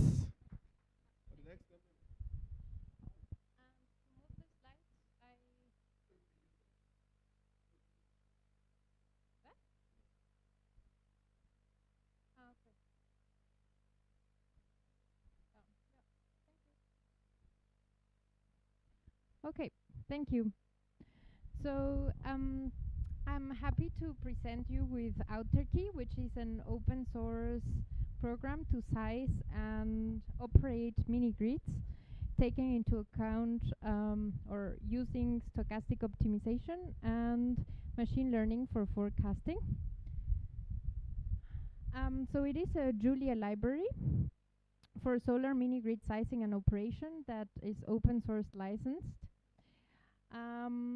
And yeah, I forgot, I have to say this. It was funded by PGMO, and I did it together with a PhD student of mine, Nesrino Oanes. Yeah. So the aim of Autarky is to increase power system resilience and reliability in regions with no energy access or weak connection to the main grid. We asked ourselves, what is the optimal design and operation of a solar mini-grid, taking into account 4 uncertainties that usually take place and that no other program takes into account. So when there is a power outage, a solar mini-grid, we would like that a grid-connected solar mini-grid is able to autonomously serve the customers with a given level of reliability. So the 4 present uncertainties that exist in grid-connected mini-grids are stochastic demand, stochastic solar power. These 2 also are present in off-grid mini-grids. And the 2 others are frequency of blackouts and duration of blackouts from main grids. Yes, so although solar mini-grids have been targeted by the C4All initiative in 2012 to achieve the SDG 7, mini-grids also pose new challenges to the classical optimization problems in mathematics. So how to deal with these 4 different uncertainties in a mini-grid sizing and operation problem? We make use of a stochastic optimization tool that's called joint chance constraints. Here I will not go on the technicalities, but I will show you an example of a mini-grid that has a diesel generator, solar, battery energy storage system. It's grid connected, and it has different types of customers. So usually we assume and we hope that we have access to historical data to forecast the demand, and then we're able to forecast the demand for the next 24 hours. And as you see here, between the green line and the red line is the actual demand, and the green line is the forecasted one. There's always an error, and this error is random and no one takes it into account. Well, no other platform. The same happens with solar power, which one can usually very nicely forecast it during the dry season, but not during the rainy season. And then again, the difference between actual and fitted forecasting is random, and we want to take into account this randomness. So, as a summary of the assumptions, we have access to aggregate demand from a village, solar PV generation, and we don't know the timing when the main grid outages happen. That's unknown. And we have access to a statistical evidence of the duration of main grid outages. In Ghana, for example, it's usually around 3 hours. Well, in the capital or in urban areas. Now, here we see in the left the dispatch without autarky. So, for example, with any deterministic planning, we see that the... Can I point with this? No. Okay. Well, we see that the yellow line, of course, is the sun, and then the black line is the demand. And usually, this is just a forecasted demand, which is a forecasted expected demand. It's not the actual demand that's going to happen. And most programs try to meet this fake demand. Our program takes into account reserves of battery and what we call diesel, but actually it's the reserves of the battery. So how much of the battery do you have to reserve, such that whenever there are, at any point in the next 24 hours, whenever there's an outage, and let's say with 3 hours of outage, we can have we can serve our customers with at least a given probability, which, let's say, it's 90%. So in the difference here, we see that here, for example, at time 8, we have much more battery discharge, and overall we have more battery charge when we have solar radiation. The deterministic usual planning in the red is without. These are the expected, what you see there in the light purple are the expected diesel reserves when you take into account the forecasted expected but fake demand and solar radiation. And here with autarky, you see what are you going to use as diesel reserve and battery discharge reserve when you provide this mini-grid with 90% reliability. These are the differences, how the battery charge and discharge look like. Here in autarky, we also have a bit more oscillations. So in this example, a traditional deterministic approach, which you could get with other models, you would get an expected daily profit of 84 euros.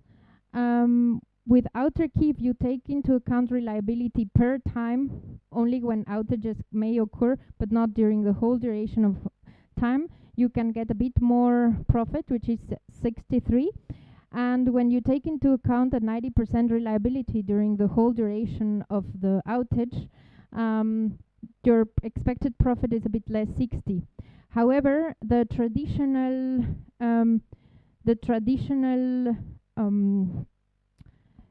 optimization problem is not reliable whenever there's a grid outage, neither at the moment, not during the whole duration of time.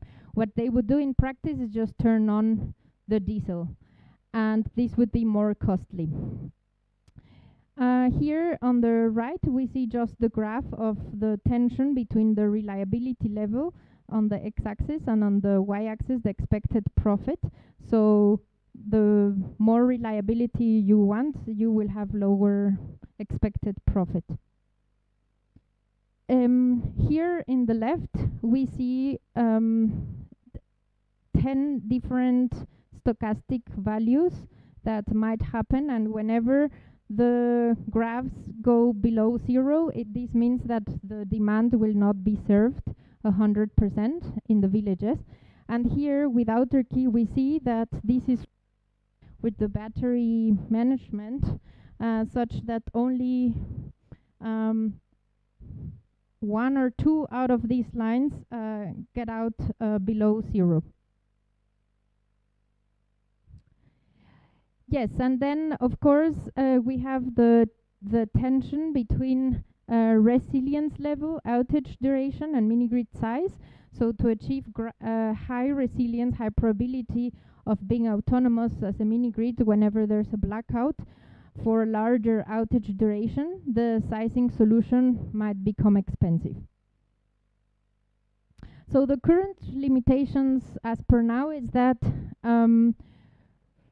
the optimal sizing and dispatch of outer key have to be used together. So if you size the mini-grid, the best is that you also dispatch this mini-grid together with outer key.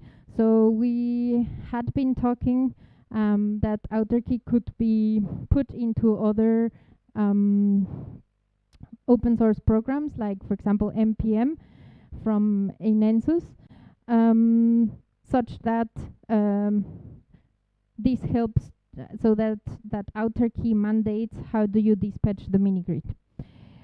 Right now it's only a repository on GitHub and it has no graphic user interface, but we would like that it has a graphic user interface such that it's easily usable.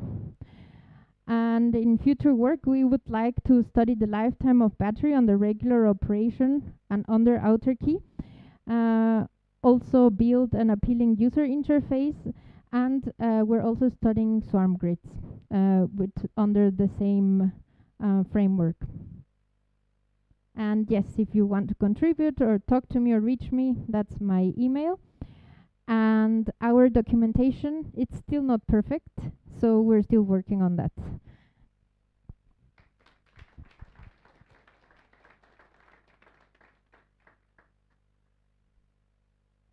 Thank you so much. One more time, a round of applause for her. Okay, we'll move to the next session, or the next topic, as we're still on the open mic.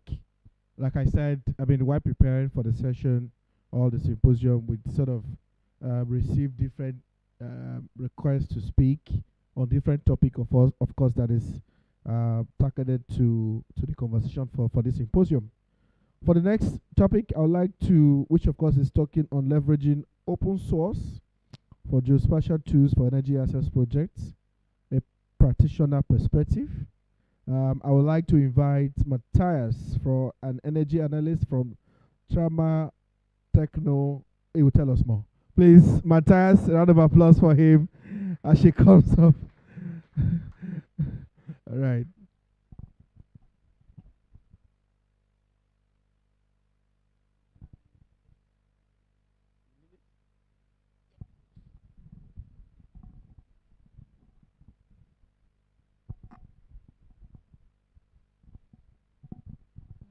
Very good. Hello, everyone.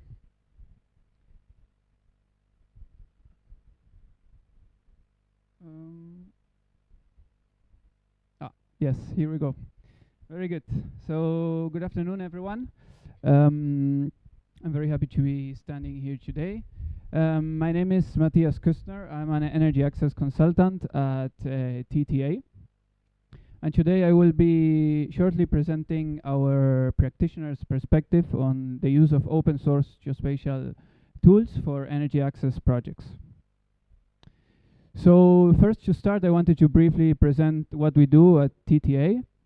So we are a consulting company that we work globally at the intersection of governments, electric utilities, financial institutions, cooperation agencies, and private organizations such as mini-grid developers in the energy access and rural electrification sector. So today I wanted to briefly present how we at TTA use open source geospatial solutions and the advantages and the different challenges that we see when using this. So during the last couple of years we have been seeing the need of working more and more with geospatial solutions.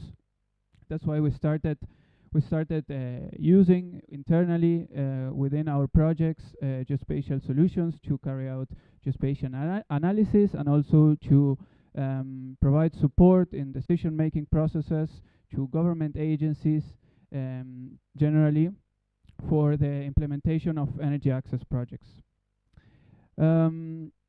We think that geospatial data and tools in general play a very crucial role in our sector.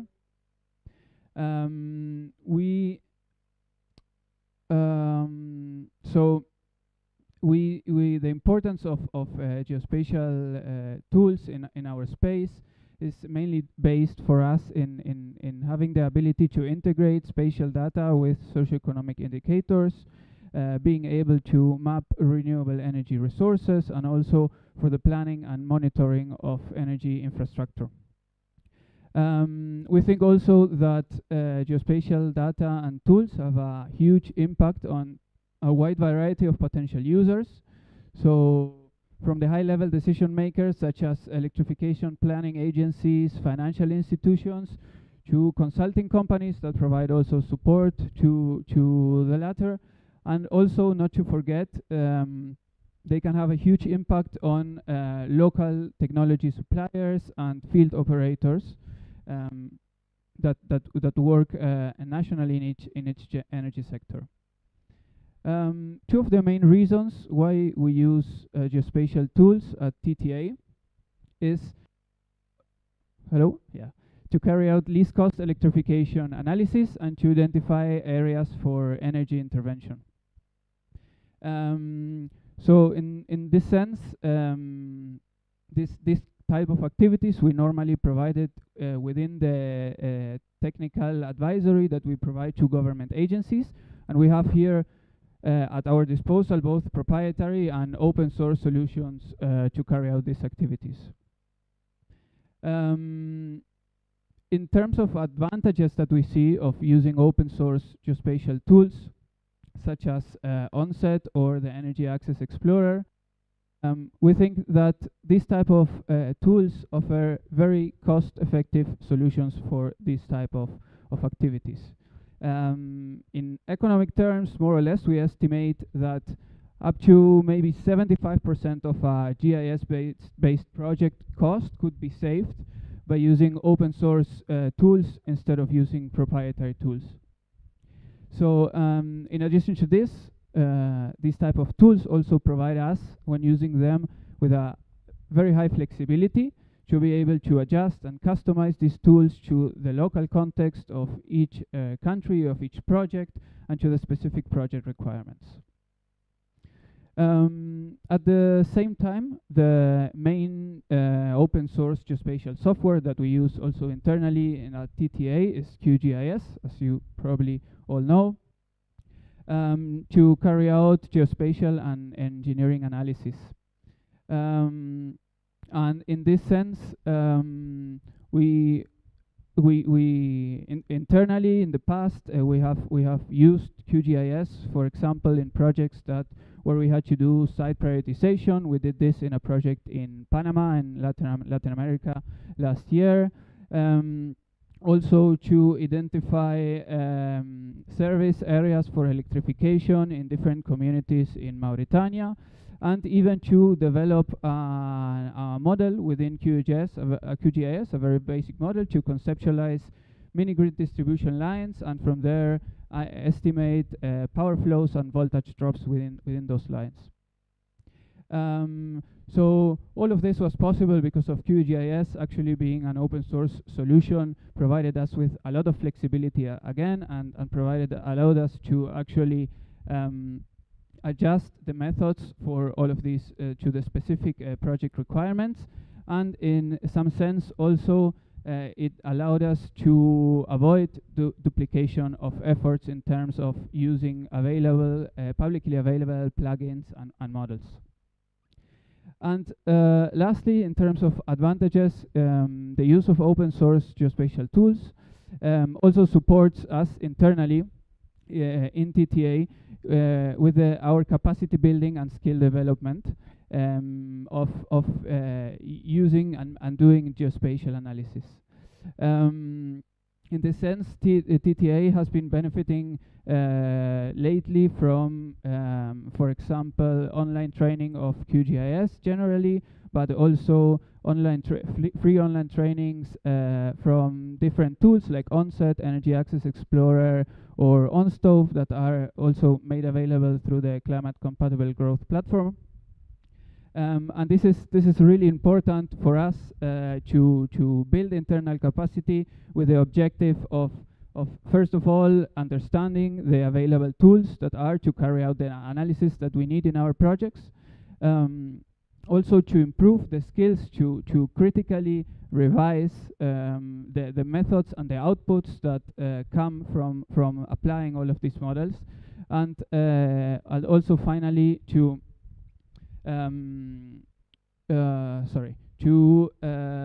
try to support the development of this type of tools further in together and in collaboration with these solutions developers.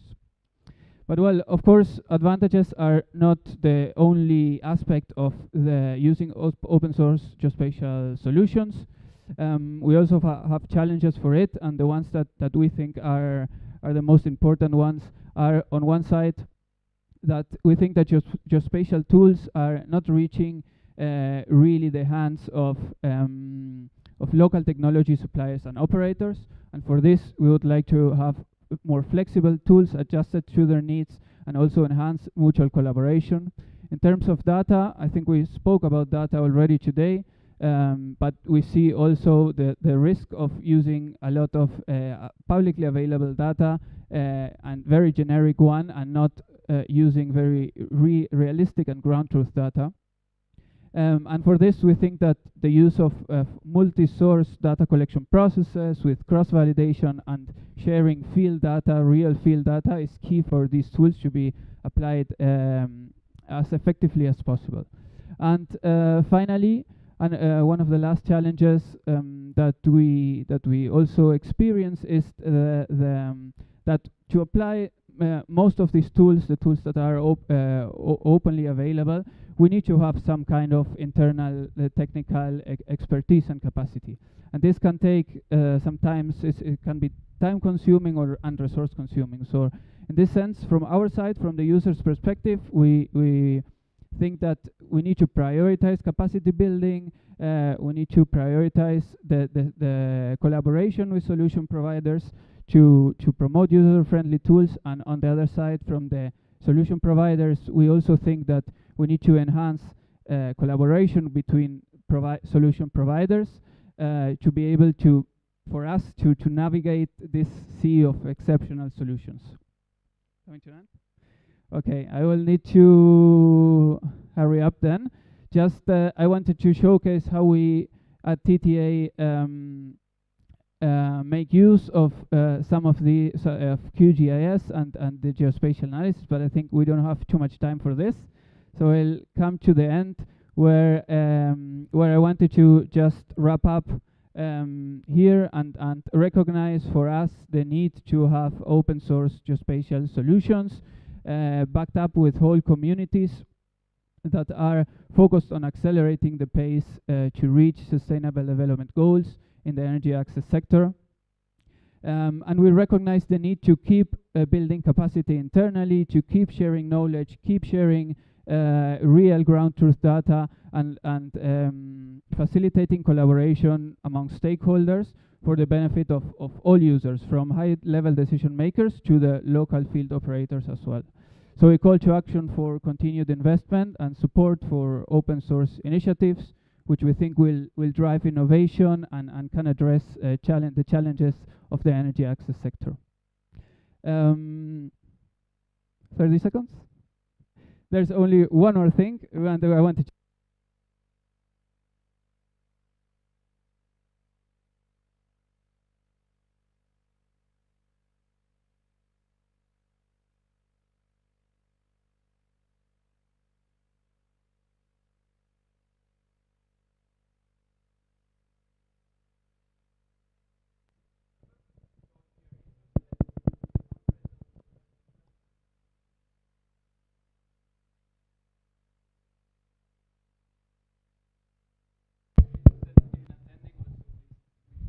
All right, thank you so much. Thank you. Round of applause for Matthias. I know I didn't turn off your mic. No, I didn't. I think it just went down. All right, round of applause again for him.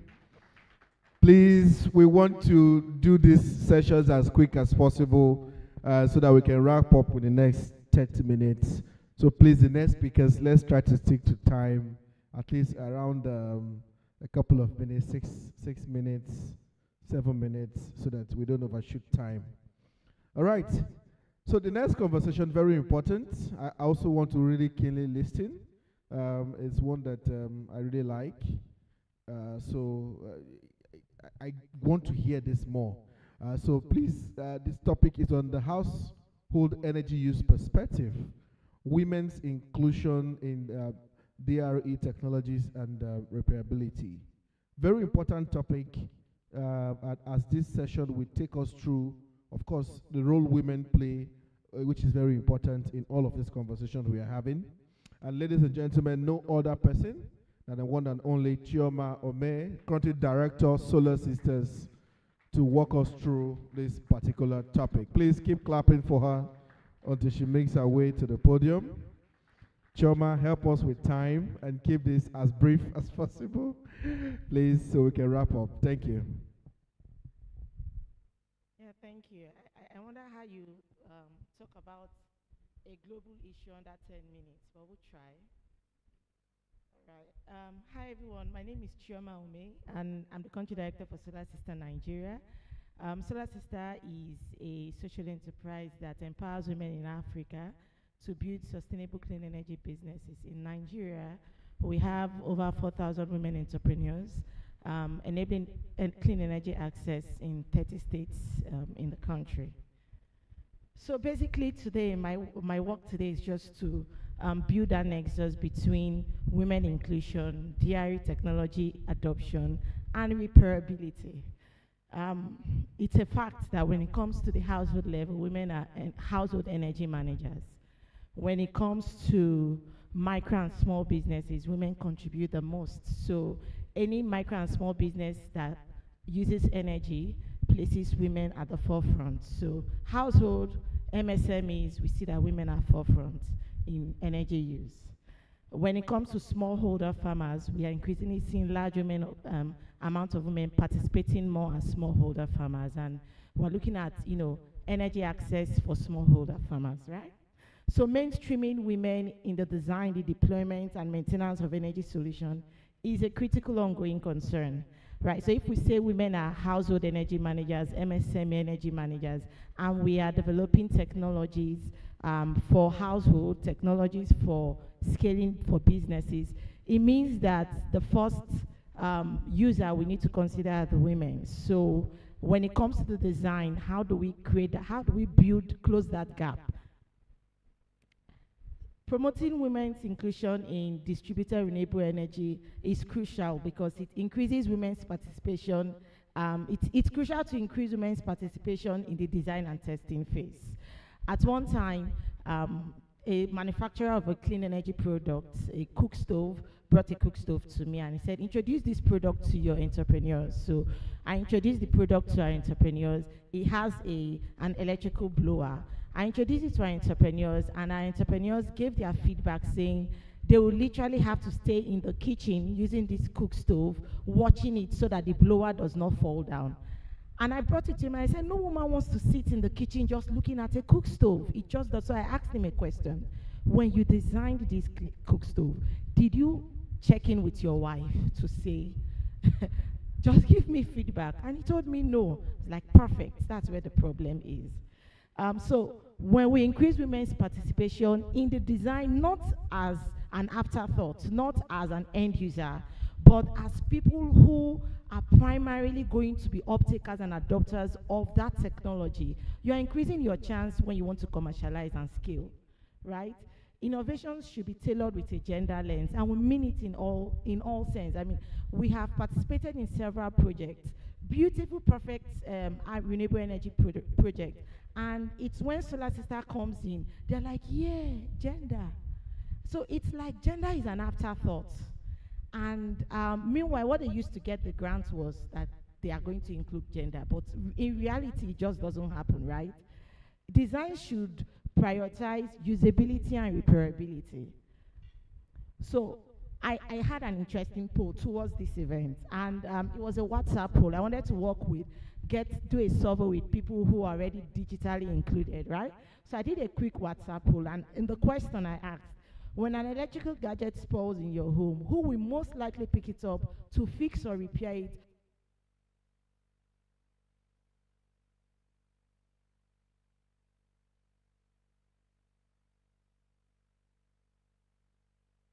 Hello. So,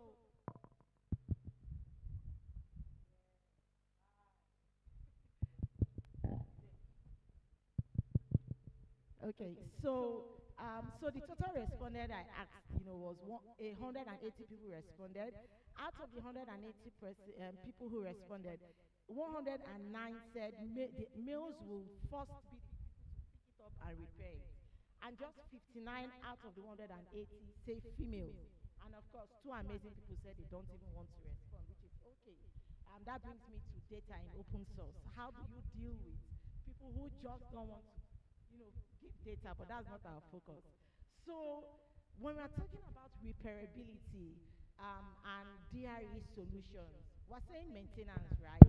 And it doesn't come naturally from this poll. So from this poll, you see that it doesn't come naturally to women to want to fix something, right? So we are not dealing with, we're dealing with more of a social norm when it comes to women, increasing women's participation in DRE technology and uptake, right? So when we need to look at how do we close the gap of the social norm. It's more of an adaptive problem than a technical problem. We've seen solutions, innovation ideas or initiatives on increasing the technical skills of women, training, but when it comes to repairability and maintenance of DRE technology, it's seen as a male responsibility. There was a time on social media, it was said that if your boyfriend sees it has a girlfriend who repairs generator, then the boyfriend will say, no, you are not fit to be my girlfriend. That, as joking as that sounds as a joke, it tells you that there's a social gap, right? So even if that girlfriend is an engineer, for her to show that she's a lady, she will not fix that gen, even if she knows how to. She won't even put it on, even if she knows how to do it. So when we're talking about repairability in DRE technology, we need to look at perceived ease of use. First and foremost, the technology itself. How, when you say usability, how easy is it to use? We talk of plug and play, but not all technology will be plug and play. So for those that are not plug and play, how do we ensure that at that design phase, we are able to integrate ease of use? Considering, especially for household energy, considering that the household energy manager will be a woman, most likely. How do you ensure self-efficacy such that when, as women's their capacity are being built to become more tech inclined, they can build their own self-interest? We talk of open source. How can a woman just decide to go to an open source and just find out, how do I fix a pico lamp, right? explicit gender biases in DRE designs. Research has shown that the needs of users whose characteristics match those of the designers in terms of gender, age, whether disability, tend to be best served by the software. So research has shown that if a male is designing this phone, he thinks like a man, right? And he designs it with the thoughts the way a man would think, even if he's designing it for, both genders to use. So it means that there has to be a conscious and a deliberate and intentional, degendering at the design phase. And one of the quick ways to do that is ensuring that in your design team, there's a gender balance, right? So a sustainable focus to change the narrative in reducing the gender norms is an intentional gender-lensed design. How do you ensure that whatever design can fit into anybody who is using it? 100%, 100%. And this is where feedback comes in. And then a gender-balanced design team. If we say a product and a technology is for household use, who are those that make up the design team? Is there a gender balance?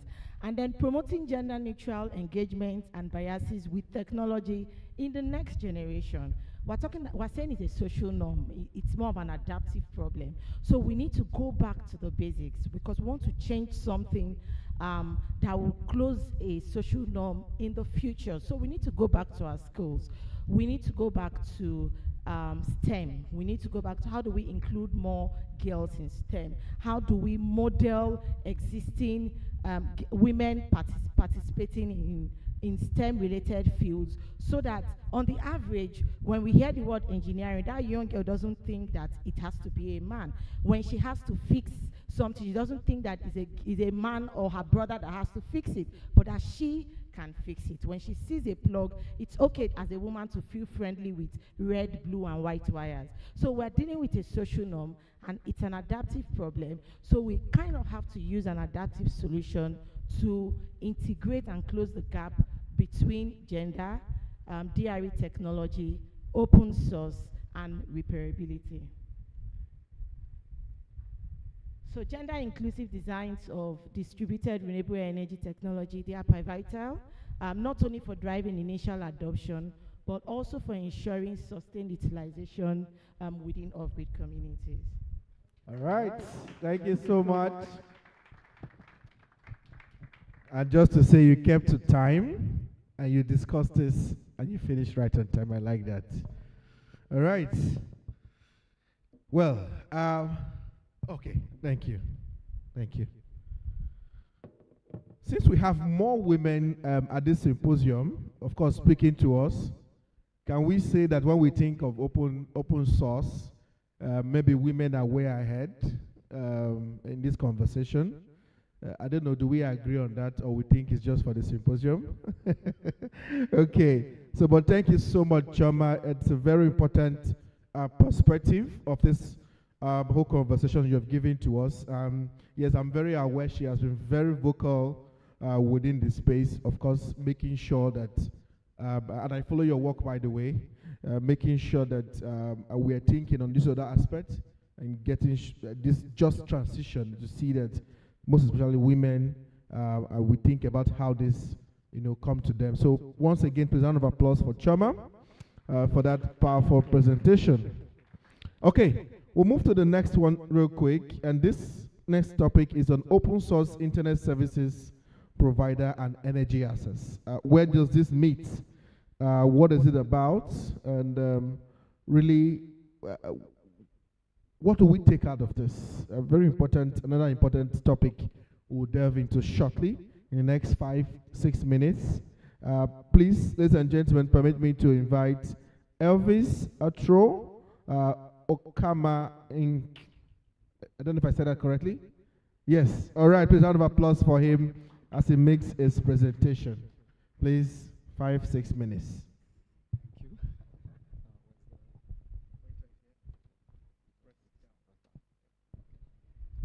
Hi everyone, my name is Elvis and I'm a backend engineer for Ukama. I'm very glad to be here today, and especially since we are going to talk about open source internet service. provider and energy access. And especially we are going to see how these two might work together. Sorry.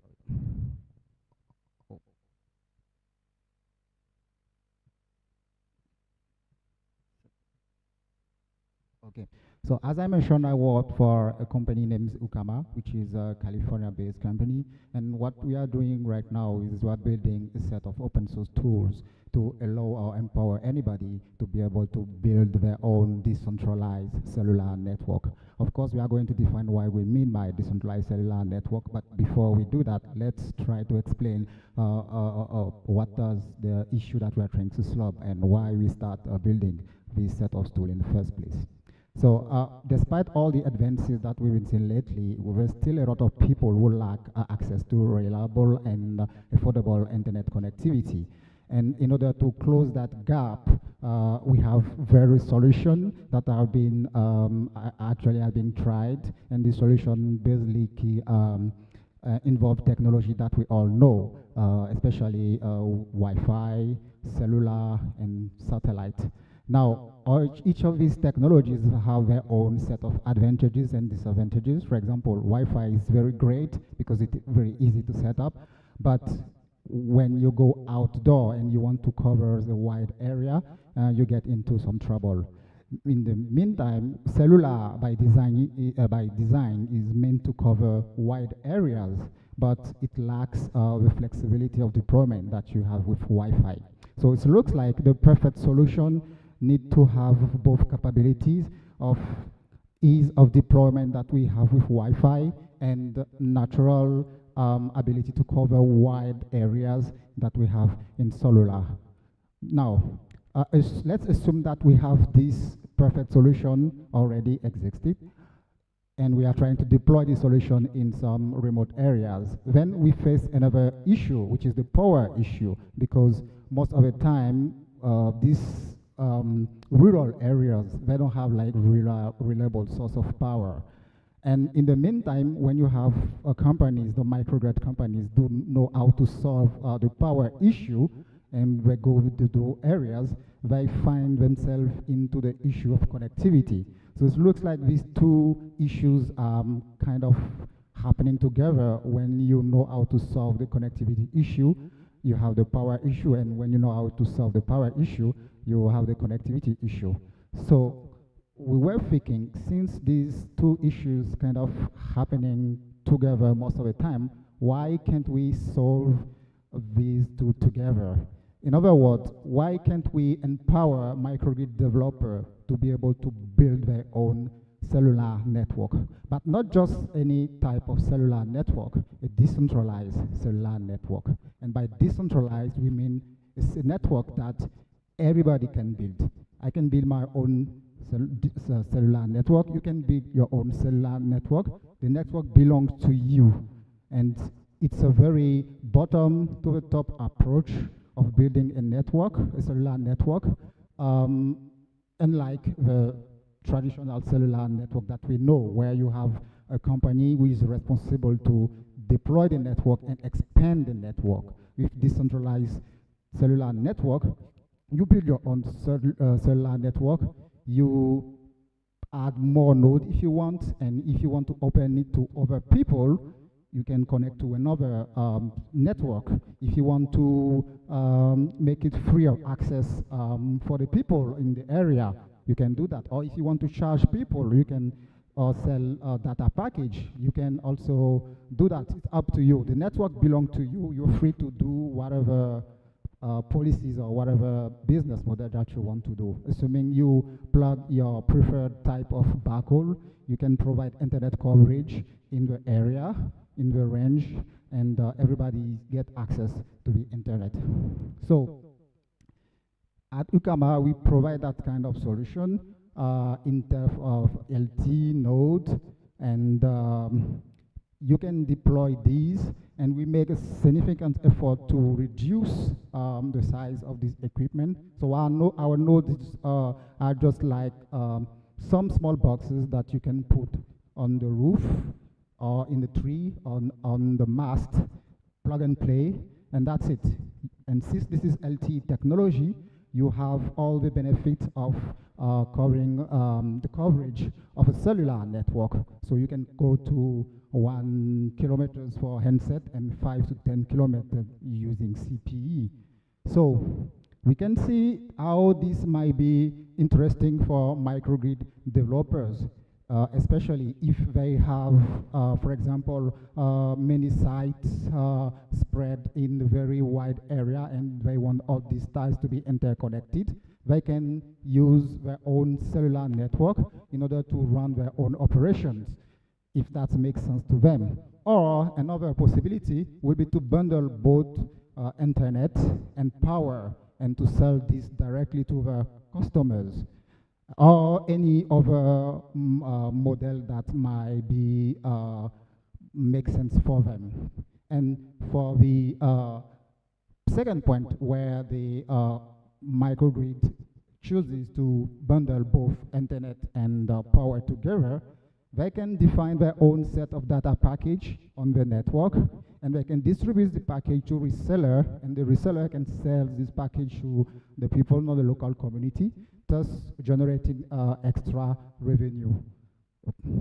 So what we expect, of course, all of these equipment, everything that we developed in the hardware and the software, everything is open source, except for the hardware for the LT stack, for which we, as of today, we don't have any choice. But hopefully we hope that this might change in the near future. We use Mozilla public license and all the set of open standard that all developers are well acquainted to, and I'm just not going to list them. So what we expect is to validate this model with microgrid developer to see if this makes sense to them, if it makes sense to them to have their own network in order to run their own operation on their own site, or it also makes sense for them to be bundled like internet and power together and sell that directly to the community. You can also give us a star on GitHub and visit our product page if you want to know more about all the stuff that we are building. And yeah, I think that's it. Elvis, thank you so much for that presentation. Your name, is it an Igbo name? It sounds like Ukama. How do you say it? Ukama, yes. When I looked at it, I said, this is an Igbo name now. You people have turned it to Igbo. You now said it in a Igbo way. Ah, okay. But thank you so much for that presentation. Before I talk about the next one, just to inform everybody again, we have a reception later, just after we close. It's by the poolside. Like you know, we are taking care of you very well. We have drinks, food. There's enough to drink, not just Fanta and tea. We have more than that. So it's a fun opportunity to network even much more. The speakers will be there. It's a good time to also engage them on some of these topics we have discussed. In case there are still burning questions you want to ask, that's a good time to also ask. It's by the poolside, just downstairs when you come out from the ground floor, just outside. I mean, they can direct you to the poolside where we have put together this beautiful reception. Nobody is happy about it. Should we pack our food? All right. Okay, we'll move to the next session real quick. And this session, we highlight a few things. And I just want to let you know, the global energy crisis has highlighted the critical need for an accelerated transition to sustainable energy sources, especially in Africa, where energy access remains a significant challenge. In Nigeria, nearly half of our population still don't have power, and that's about nearly over 100 million people. That's still a big challenge, and that challenge, we don't know if we are going forward or we are going backward. It keeps getting wider and wider, and we don't know. So really, it's a global energy crisis, not just in Nigeria, but across Africa, and there are many studies and statistics to show what the numbers are looking like. And so if we must close the energy access gap, and if we must make energy affordable for all before 2030, how do we do that? So this session, we'll talk about localizing open source assets for energy futures. And we'll highlight a few of these things I've just spoken about. But don't hear from me. Without much ado, please permit me to invite the speaker for this, or presenter for this session, Eleona Erize. She's a management consultant and energy and sustainability. Please keep clapping like you want her to come. Should she go back? She has been here since. All right. Thank you.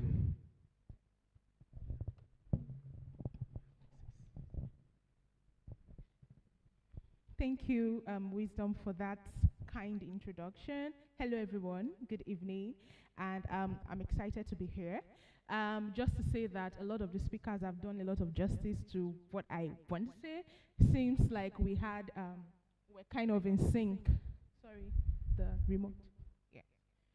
And I would just like to say that, I don't know, I love movies and I love sci-fi movies. I don't know who has seen Three Body Problems, but I've seen it. And then it was all about the solar system destroying some alien world, and then they kept figuring out how to save their world and everything. What I'm trying to say here is that there's enough energy for us to, renewable energy for us to harness. And if we must bring this conversation down to open source in energy, for energy access, then there are a few things that I thought was critical that we needed to look at. Thanks to Wisdom, he already did a lot of justice to the introductory part. Where am I going? Yeah, of my topic. And then I don't know how many of us were at COP28, but then if you were at COP28, you would have heard this particular phrase here so much about doubling energy efficiency progress and tripling renewable energy capacity by 2030, which is pretty cool when you hear it, but only that in real terms, in terms of implementation, you then begin to think, how are we going to get to that? And just to also mention that we already know that Africa is affected by climate change. But then if we want to even talk about climate change in relation to energy futures and energy access, we need to understand how it all flows. We need to understand how the entire conversation of global emissions come to play, and how it's because of unclean energy sources, and how we're talking about energy access. And now we're talking about open source in energy and all of that, and why we need to look at the conversation of localizing open source assets. I started this particular slide with a topic that said massive investments in clean energy in Africa are needed to scale energy access, because it seems to me that when it comes to projects, climate change and energy projects in Africa, the number one problem is really not the solution, it's always the financing. And then you start hearing things like the projects are not really bankable, so we can't really put our money there. I heard a lot of that in COP27. I'm like, okay, so what should we do? We're trying our best, right? And then that takes me just to say that I updated these slides, and if I dare told Clara to update the slides for me, she would have killed me. So these slides are not as updated as the ones I have here, but then they are kind of in sync. And just to mention that energy access is required to meet some over 50% of the 169 SDG targets that we have. Moving on, open source technologies can fast-track investments and energy access in developing countries. Just to mention again that funders, development banks, donors, people that have the money and the finances, they're always looking for new solutions that's pretty much costless, but have a wide impact to the communities that they wish to serve, and then even enables them to reach their key performance indicators faster. So if we want to really look at galvanizing more funds into the African space, we have to start looking at open source technologies that are building on and even improving the existing technologies. We already know that open source technologies offers promising solutions in Africa and all of that. We've spoken a lot to that.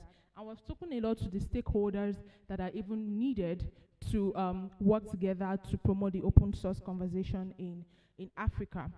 I'm not going to dwell much on this because this is not the bulk of my conversation, but I spoke to someone within the open source community. I asked them on WhatsApp, by the way. It was very informal, an informal interview in this case. I was like, so what's one of the biggest challenges that you have in your open source community? Do you know what he did? He said financing, ellipsis, like dot, dot, dot, dot, dot. I'm like, can you please explain what is the meaning of financing? We're like, yeah, money, financing. So you have somebody already spoke to that. We have beautiful solutions, and then there's no money to implement them. And then he said again, choosing a productive product to work on. What that simply means is they tend to just develop products because they are tech bros and techists. We are developers, we have to write codes and develop something. But they don't see the social good in what they're doing, right? And then that takes me to my next slide. This slide is half of what I have here, but I will just start with it. The first thing I had thought of here was establishing community of practices. The word corps is pretty much popular, and this is really not the first time we're hearing it, encompassing a spectrum of people, groups, and voices, and all of that. And why should we even establish community of practices? That's because the kind of jobs that would exist post-2030 or in the lead up to 2030, they're not necessarily jobs that they're jobs that will solve a social problem. They're not jobs that you would have because you went to school and you have a certificate. I'm even going to speak to the African context and the Nigerian context right now. I wrote down here in my notes, creating the jobs of the future, internships based on problem-based learning. So you are having community of practices, and you're not just having it because you want to have, oh, yeah, nice, we have a tech community, and this is what we do, we build solutions. No. What is it feeding into? Can you say that in the next 4, 5, 6 years, in the lead up to 2030, you would have been able to create a job niche that it addresses among the SDGs? Would you be able to say that? And then there's this thing in, I don't know, I'm going to speak for Nigeria, I don't know about other African countries, where people just finish school and they just go for internships. Like, for instance, NYSC, just go and use 1 year. And then there are actual problems to be solved in the world. And then there are funders that want to fund these problems. But no, you should actually channel the energy of these young people who just came out fresh from school to solve these problems, give them the funds, and let them find the solutions to the problems that we're facing. And one quick thing I said here was, beyond even establishing the community of practices, is updating the current educational systems and curriculums that we have to reflect the SDG goals and the 2030 goals that we want to meet. It's good enough that we finish school, but then is the certificate really useful? You finish university and you start thinking of, oh my God, what am I going to do? God, I'm a graduate. No, it should not be like that. There are zillion and one problems to be solved. Why not we even finish universities, finish colleges, and we're already useful from the word go? The next thing I said here was leveraging the expertise of African project developers is key to adoption of open source technologies. See, let me just say this, that these project developers, they are very helpless at some point. It's good that they can develop the solutions, but then the first thing I would even want to say is, not everybody is going to have a UK Global Talent visa to start with. Because it seems like when you are a tech bro in Nigeria from Africa, the goal is to go to UK and apply for the GTS. But not everybody is going to be able to have that.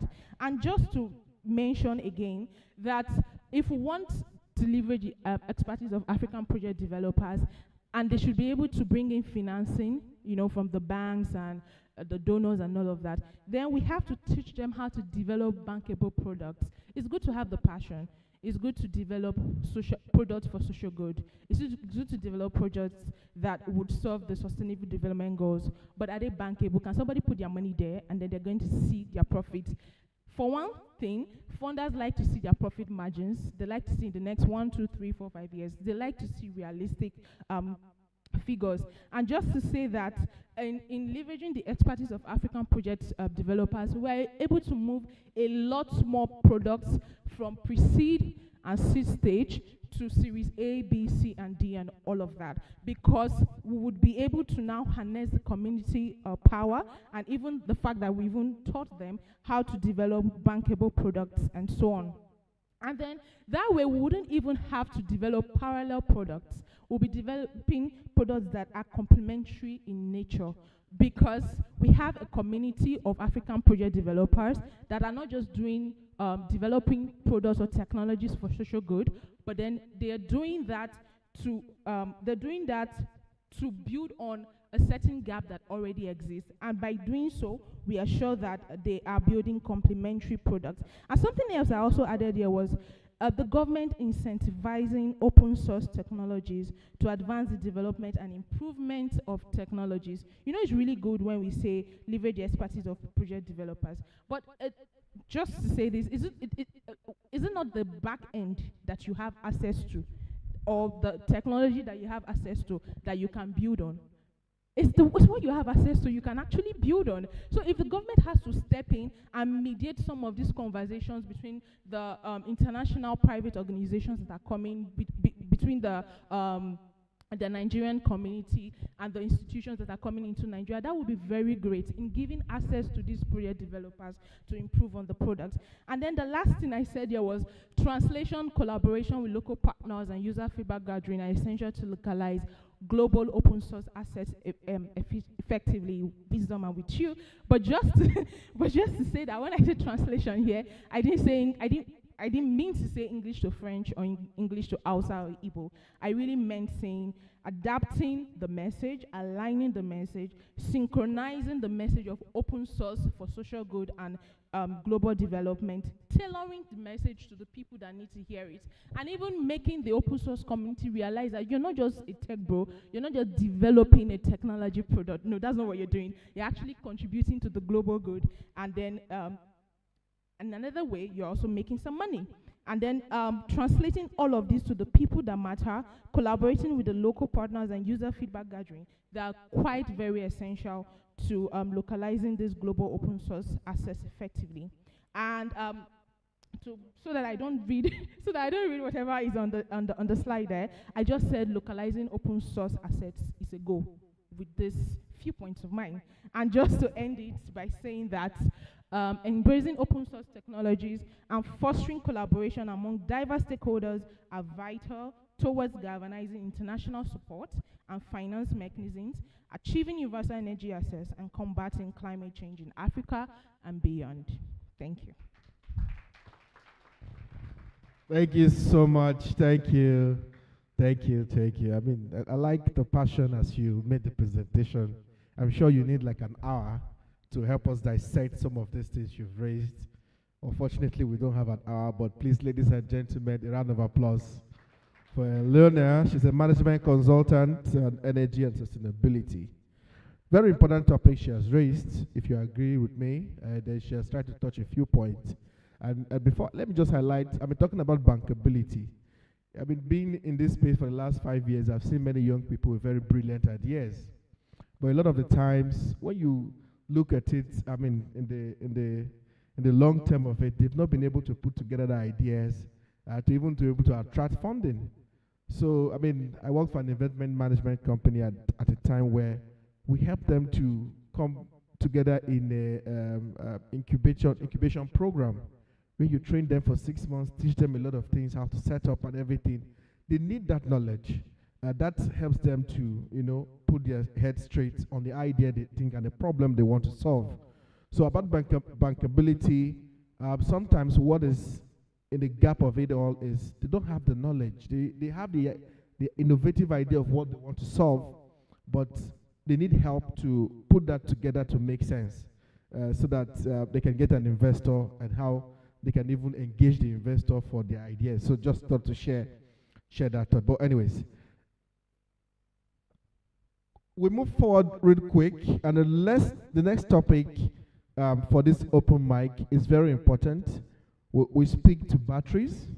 I really want to hear this topic much, because part of what increases the cost of solar, for example, in Nigeria, that it's difficult for many people to transition is the cost. Aside the panels, what increases the cost of solar, I mean, is the batteries. Because the batteries are really expensive. We have a company in Nigeria called Oxano Solar. They've set up an assembly plant in Lagos, where they now assemble the solar panels in country. Yes, and that's happening. They've launched it in Ibejuleki in Lagos. So they assemble these solar panels in country. That's one aspect. If we manufacture the panels in country, the cost comes down. So, but then batteries. What do we do with batteries? Because that is not taking much of that. So, but let me allow the next speaker to walk us through his topic on high capacity and cheap batteries are crucial for a wide scale of development of renewable energy into intermittent renewable electricity from wind and solar. I mean, there's a lot fully packed in this. I don't want to walk through this because of time. But ladies and gentlemen, permit me to invite Dr. Peter Ngene, Assistant Professor, Debe Institute of Normal Materials Science. Please put a hand of applause for him as he comes to speak to us on this crucial topic on batteries. And I'm also curious to hear more. Thank you. Well, first of all, thank you to everybody, especially the organizers of this important symposium, for giving me the platform to talk about our work on what we call fair batteries. And by fair batteries, we mean findable, accessible, interoperable, and reproducible.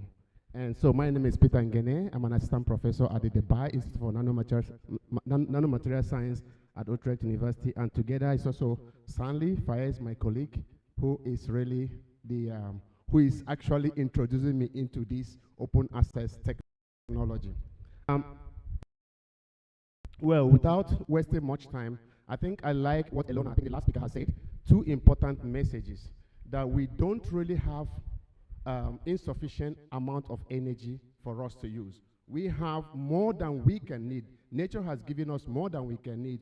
All we need is to be able to transform it from the form it exists to the form that we can use it when we need it. And the way we do it right now, we have all seen that it's not sustainable, because when we look at this, we see that the global CO2 emission has been rising. This is the concentration. And if you look just between November 2023 and April, you can see this increase. So it keeps on increasing simply because of the way we use energy nowadays. So that is why there have been a lot of move to go into more renewable energy sources like solar and wind. And what I plotted here, you can see actually that the contribution of both hydro, wind, and solar to the overall energy mix has been on steep increase over the years. And this is mostly driven by the fact that we can now drive the cost of making solar panel. This is just the cost of silicon photovoltaic due to R&D and all the kind of innovation that has happened over the years. Of course, when we see this, that the solar panel price has decreased, like my friend just said right now, that, okay, we can even make it in Nigeria, then you say, well, we have solved the problem. Have we really solved the problem? I don't think so. If you look at this, this is, I just picked this from IPCC. What you see is that even if we continue at the rate at which we deploy these renewable energy sources, such as solar and wind, if you just continue with the former rate, then it is still going to take us very long time before we can actually reduce the CO2 concentration in the atmosphere to the level at which we can maintain less than 2 degrees centigrade rise in global temperature. So we have to do something drastic. So we cannot move at the pace we have been moving. And, well, so my research is actually focused on this. How do we find solution? Because we can make solar panel, but we do know that storage, energy storage, is crucial to the use of renewable energy sources, because the wind is not always available, neither is the sun always available. So we need to find a way to store the energy so that we can use them when we need. So these are the two major approaches which my research follows. We make high capacity batteries, and also we can also do what we call electroconversion. So we use electricity to drive chemical reactions, where we can mix something like nitrogen to make ammonia, which is used for fertilizer, but you can also use that energy source, energy carrier. Then you can use this to actually drive a car. I hope that in the next 2-3 years that this car will be replaced by anyone that is made in Africa, not Tesla. So, but right now, I leave it here. So this is basically that. So while I'm doing I'm really very interested in fundamental research. Then Stanley came to me and said, well, you're from Africa. After all this fundamental research, how are you going to do with it? We need to do something to be able to really speed up this, energy transition. And that is when he now introduced me to what we call the FEL battery. So we got a project, some grant from what we call the Center for Unusual Collaboration.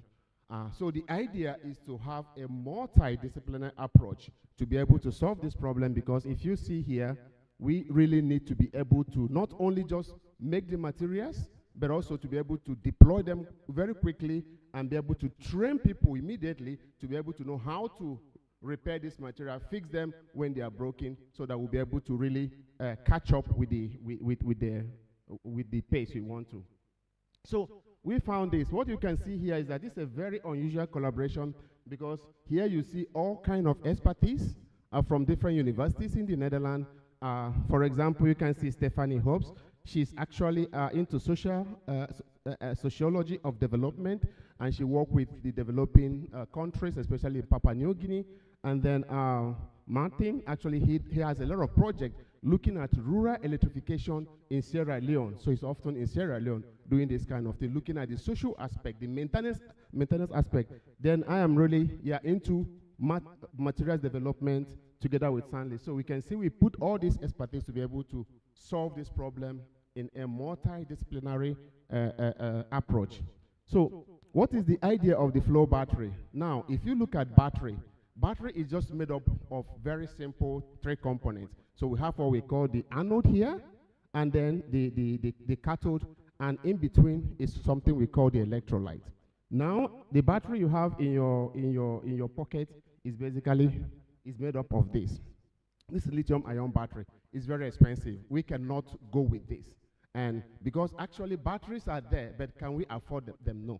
So the idea is, can we really make cheap batteries that can be deployed even in villages, that, not just making them, but teaching people how to make them, making the knowledge open access, that people can actually assemble simple battery in the village and then combine it with solar panel, and then we'll be able to power like a refrigerator, maybe in a rural clinic, or just simple as basic as that. So we chose this, what we call the redox flow battery. Why is redox flow battery very interesting? You can always scale the capacity. Unlike the lithium-ion battery, you can easily scale the capacity by this, like a tank.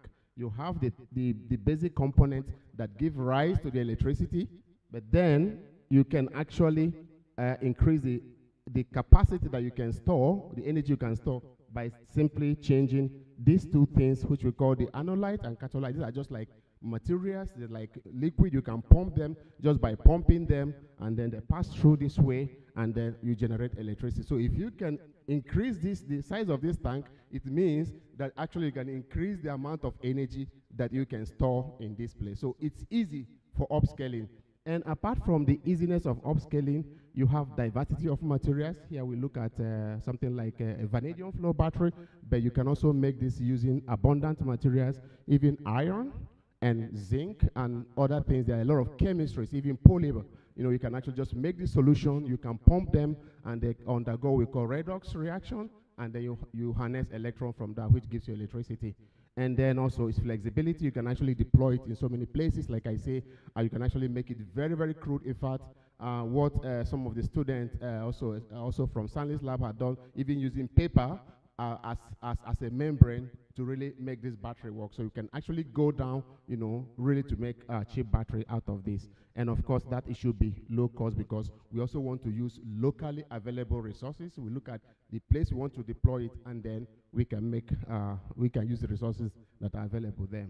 So, well, how are we doing this?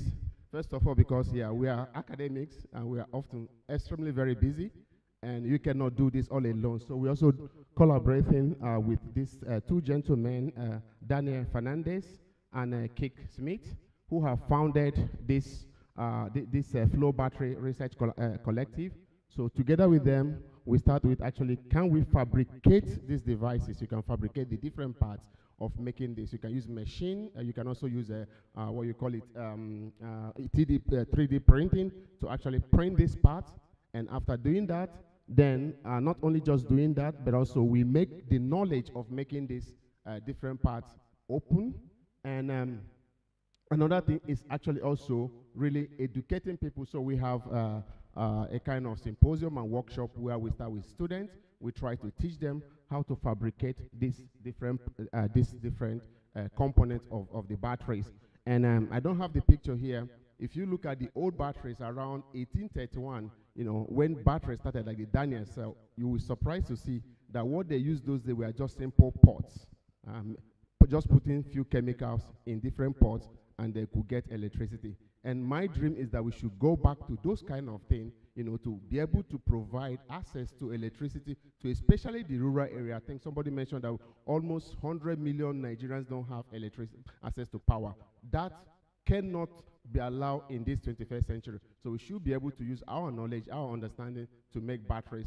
And of course, the idea is that, of course, the redox flow battery give us also the ability to make also very exotic battery, but also a very cheap battery.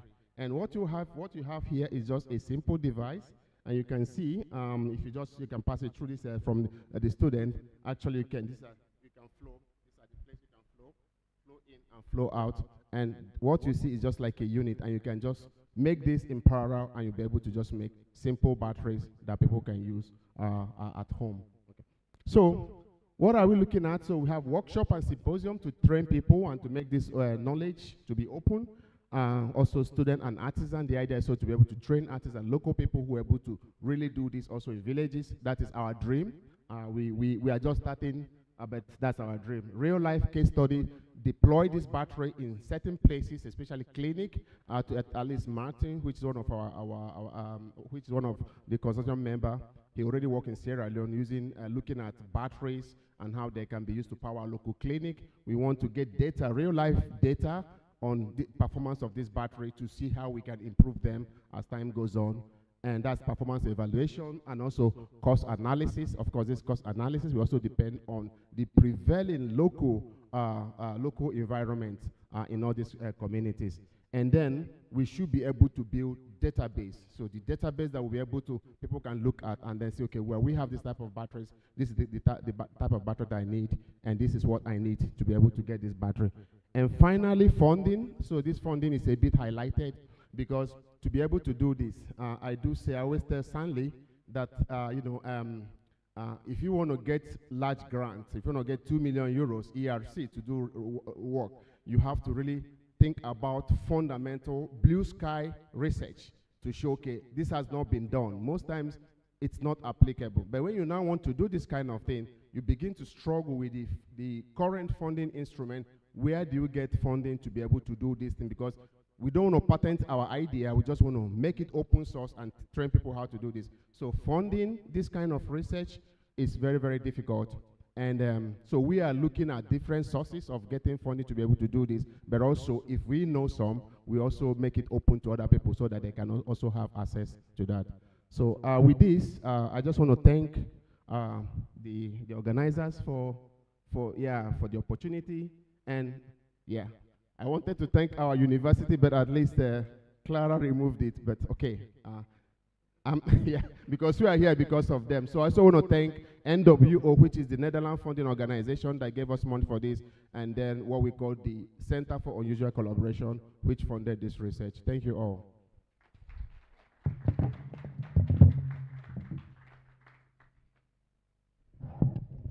Thank you so much for that powerful PAC presentation. That was really interesting to see. And I hope this whole, pans out as you have planned, and we get all the support you need to drive it as much as you can. Ladies and gentlemen, it's been a very insightful day, but one more exercise before we conclude. Are we following EnAccess on social media platforms? If we are not, let us do so now, before we close for today. On Instagram, EnAccess Foundation, that's EnAccess FDN. On LinkedIn, the EnAccess Foundation. So please, let's make sure on Twitter, the same thing.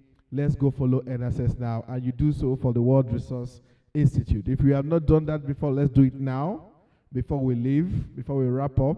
Now I still have you 2 minutes, so you just check your social media handles on Instagram, on LinkedIn, on Twitter. Follow EnAccess right now.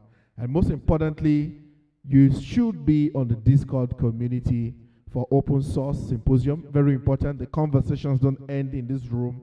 I see some of you already engaging, and the speakers and presenters are already responding. That's what it should be, and that's what we have planned it to be. We'll keep the conversations on Discord. If you haven't, now is the time to also sign up for your Discord app and also join the community real quick. Have we all completed exercise? Have we followed EnAccess and WRI on all social media platforms? Yes. Okay, so which one? All right, so WRI Energy and WRI Africa. If you have done that for EnAccess, first of all, let me see your hands up. Okay, pretty much. So, ladies and gentlemen, we've had a fun day, and we end with a reception, like I said, by the pool. Please just change up to something relaxing and come back to the pool side. There's enough to drink, enough to eat, and as I said, we are drinking and eating even beyond Coke and Fanta. There's more to it. All right, so please, thank you so much. We'll return tomorrow for day 2. Please make a date not to miss the conversations. We are going to be practicalizing some of the open source tools. You don't want to miss it and see it practically how they work. So you can get the agenda on the website, oseas.org, and click on agenda to, keep yourself abreast on the agenda and topics for tomorrow's session, and please don't miss it, I beg you. On behalf of the organizers, this is where we draw the curtain, and we come back in the next 30 minutes for the reception, or maybe 20 minutes. Just change and come back by the poolside, and let's have a nice reception for the evening. My name is Wisdom Chap Jumbo, and it's been fun doing this. I will do it again tomorrow. Until tomorrow, please enjoy your evening. A round of applause for yourselves. And also, please, a round of applause for our online audience. They've stayed with us all through on Zoom and on YouTube. And please, a round of applause for them. Do it well so they can join tomorrow, please. Let them hear your hands, please. All right, thank you so much. And we'll call you a wrap here. Enjoy your evening.